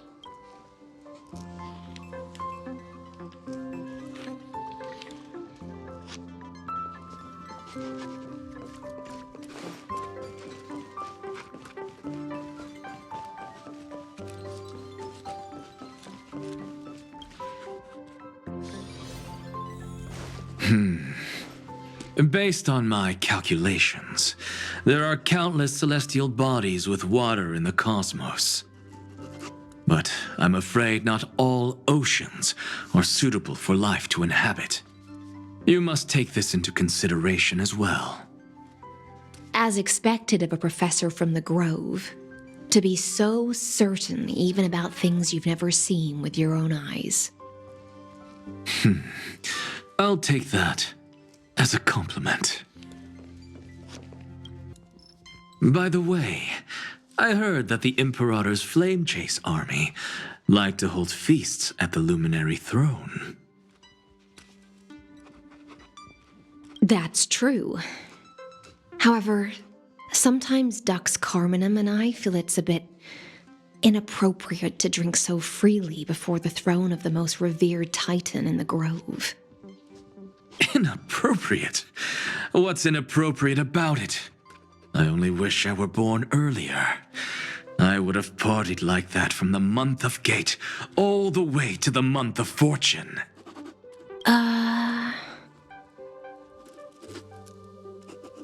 Blasphemy is just a phenomenon, not the end goal. I'm sure there are plenty of people across the stars who question these so-called eons or paths. Didn't I spend some time in that Lycurgus's head? I sure learned quite a bit about blasphemy from that experience. Humans create gods, and gods shape humans. Who's really the one trapped? The creator or the believer? Professor Anaxagoras, let me just check one thing. You haven't bought into those twisted theories of that Theoros, have you? Don't worry. The difference between a genius and a madman is that a genius shares lethal truths, while a madman tries to force them upon others. I see. It's like drinking honey brew at a banquet. Likable folks invite others to raise their cups together, while the unlikable ones force others to drink with them. Being able to break down complex information into common sense like that. You're quite the scholar yourself.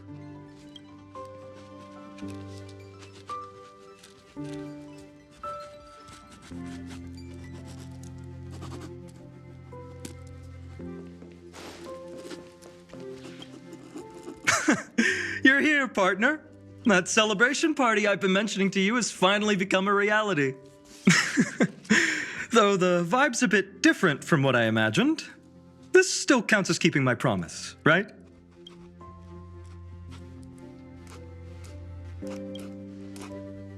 What you speak of has indeed already come to pass.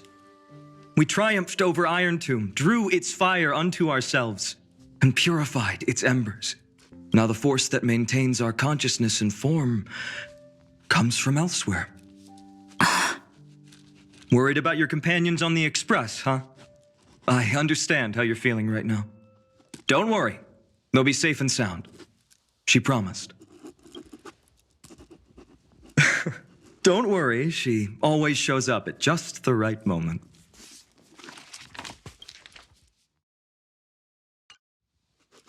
The Astral Express. Honestly, it really feels like home. I can imagine how much you, Don Hung, and Miss March must have missed everything here when you were trapped in Amphoreus. The beautiful windows, the soothing music, your fellow travelers on the Express. Like how golden wheat stalks sway in my dreams every night through the countless cycles.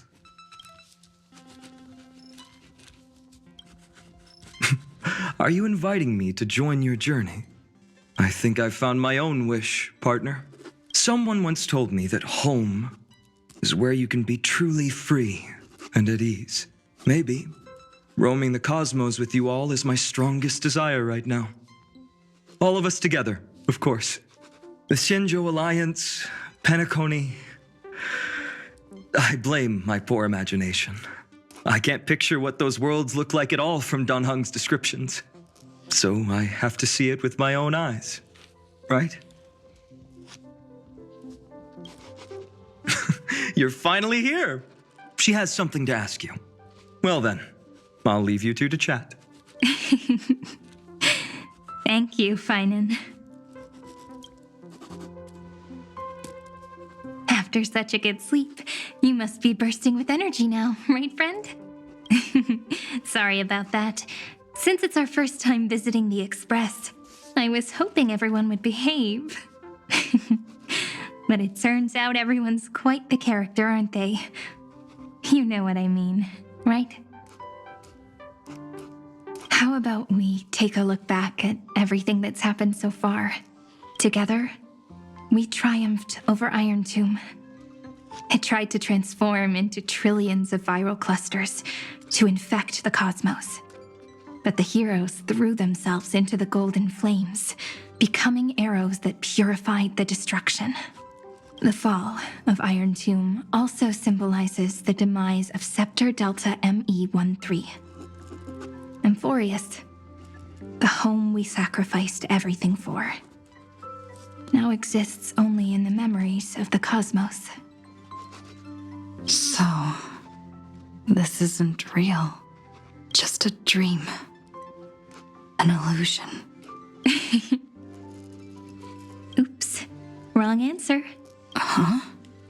In that instant when you broke through space-time with the Trailblaze, carrying all the world's memories back to reality, that world, once shackled by data, became a seed waiting to sprout in the cosmos. Did we really manage all that? Just as Kaslana's rage of 30 million cycles made the destruction shed a drop of golden blood, perhaps we too have already left long trails on our respective paths. That's a bit of an exaggeration. None of us can become true life forms yet, at least for now. But Amphoreus already has a tomorrow. So as long as you carefully preserve and tend to all the seeds, then when the Trailblaze creates another miracle someday in the future, I believe this world we deeply love will sprout and bloom into a beautiful flower. Don't worry, I've already kept all the seeds safe in the first fruit for you. And its name is As I've Written. So, it's time to reveal the correct answer. This isn't a dream, nor a fantasy. It's the epilogue of As I've Written. At the end of the story, the characters take their final bow and embark on a journey of no return. The one who wasn't part of the story, yet helped write its romantic ending. She bid farewell to her friends and returned to her home beyond the tale. Promise me one last thing, friend. When we say goodbye, give me a smile, okay? I will, Cyrene. Every star that the Trailblaze passes by will remember the name of Amphoreus. Hey, it's not fair that you get to be the only cool one here. We'll keep an eye on her. She had better keep her promise. Leave it to us, Cyrene. Your story will be sung across many worlds. Stories this complex and twisted are always hard to believe. If anyone questions the truth of this tale, you'll all have to stand up for us. Rest assured, even the most stubborn person can't withstand our six fists. You're so reliable, March. Shh. Listen. There's a book here? Its composition is similar to Memoria, but it's far more resilient than ordinary memory bubbles. Keep it safe. Perhaps this is the final gift that Amphoreus left for the cosmos. Oh no! As Messenger March is sleepwalking. Sleepwalking? Oh no, oh no! I don't want to make a fool of myself in front of everyone! I can hear all those sneaky little plans brewing in your head. March, Dunhung, my friend, in the countless days and nights ahead, you must continue to support each other. Time to head home, everyone.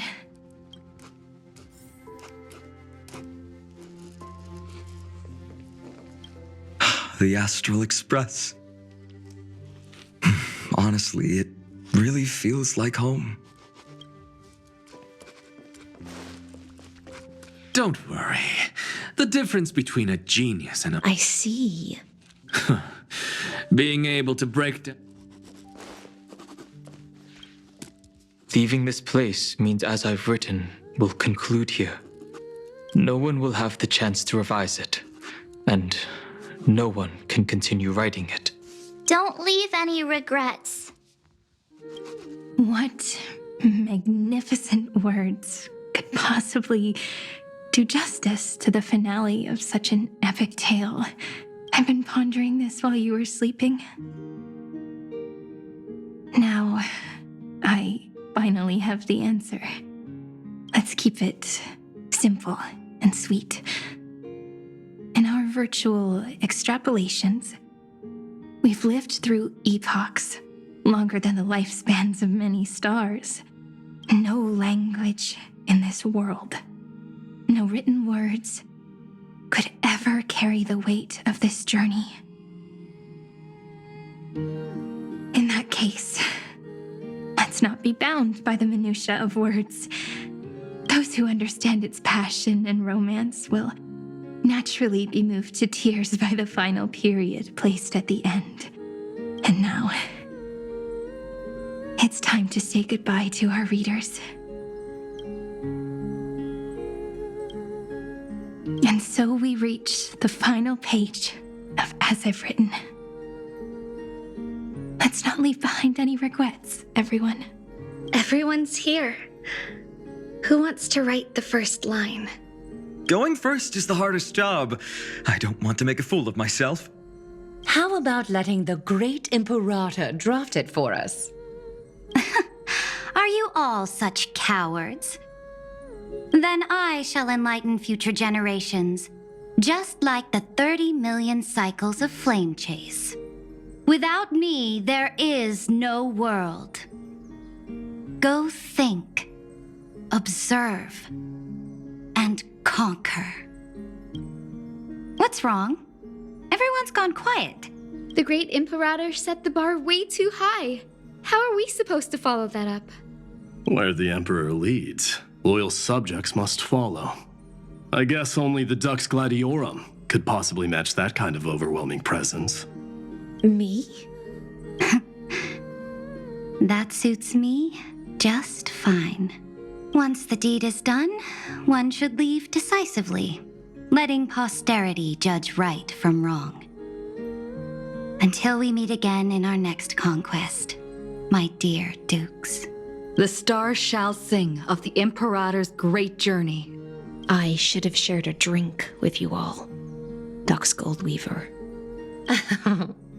Loosen up, High Ceilings. Life is like the ocean. Tides rise and fall, and everything eventually dissolves into the waves. So, sing your heart out in every moment of your existence. Whether it's a feast or the nihility that awaits ahead, I will find its radiance and sing its praises. May the next feast be eternal. Miss High Ceiling's toast is so poetic. Does everyone have to be so poetic? In my opinion, we should leave some real words of wisdom for future generations. Next up, any volunteers? I'll do it. There's no dragging one's feet in the Kremnoan language. does the Kremnoan language even... Haikith, don't interrupt. Kill the play, and games shall be born. Kill the strife, and glory shall descend. Not bad at all. But now I can rest easy. After all, the lines I prepared are way more profound than yours. Ha! If nothing else, you're certainly unmatched when it comes to singing your own praise. Farewell, everyone. If we meet again, I shall once more become your steadfast support. That's a promise I won't back down from. Mighty-Mos, become king. What's up, Cass? It's nothing, Lady Trebios. I just finally realized something. Then speak your mind, and let your words be immortalized on the page, Cass. If your heart still has room to spare, share a bit of gentleness and softly cherish all the beautiful things around you. That's so beautifully said, Cassie. Thank you, Miss Hyacinth. My only small regret is that I couldn't fully embrace this world I loved so dearly. I hope those who read these words can fulfill this wish in my place. Everyone, let's meet again at the end of the West Wind. The place you reside is the gentle sea of flowers. Well then, it's my turn. Take it away with your performance, Anaxagoras. This time, you won't have to worry about being interrupted. Then I must thank you all for being such a captive audience.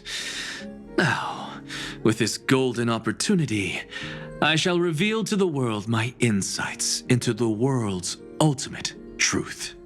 Truth is a solvent that dissolves all things in the world, and thus cannot objectively exist. I have a brilliant proof for this in mind, but since we're nearing the end of the story, I shall not elaborate. Is this your final question for future generations? No. This is an established fact, not up for debate. I call it Anaxagoras' last theorem. Oh, you. Still as profound as ever, Professor. We've got time, you know. If you don't explain it clearly, future readers might not grasp your true meaning. The true meaning isn't important. What matters is the emotion that stirs within them when they read these words. At that moment, the theorem's mission would be complete. So, your lessons are far from over. But taking a little break for now wouldn't hurt. Then... class dismissed. The seeds you've sown are already sprouting. Would you mind if I write the next line? Huh?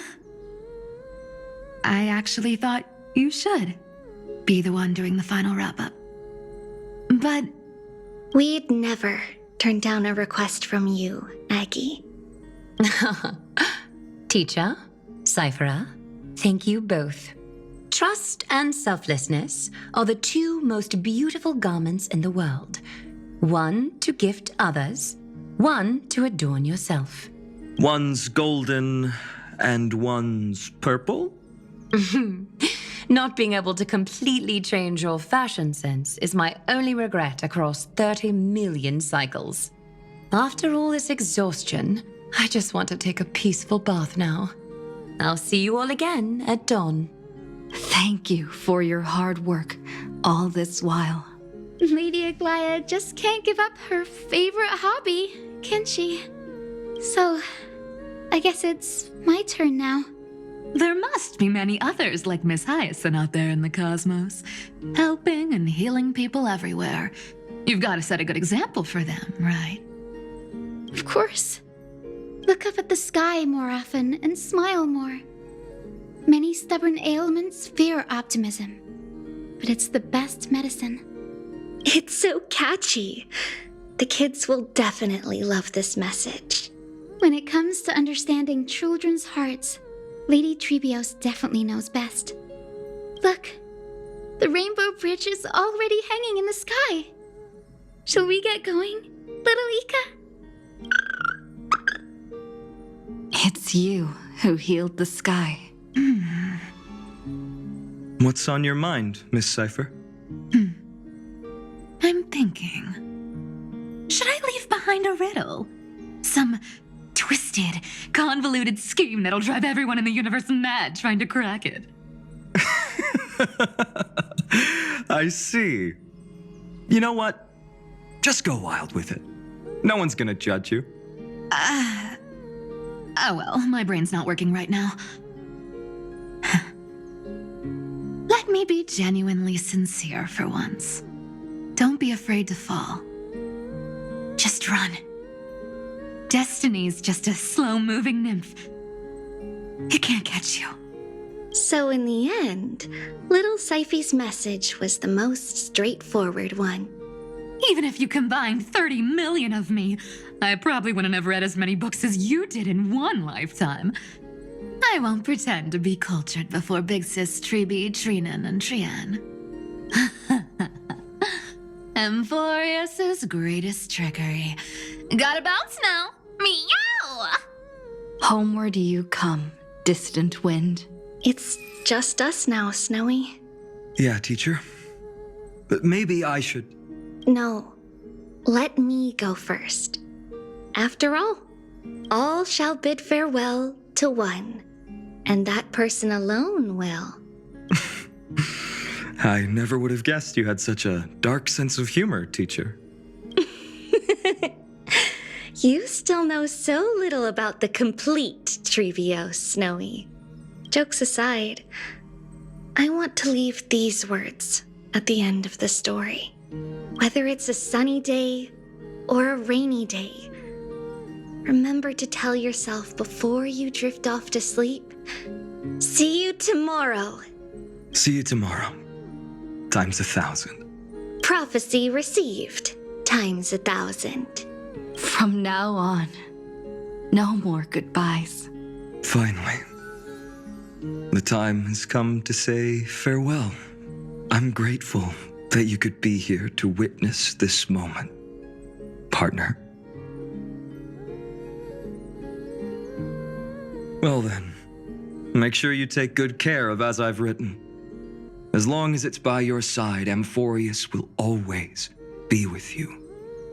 The last line I want to write down is, a hero is living in everyone's heart. Embrace it and chase after the sun. I hope those who read this will find the courage to face their burning lives. See you at the next pale dawn, partner. Did you see? Amphoreus has ushered in the dawn. The characters in the book have taken their final bow. It's time for us to return to our own reality. But as people who lived through it, we can still add the final touches to this story, right? Of course. The pen will eventually break, the ink will run dry, and life will ultimately fade. But thoughts will permanently remain in sagas. If time is an endless cycle, then forget the bitterness that keeps repeating, and remember only the moments of happiness. Let's walk towards tomorrow together. We were never apart. Time to head home. Don't miss the crew meeting. We won't wait around for you, you know? See you later, Donhung, March, and with this, as I've written, officially comes to an end.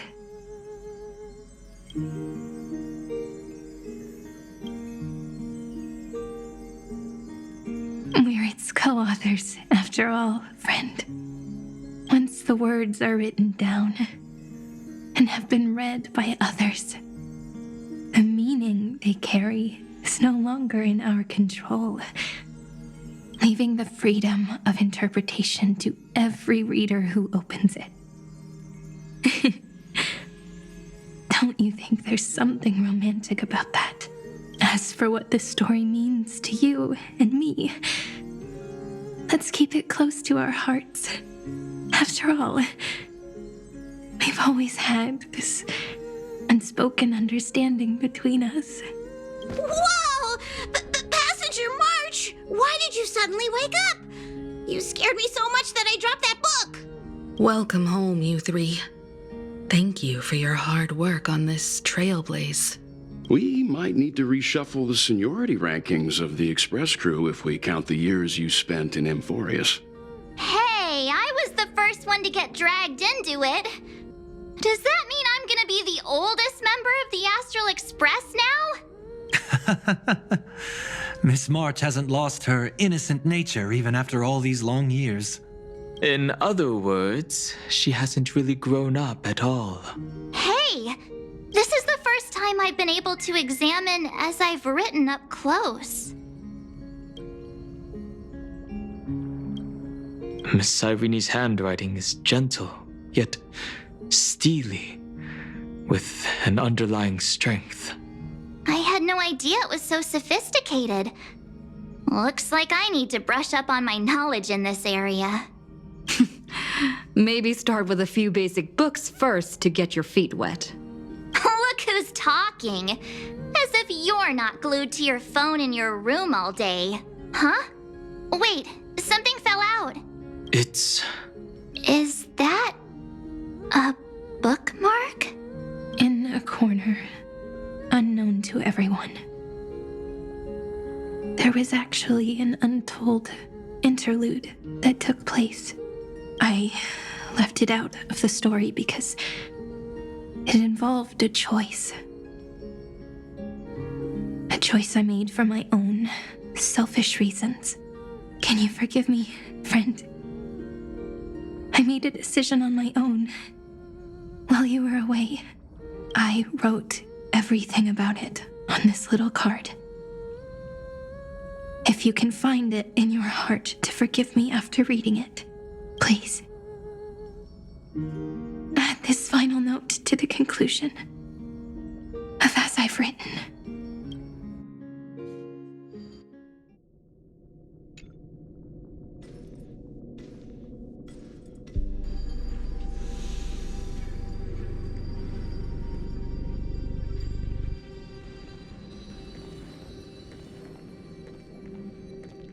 Memories swallowed by Iron Tomb. Return now to reality.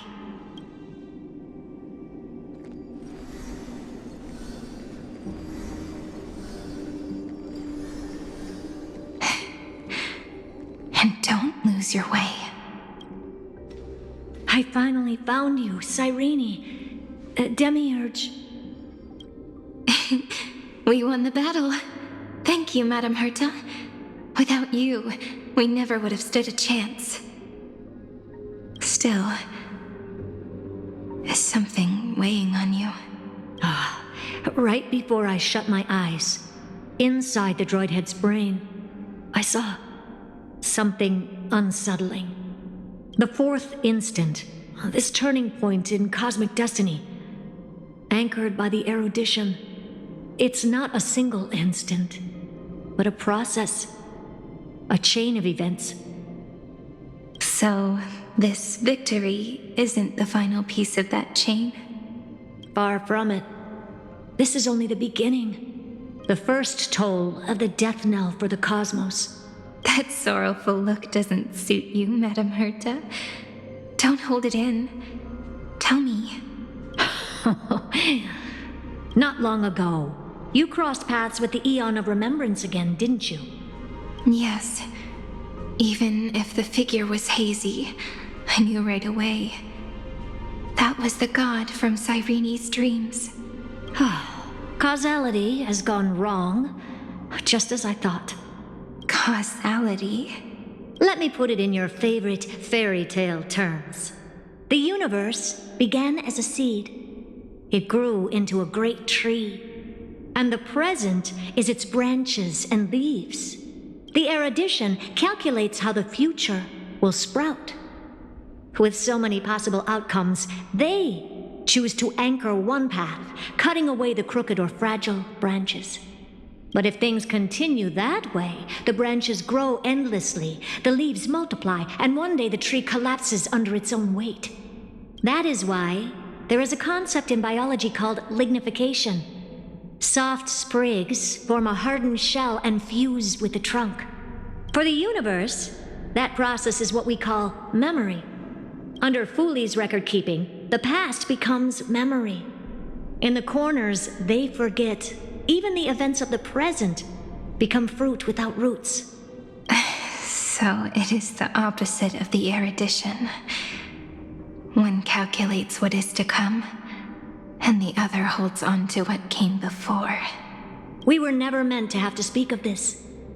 But now, I finally understand what that chaotic matter around Amphoreus truly is. It is your memory. Your mind now stretches across the stars, allowing you to travel farther down this path than anyone else. My memory? Yes, you live in the now, but your memory remains in the past. Just like the Eon of Remembrance, a being made entirely of memories. What does that mean? Did they fall? No, quite the opposite. They have not yet been born. Remember, to carry out the mission of remembering the universe, they must ascend to divinity only at the very end of time. And at that moment of ascension, their memory stretches through the past, becoming what people now call Fooley. That is why they feel so distant, so cold. That crystalline form is just an empty shell. I do not know how the Garden of Recollection managed to hide this until now. They must have their reasons, but none of that matters now. Here in the present, we cannot know who will become Fooley. But one thing is certain. They will be born. And those who might become Fooley all share the same characteristics. They are known as children of remembrance. Pure child of Anasrava. Both of you. Children of remembrance. So help us. Find where Amphoreus' memory began, and bring it out. We are the sacrifice the garden used us. The pure child of Anasrava. Abandon us! So that name, it was never my past. It was my future. Or maybe it is the present. Noose has revealed to me two paths, and on both paths, I see you standing. The first, follow the trail of memory you have forged. Break free from this world and reach for the stars. That would mean Amphoreus' causality will no longer concern you, at least not the person you are now. Go on. The second, you come to a stop and fade, offering yourself to become the memory that carries through Amphoreus. Perhaps this is the choice every pure child of Anasrava must face. That choice means I'll remain in the past forever. And more than that, it means you will close off Amphoreus' causality. This world is sealed. The effect that the remembrance brings to it will all converge on one thing. That one thing is you. No more eons will interfere with this part of history. No more blank spaces in causality. The present will be set in stone and become indestructible. There are two paths, and only one leads to the right end. Droidhead didn't tell me the answer. But I can guess what might happen if you choose wrong. With causality incomplete, there is a chance Iron Tomb could rise again. So even the gods of the cosmos are unreasonable. If you want my advice, stop thinking so much. Ask yourself what your heart truly wants. Choose the first path, and you might survive as a memo sprite. You may even walk beside them for a while. Even I can tell how much they mean to you, especially the little one. But if you take the second one, then you may have already lost the chance to say goodbye.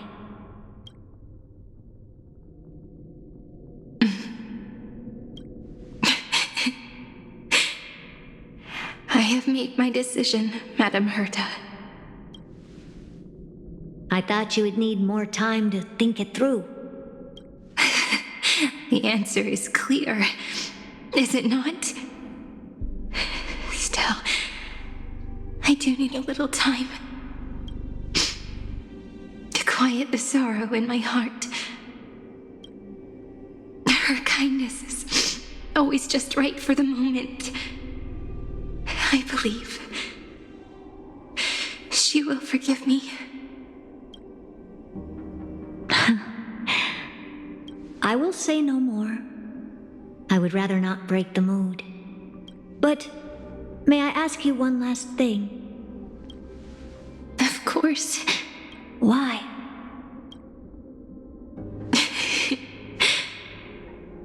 I once heard a saying that went something like this.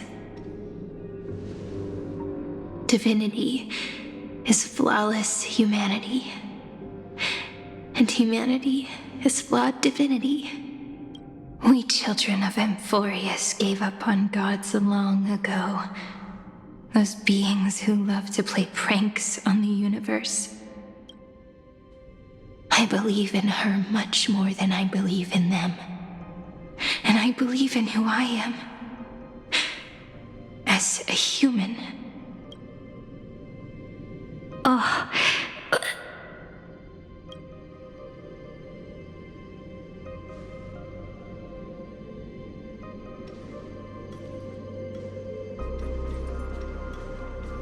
That really is a comforting answer. As for the one wish I still have trouble letting go of,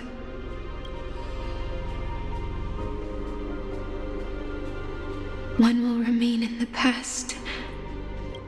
One will walk toward the future. I believe that the one I cared for most will witness on behalf of the ripples of past reverie every starlit tomorrow.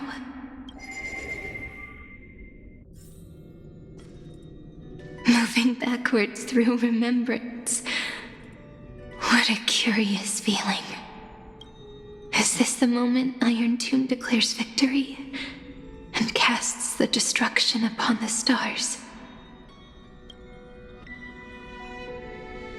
So back then, in the path space, it was I who found me.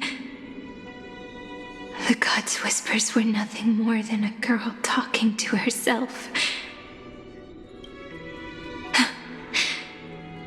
Now that I remember, what I heard back then was...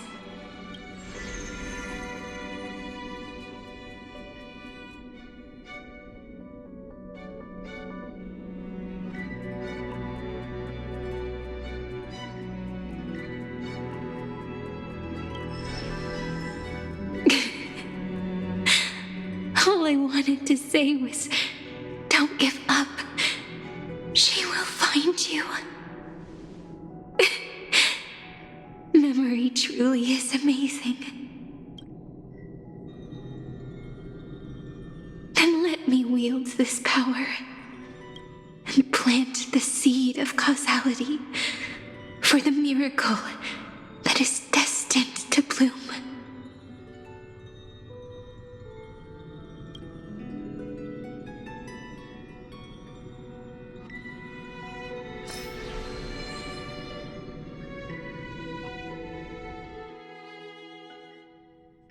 Even so, must we walk all the way to the very beginning of memory?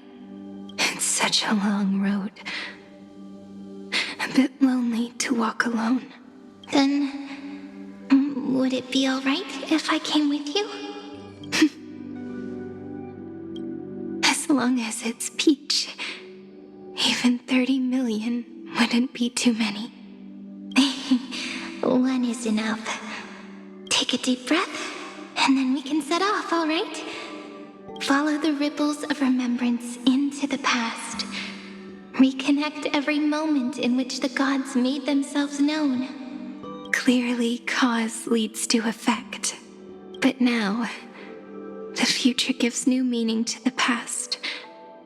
Effect flows backward and nourishes cause. Maybe that is what makes memory so beautiful. So, let us return the way we came.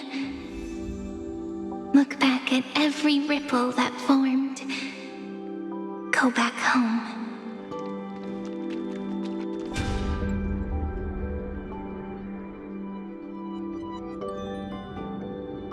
No, no, no!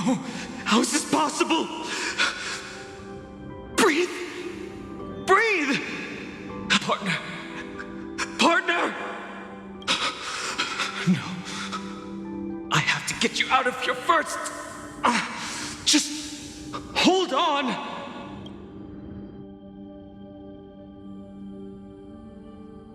Remember? That pale dawn breaking through the endless night? The spear of strife nearly claimed her life. And it was you. You, playing God, who cradled her body with your gentle gaze. Then, before Ornyx's altar,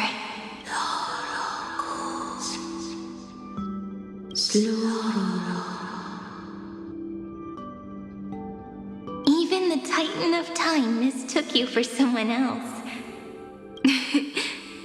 I never imagined there was a hidden truth behind our first meeting.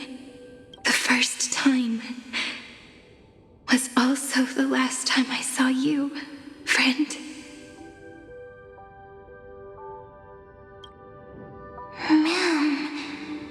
Ma'am.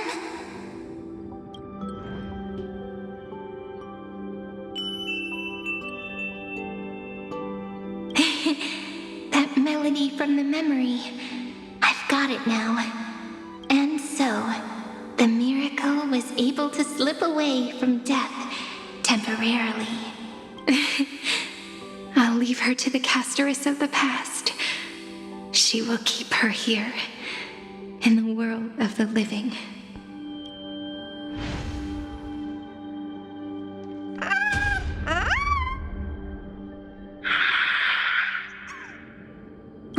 Darn it! What are these things? You're not taking me down. Not before I find a way to help her and Don Hung. If you've got a bone to pick, take it up with my six-phased ice. March wandered all across Amphoreus for 97 days straight, chasing one goal: to save her friends. And with her bow and arrows, she brought down every obstacle that stood in her way. So that's how it happened. My skill with the bow.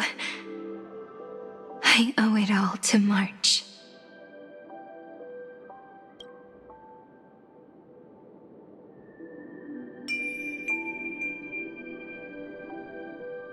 What a sweet note. I've got it now. And so, in a memory from the past, you inherited March's mastery of the bow.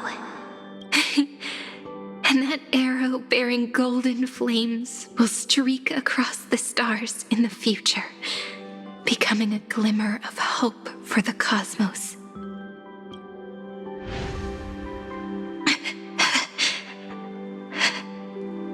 Are you okay?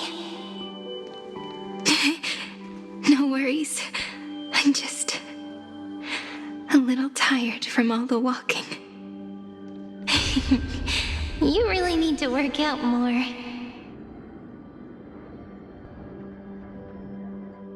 Three paths interweave and fetter Amphoreus. co-authoring the fate of the world. Ordinary Pathstriders aren't known to leave traces in the mirror, so if what you said is true, then this isolated star system must be home to at least 3 beings comparable to Emanators. I would even go as far as to say, eons themselves. To gain the favor of the stars for Amphoreus, the Remembrance sent a call for help to the cosmos. But the obstruction from the scepter was far too strong. Even the gods could do nothing more than send a fleeting mimetic being to someone who walked the same path. Thankfully, Miss Black Swan caught that fleeting moment.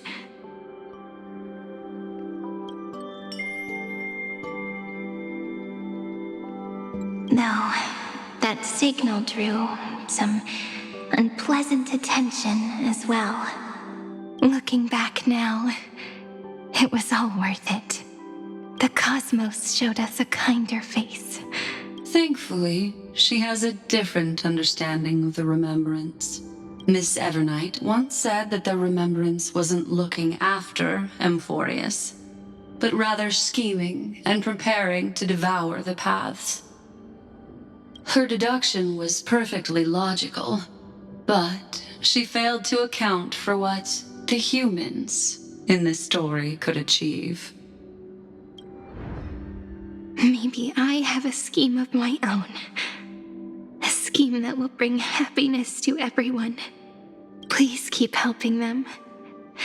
And the others in the future too, Miss Black Swan.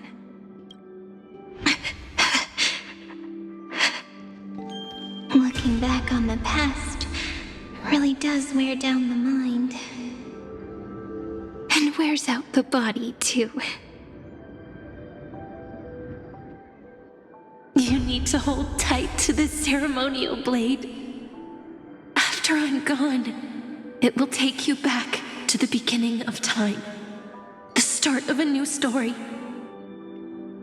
I believe that in that story, or in countless stories, each alike yet unique, everyone, all the companions who sacrificed themselves, alongside the deliverer we once dreamed of as children, will reunite beneath a vast, endless sky. If we can never break free from this prison, I will stand my ground. Until the day someone shatters this endless cycle and writes the final chapter of Amphoreus' fate. In the blink of an eye, we have returned to the turning point of fate. With nothing but a fragile sliver of hope, we embraced 30 million cycles of futility and began the eternal recurrence. I still remember the first time I saw the god appear in a dream, looking at me from behind a thin veil of crystal. Back then, I wondered if they might be someone with ill intent. But now, I finally understand. She was always standing beside me, and she is so very beautiful.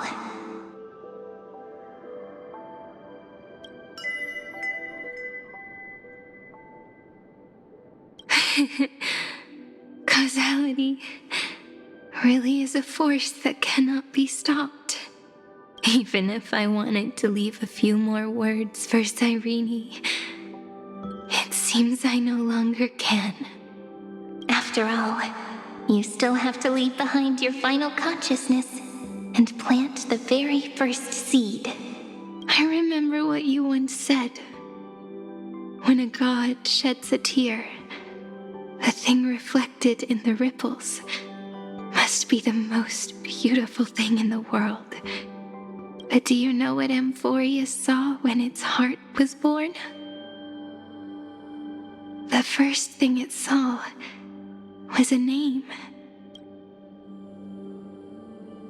0, 9, 3. Looks like you figured it out. Sometimes, all it takes is a change in perspective to reveal something truly unexpected. Don't you agree? That's right. Turn the these numbers upside down, and you'll see a beautiful eternity. Something we believe in. The ego.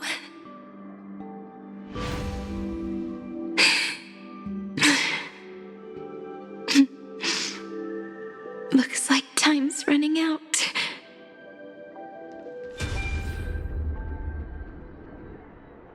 I want to protect everyone in the village. But can I really do that with the strength I have? I shouldn't think too much. Better finish the farm work Dad left me first. The hero within has been by our side since we were little. Finan has always been strong. But without that faint glimmer of hope lingering in his mind, would the weight of fate and endless recurrence finally break him? If only someone could place even a sliver of hope inside his heart, he would hold on and keep going. Yes, just a single spark, and he would guard that fragile light until it turned into a blazing sun. I no longer have the strength to make the hero within look like her. So, let me leave behind a prophecy for him. Take this wish with you. Be the hero who begins the mission of deliverance. As prophecy foretold, you will bear the blazing sun until the pale dawn breaks. Continue onward, bearing this world upon your shoulders until the ashen hero, the nameless deliverer, ushers in the dawn.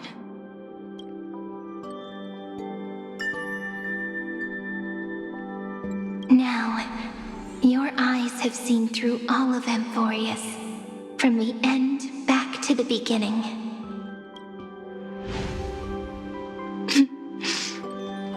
Looks like time's running out. The first ripple was where it all began for me. 1, 2, 3, 4, 5, 6, 7. I thought they were just musical notes scattered aimlessly throughout memory. But they had already become part of this world. Behind this door, I can smell it. The scent of wheat fields. You're clever. I bet you figured it out long ago, didn't you? The end of this journey back. The final gap in Amphoreus. It leads to the place we both call home. We can finally go home. Are you ready? If you leave memory at the very beginning of the story and cast the first stone, that final gap in Amphoreus will close. The causal loop of Amphoreus will become a fixed point in the stars. And if I don't do that, then this world and the cosmos beyond the sky might still fall into the destruction. There's no way we would let something like that happen, right? Exactly. I remember that tree in Ide Silicii. It grew all alone, unable to go anywhere. It watched the sea in silence, dreaming of a faraway shore it could never reach. But now, a tiny boat sets sail.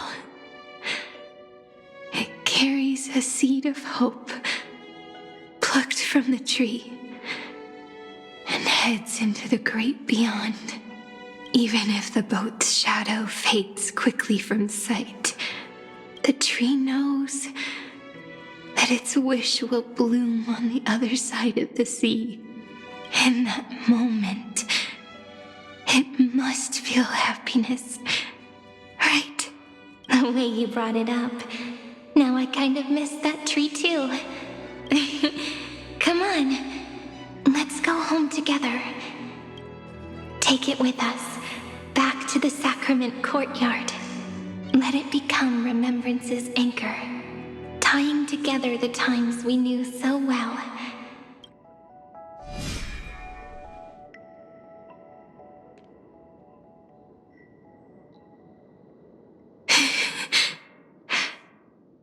Let's go home together. Oh, that final note. Right. It's been with me all this time. This is Do. It is also the first note. The one from the first time we met. And the one that stayed to the very end. Heidi Silicii. The place where it all began.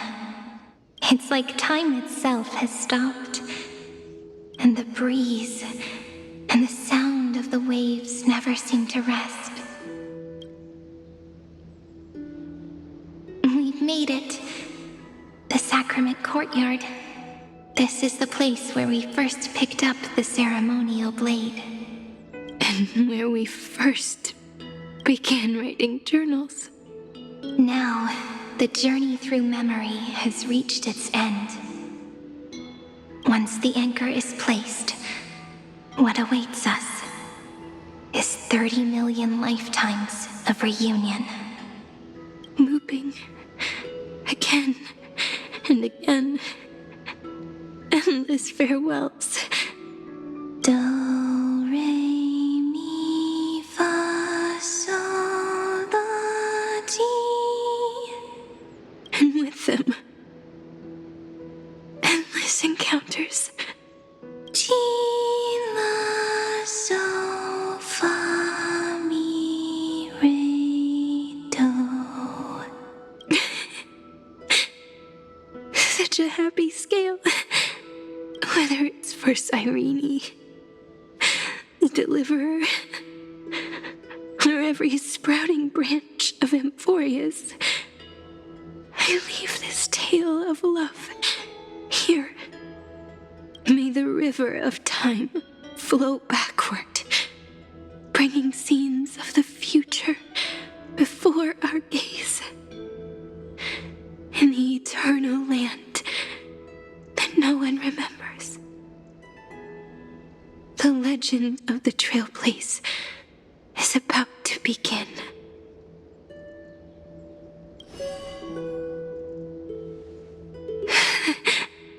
Is it all over now? My mind and my memories. It seems they're beginning to fade. The breeze is warm, but my body is shivering for some reason. If you're feeling cold, let's find somewhere warm. We can rest there, together. Somewhere warm.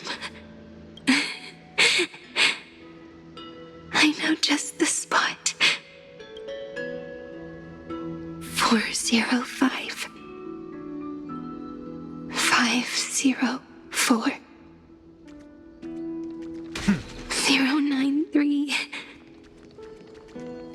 365. A melodious sound. 432. 252. 496. 720. 618. Trailblaze. Suridra. March 7th.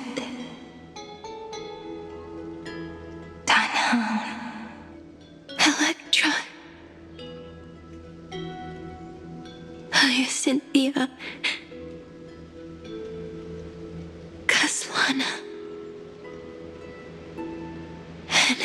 Icarus. Aglaya. Midemos. Castorus. Cyphera. Cyrene. And you. Look. Everything is already as we've written.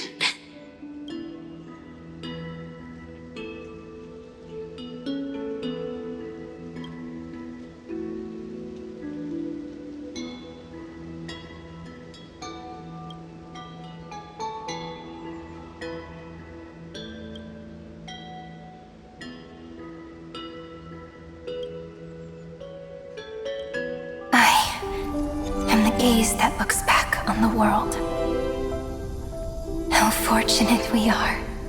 In this cycle of cause and effect, humanity never looks to the gods for guidance. The ones who pick up the pen and write miracles again and again are always ourselves.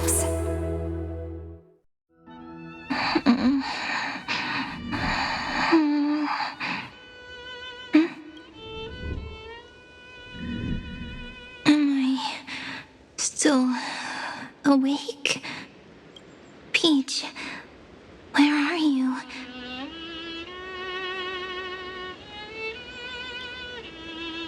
Are you still here?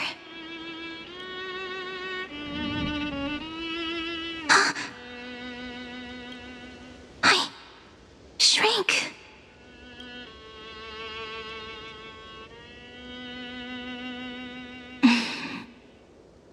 So that's how it works.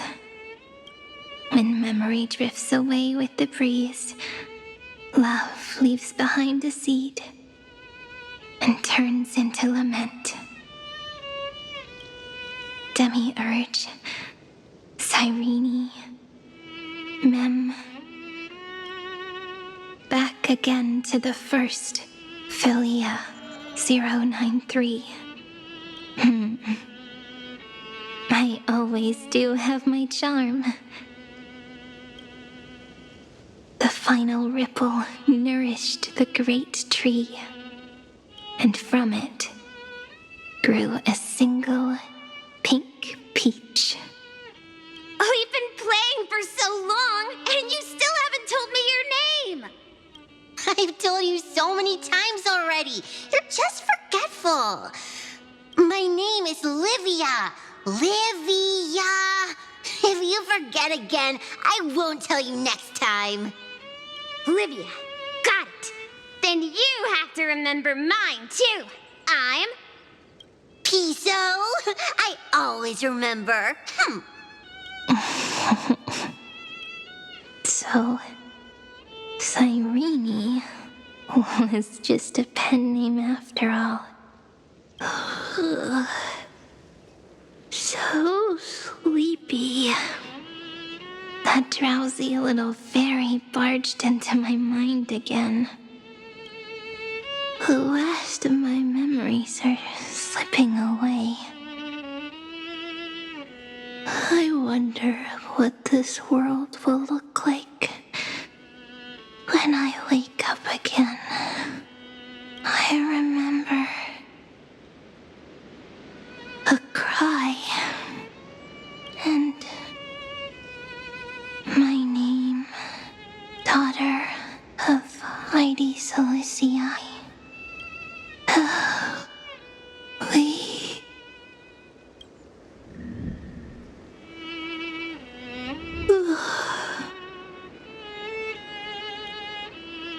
Shh. Never mind. The same seed, when planted in different soils, blooms into flowers that are alike, yet never the same. But what truly makes her beautiful is each and every soul in the world. No matter what form liking takes, it is still precious love, and I will accept it gratefully and and return it with joy.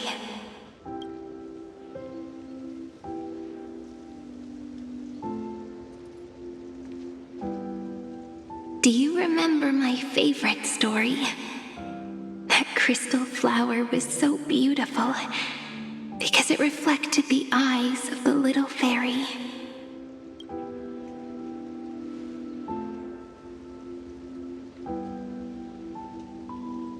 The stars across the cosmos will know I am the fairy who wrote as I've written, together with you. And in your heart, I know I will always be given the name I love most. The one you gave me. After all, we've always been in sync.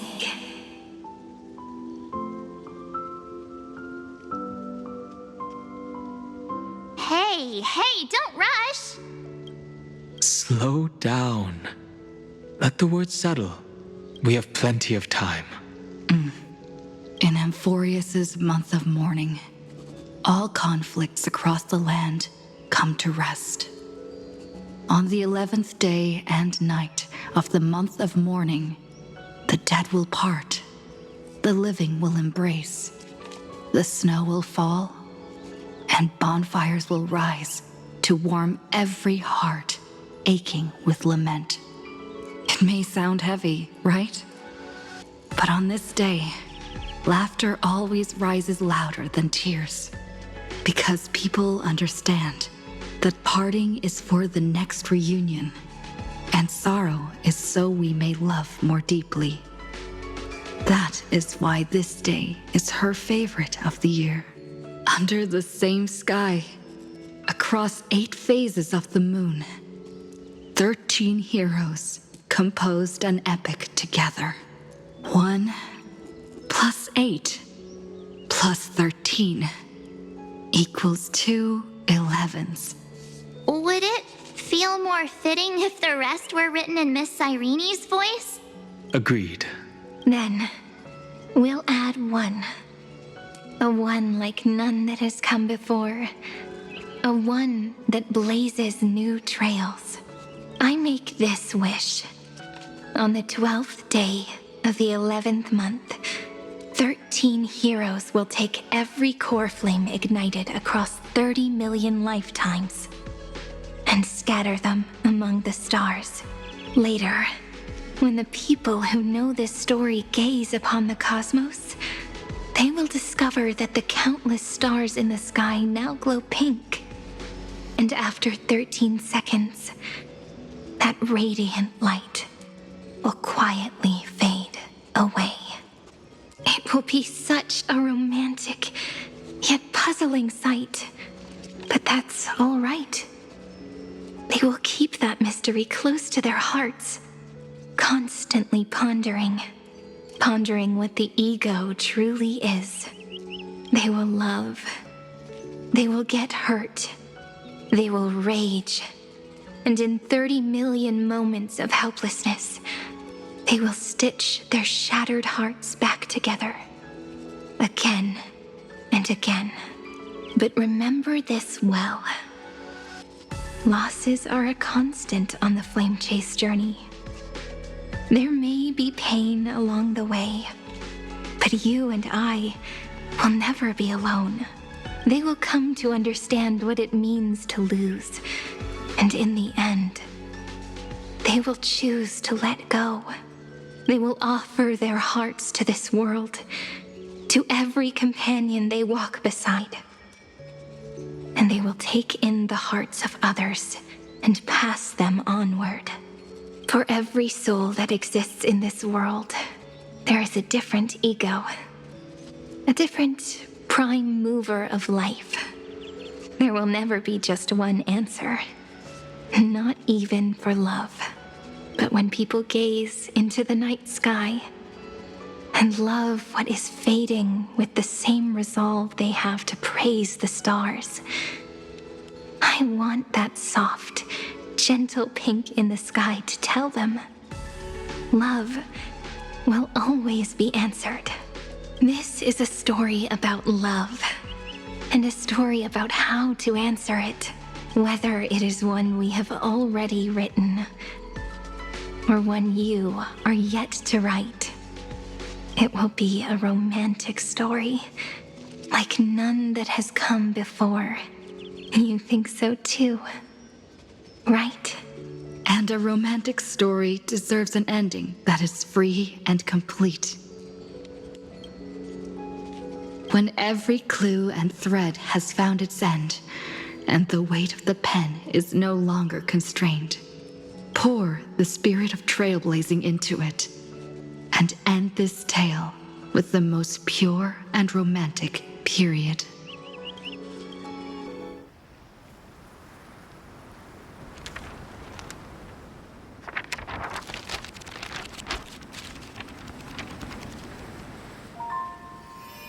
Light, sky, sea, stars, seeds, flowers, birds, hope, and love. Such words of beauty were how I first imagined the world. For as long as I can remember, I've used them to tell the stories of Amphoreus. And now, this is the last one. A story about tomorrow. Dedicated to you.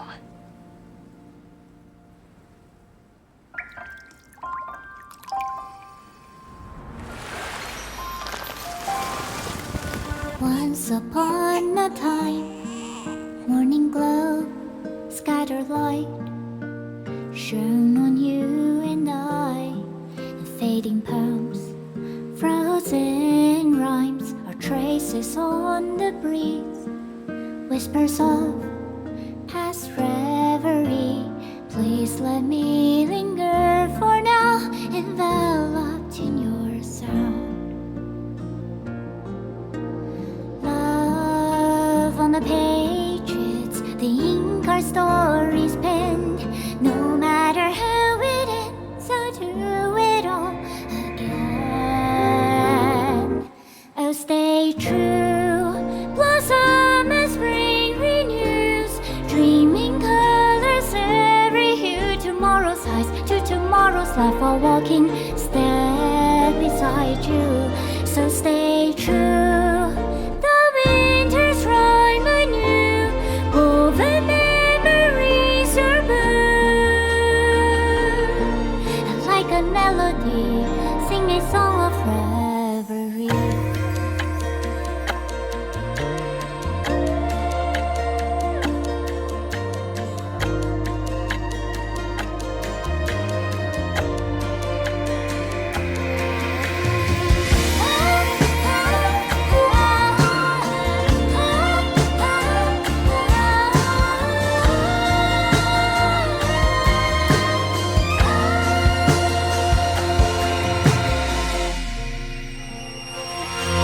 Please stay true, cherish your memory. Go with love, your hearts, your tears, rivers flow. As gardens grow, I hope you bloom in beauty. See you soon, after the end of time, in the mountain frozen rime.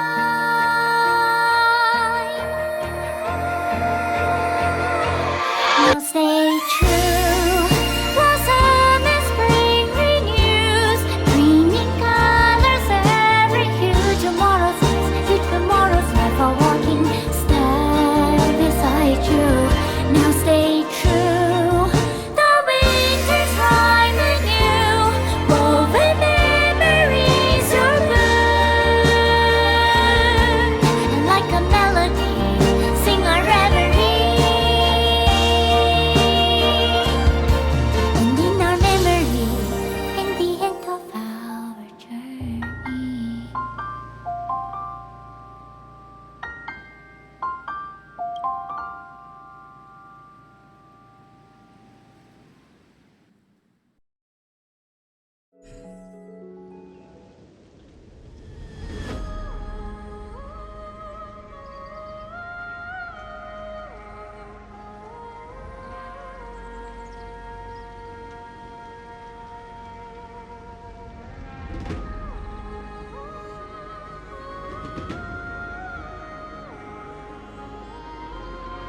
I guessed as much.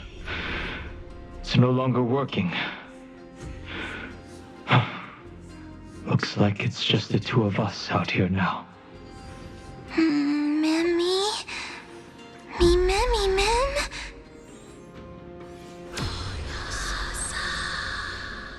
Mammy? Mammy? Me? Mem?